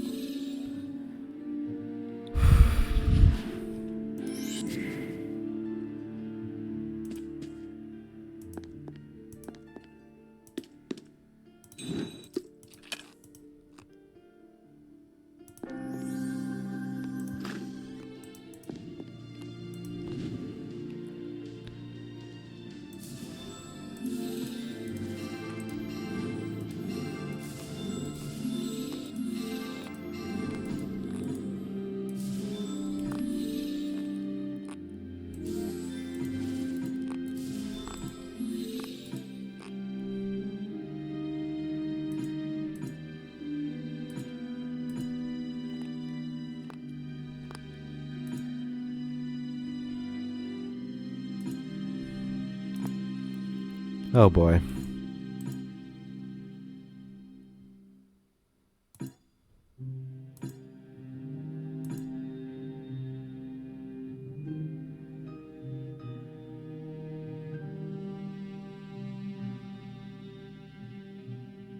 Oh my god. There is a reason why I'm titling this speedrun attempt instead of actual speedrun.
Yeah.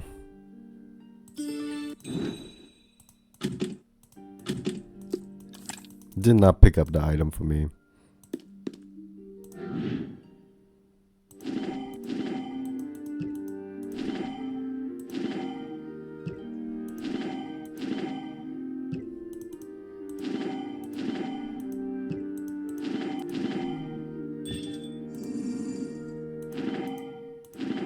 Okay, yeah, this is definitely.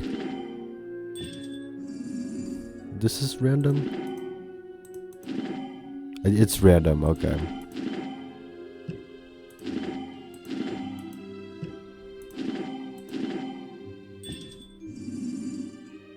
I feel like I've heard that sound effect elsewhere.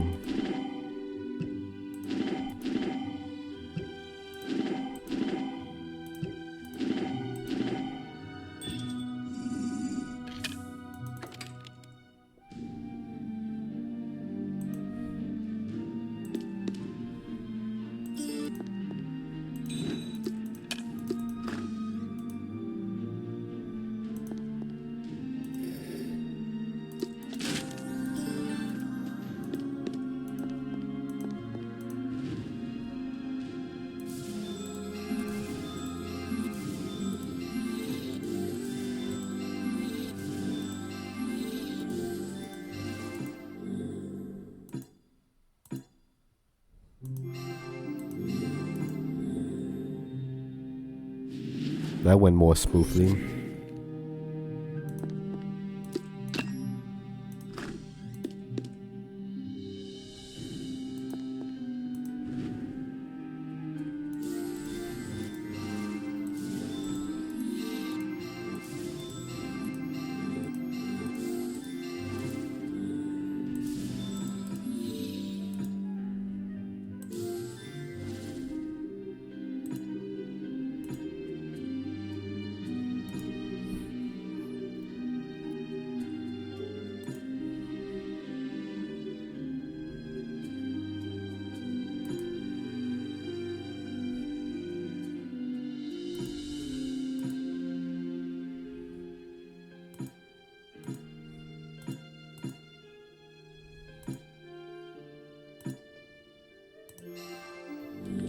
I should have seen that way earlier, but okay.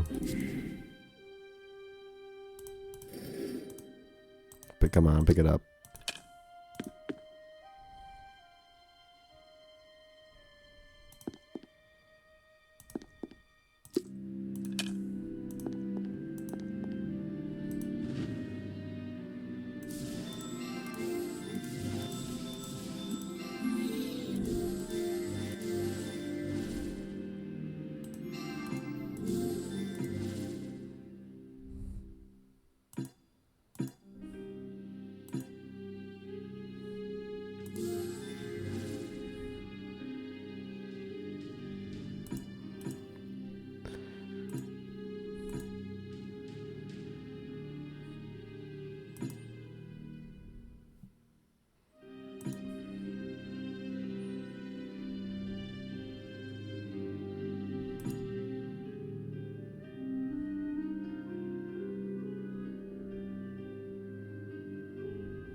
I know what I must do.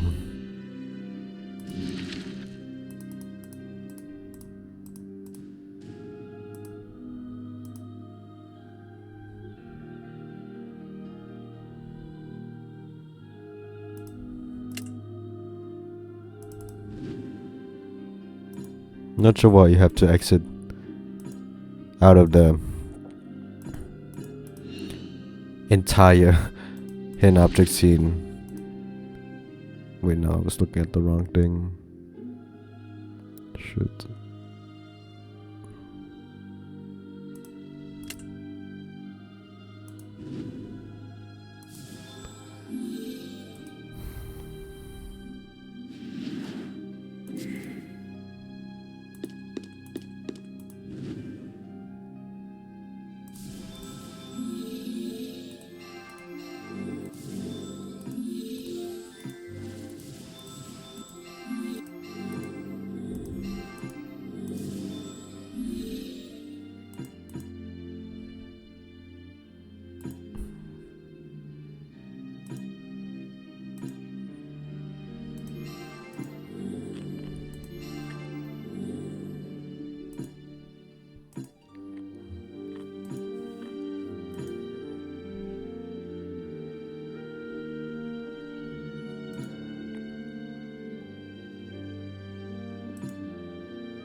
Return to strategy guide.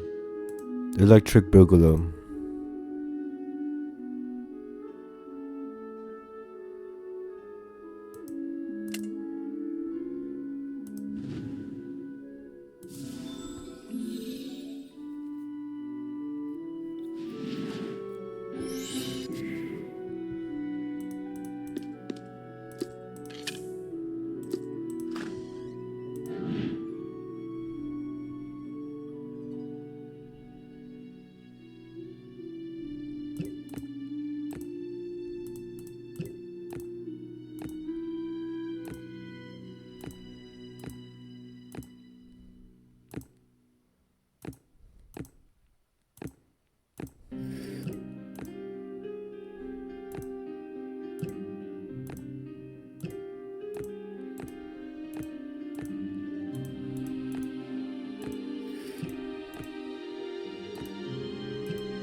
That is not the right order.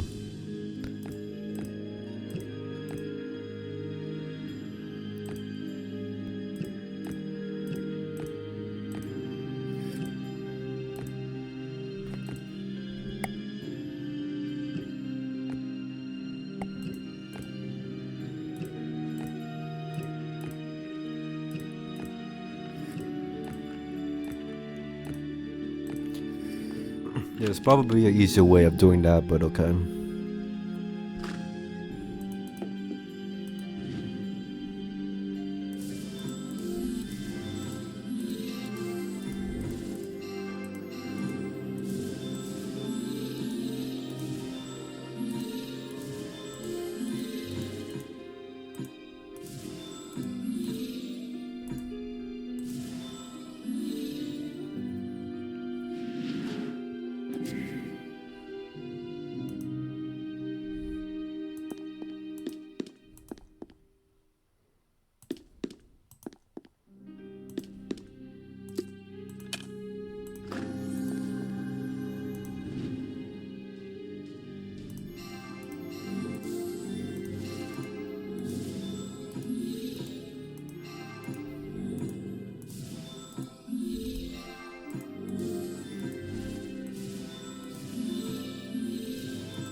Okay. I wonder if the energy cell is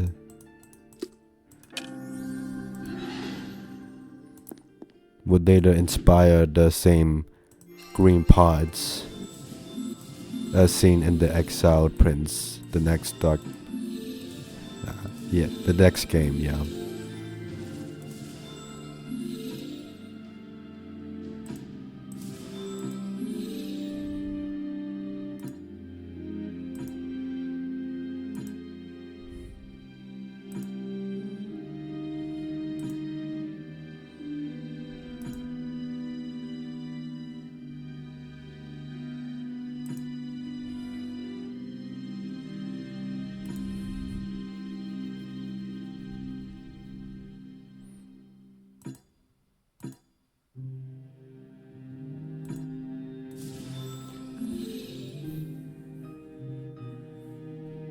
$22 is not too terrible.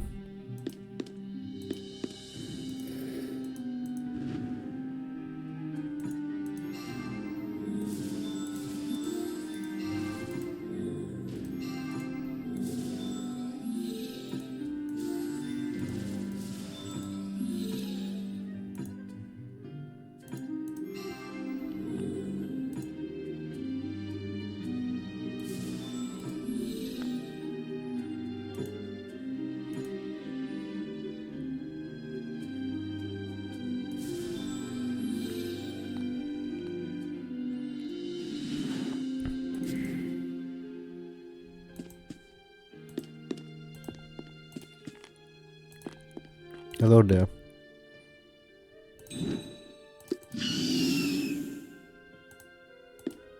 Wait, I didn't need to do that, damn it. What now? Yeah, up there.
This is not a good time saver, but okay.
There we go.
Where could this last item be?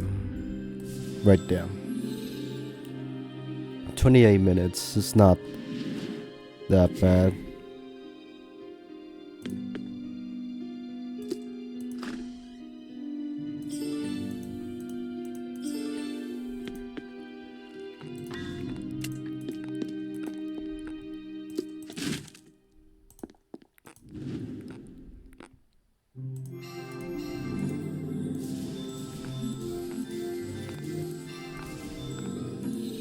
Now we can access the well.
Okay, that's settled.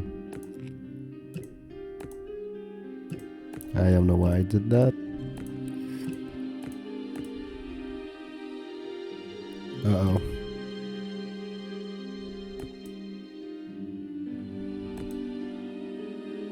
Uh-oh.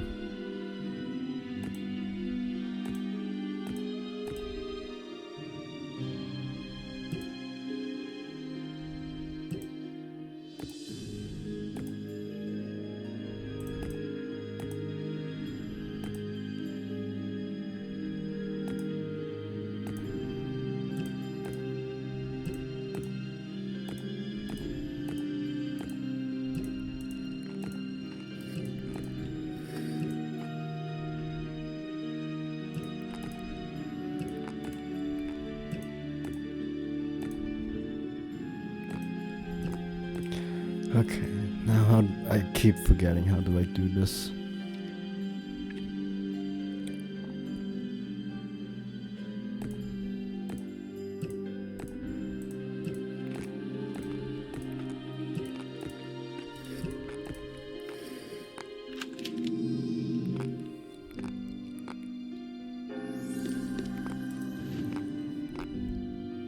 Getting there.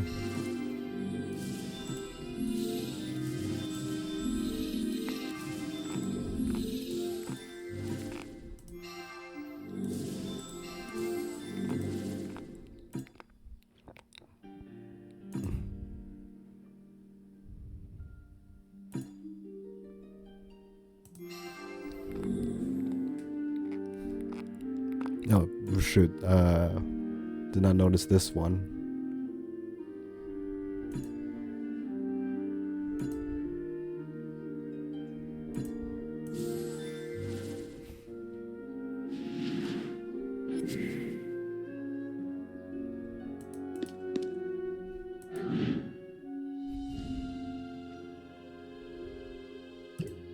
Regardless, need to take this out.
Uh-oh.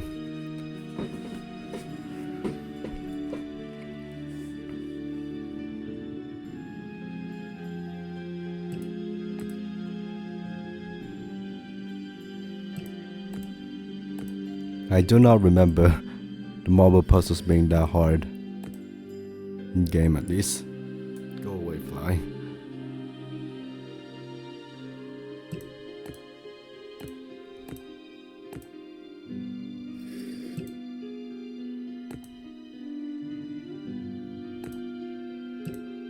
Okay, now that that's in position, I can do this.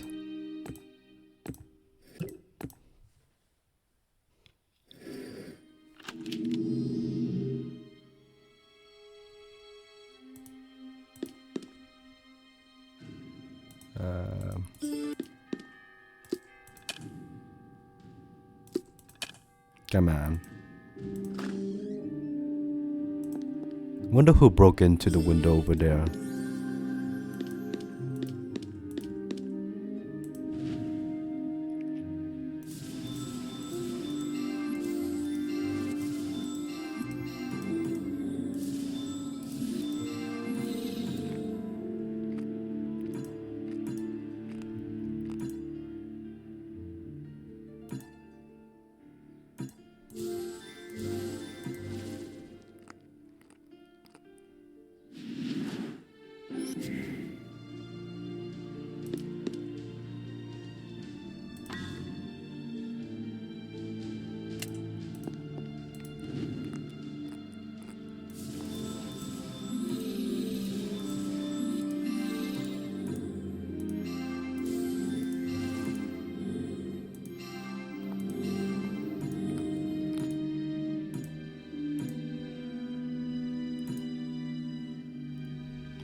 Nope, the wrong one.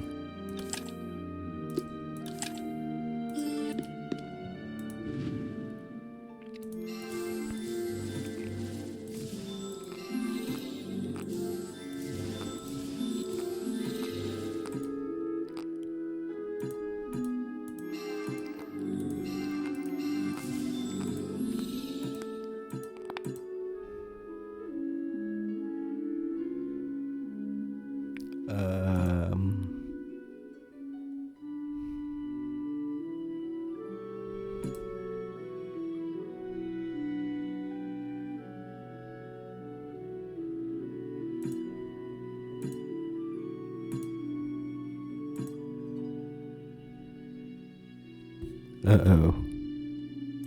Oh, right there. I did not click anywhere near that item, but okay.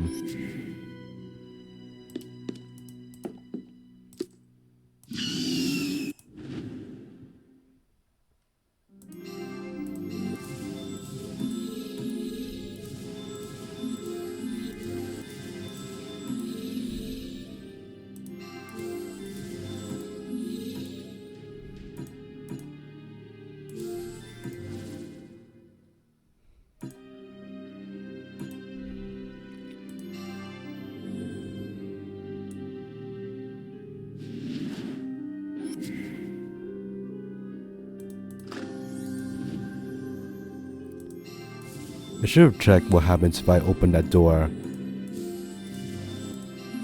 before I did the first hand object scene here. What if I would have faced a glitch or something?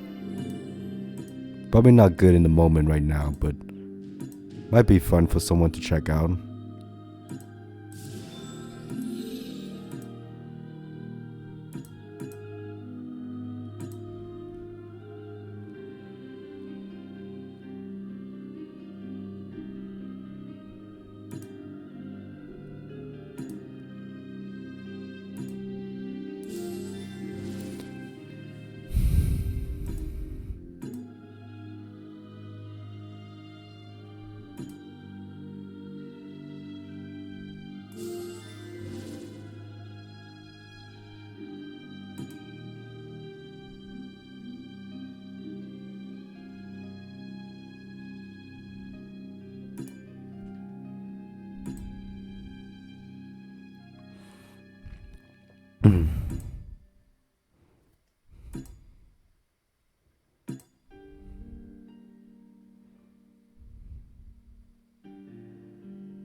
If all else fails,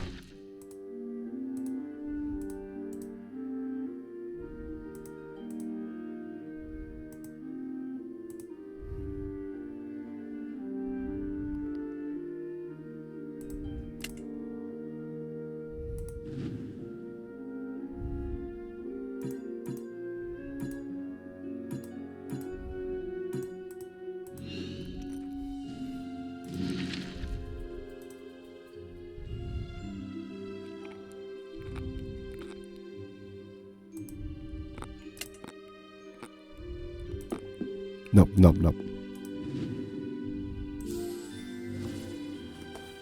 Okay.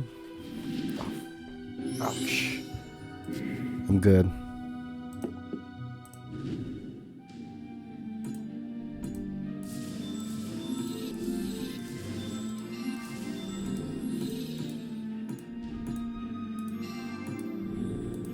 Not this time.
Hibbity hobbity, back to the strategy guidey.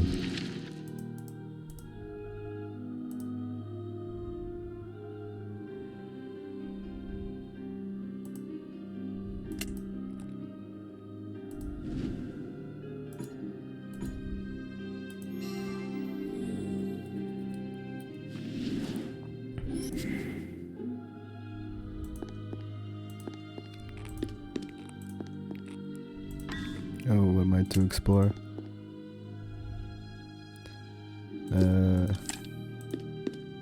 Let's check out the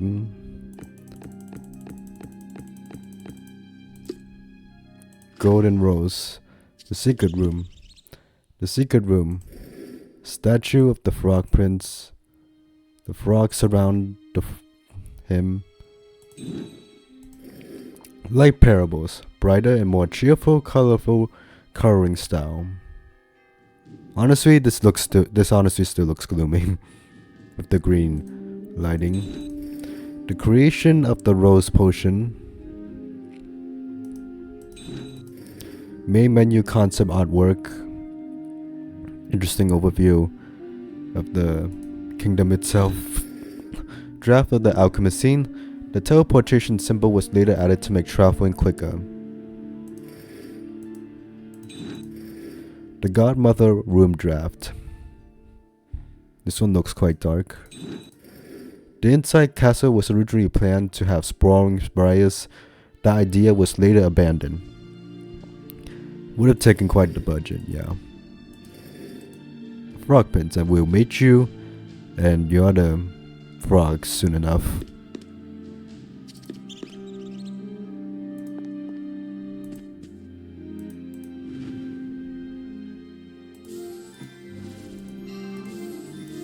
Interesting that we just find the black rose lying around in the horse stables, whereas the white rose takes a bit of more effort to find. With like the different circles and stuff.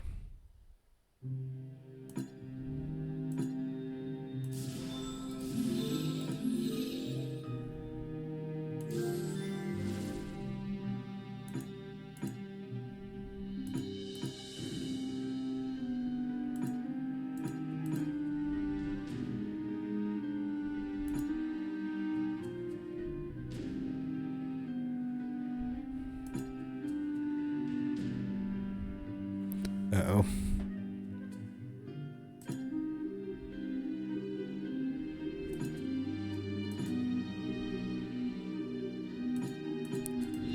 There's always the strategy guide.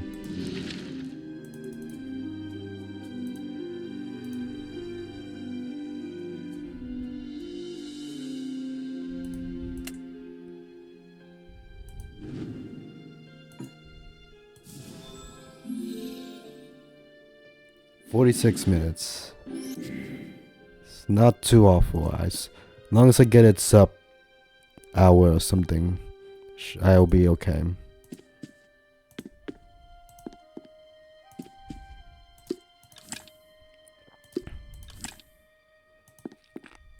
She's just chilling there.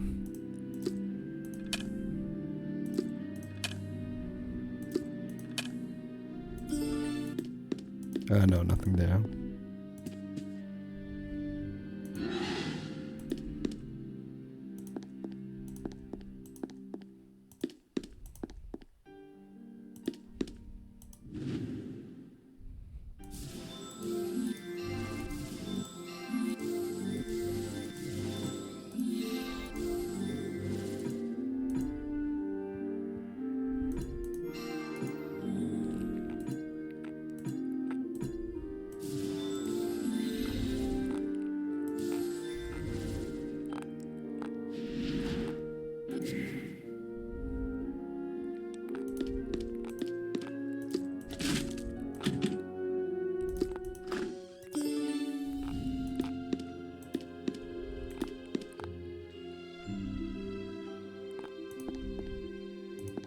No.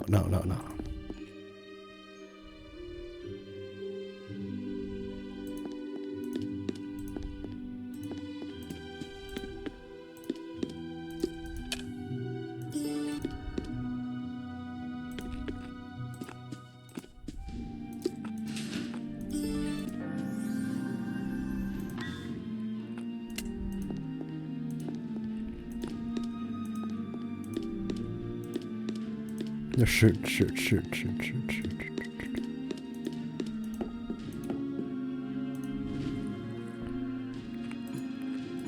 Hammer time.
Well, if nothing else, hammer.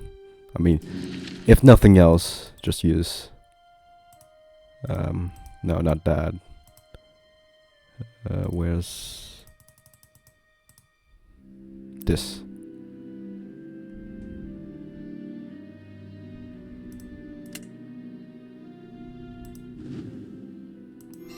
That is right in plain sight. I should have noticed that. Okay, we're approaching 50 minutes, so I have to act quickly. I should have gone to the servant's room. Save time. What? No. This one.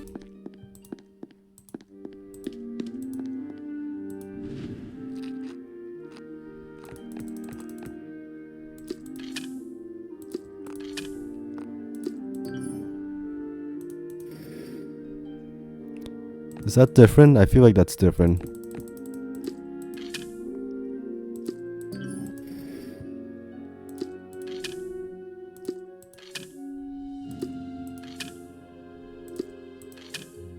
No, never mind. I just misremembered entirely. Shit.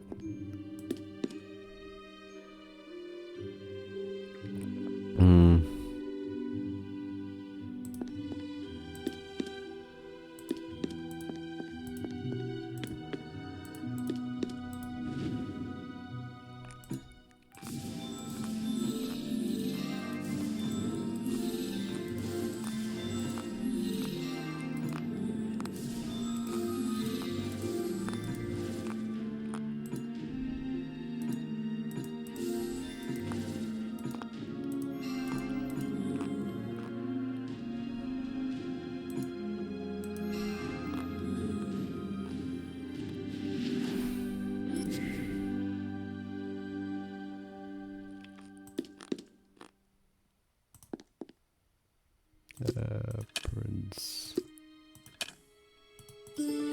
Very hard puzzle. Yeah.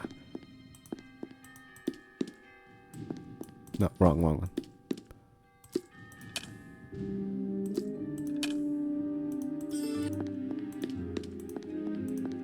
I can make it.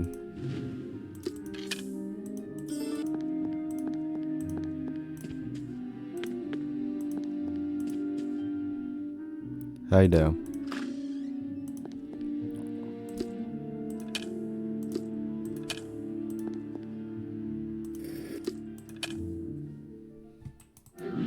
Okay, 52 minutes, not too bad. Just need to complete this puzzle.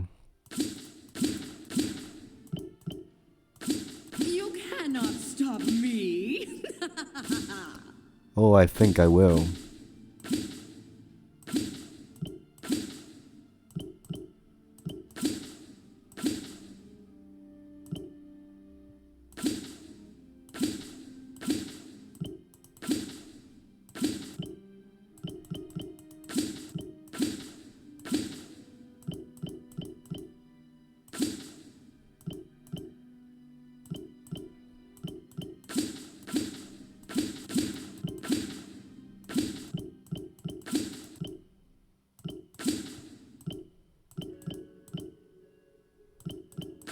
You know, within hindsight, I could have just shown the secret room when I beat the speedrun instead of in the middle of it.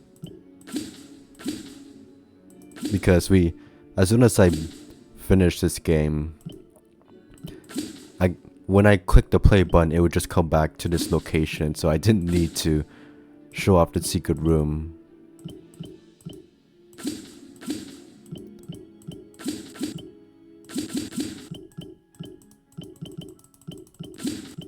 It's a good thing there's no penalty for misclicking the wrong items, otherwise I'd be screwed.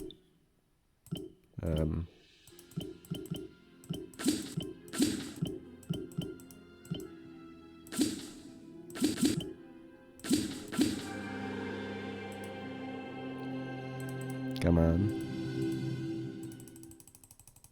Thank you. When the curse you Bye-bye.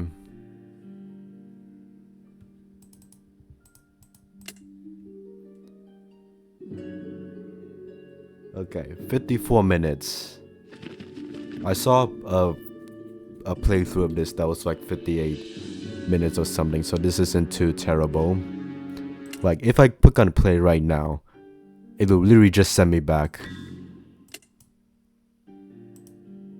Yeah, it would literally just send me back to the final location. I did not need to show off the secret room.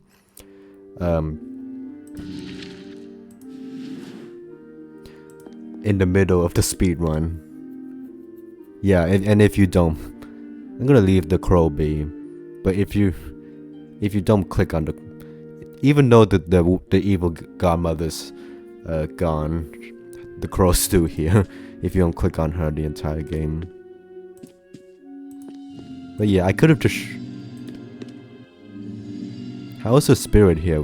Well, I guess the developer didn't intend you to go back here once you stop the evil godmother. But yeah, I could have just shown this right now. I didn't need to show in the middle of the speedrun. I'll show it off one more time.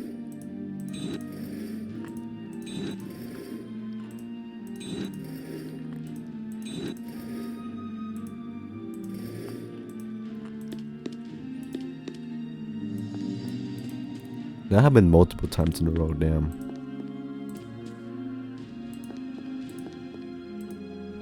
Hi, Briar. Thank you, Detective. When the you, however, the carry. Bye-bye.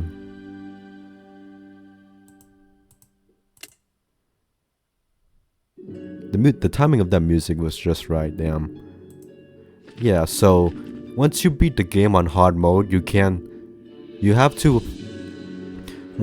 This is a kind of silly game design decision. Once you beat the game on hard mode, instead of letting you replay the game from the play button, you have to create a new player and replay the game then. But instead of being able to replay the game immediately in hard mode, to replay the game in hard mode, you need to play the game 2 times, basically. Like, it just locks you out of hard mode. You have to beat it in normal mode, then unlock hard mode again, instead of just having the difficulty screen or something. They have the difficulty screen in the first 2 Forgotten Riddles games. I don't know why they didn't just do that here. Yeah, that's actually that's a very good point. Why couldn't they just do they had a difficulty screen for the first 2 Forgotten Riddles games. They could have just done the same thing here. It saved a lot of trouble for players. Also, I don't think anyone cares, but it would have been nice to replay the bonus chapter instead of having to replay the entire main game to reach there. Anyways, 44 minutes is not too bad. It's up 55 minutes rather. Okay, outro yapping session time. I don't know if anyone's watching up to this point, but thank you very much for watching up to this point, if you have. This is a very solid, probably the best,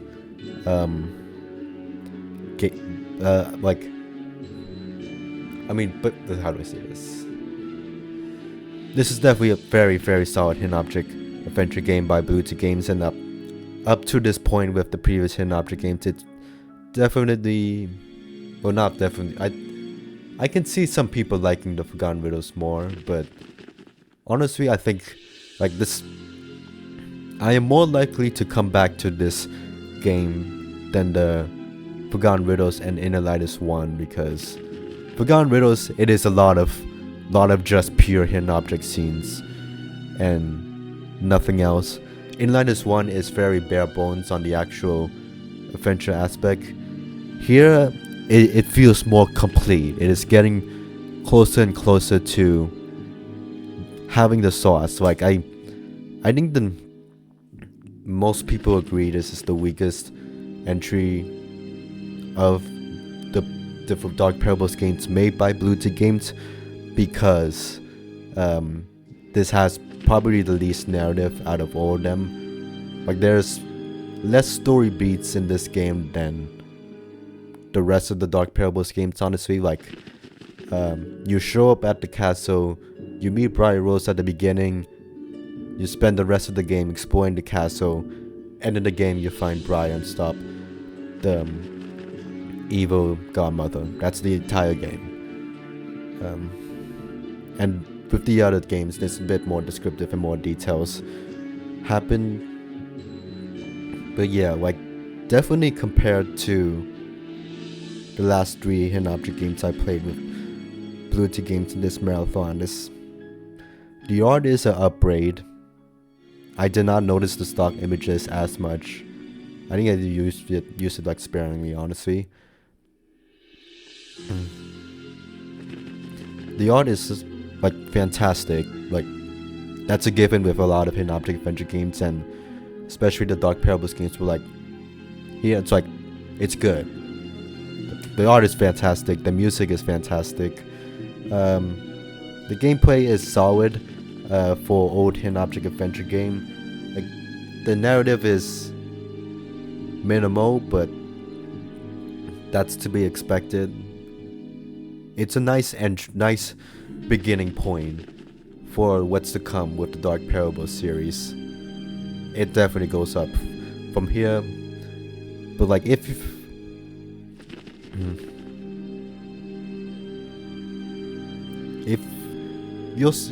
let's say you're a hidden object player back in like the late 2000s or something, and you decide to follow this, I don't know how you would, but you would follow the like Blue Tea Games, like hidden object games. And if you've been playing up to like, this metaphor doesn't make sense, but like basically what I'm trying to say is that this is definitely a more complete package, and a more well-rounded package in about every aspect, and more balanced in gameplay and story compared to the previous games. The story is actually mostly complete, like unlike Inner Light is 1, which leaves a lot of loose threads. This one, most of the loose threads are resolved, with some only remaining for the next game to handle, albeit like some of the threads just got scrapped for the next game, but what you're gonna do. But like, I mean, what I mean by that is like, it's minor. It's not compared to like Inner Light is 1, where like the majority of the game story is just not explained. Here, it's based on a very classic fairy tale, so it kind of makes sense. But here, it's complete. Now do I see is, why are the castle grounds windows light up? Is this would have to take place after the curse takes effect, the crow and the briars and everything. Anyways, yeah, like even though it's a bit outdated, it's a bit dated with like especially the mostly gameplay compared to the story. It's still a solid, okay balance between the gameplay and story, like again compared to the previous games. Like I don't see people like fangirling over Briar Rose, like just from this game alone. Just like how I would not see people fangirling over Edgar Lee in the latest one. I don't think anyone would care that much, but the character work is does get improved on in the later games, which is nice. The extras content is, the bonus game is it's whatever. Like for the first like bonus game ever in a hidden object game, it does its job. It's fine. It's nothing noteworthy. Honestly, a good like I mean, Dire Grove did this before, but it's a solid collection of collectibles we have here, especially the novels and the bonus posters. Those are unique. I wish more hidden object games had more unique and interesting extras beyond the typical wallpaper, soundtrack, and concept art. Like those are all appreciated. It's just even more would be nice. So yeah, I'm gonna give this game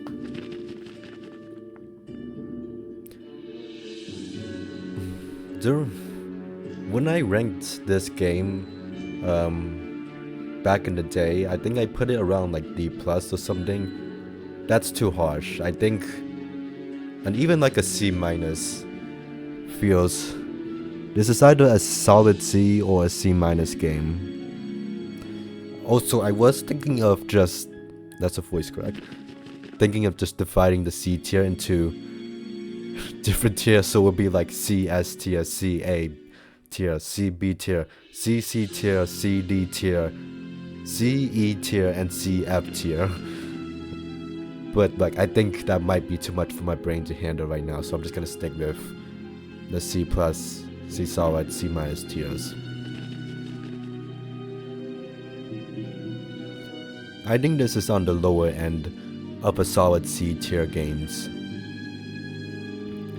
C- feels too harsh for this game because there's a lot of effort, considerable effort was put in this game compared to the previous games. But at the same time, I don't think I can go above the lower end of solid C tier games, because there's just better games than this, better hidden object games than this, better Dark Parables games than this. But that's not to like this on this game. I respect that this game started this series, and I respect everything it does right. It's just that the later games do it better. So yeah, lower end of the solid C tier sounds good to me. So for the next game, I will be playing Inner Lighters 2, the sequel to Inner Lighters 1. That will be the next game in the marathon, and after that I will then head into the next game, Butane's games release, Dark Parables: The Exiled Prince, the sequel to this game. So look forward to that. Thank you very much for watching up to this. Doesn't matter how much of this video you watched. I appreciate you watching any part of this video anyhow, and I'll see you all in the next Let's Play or whatever video I upload next. Bye bye.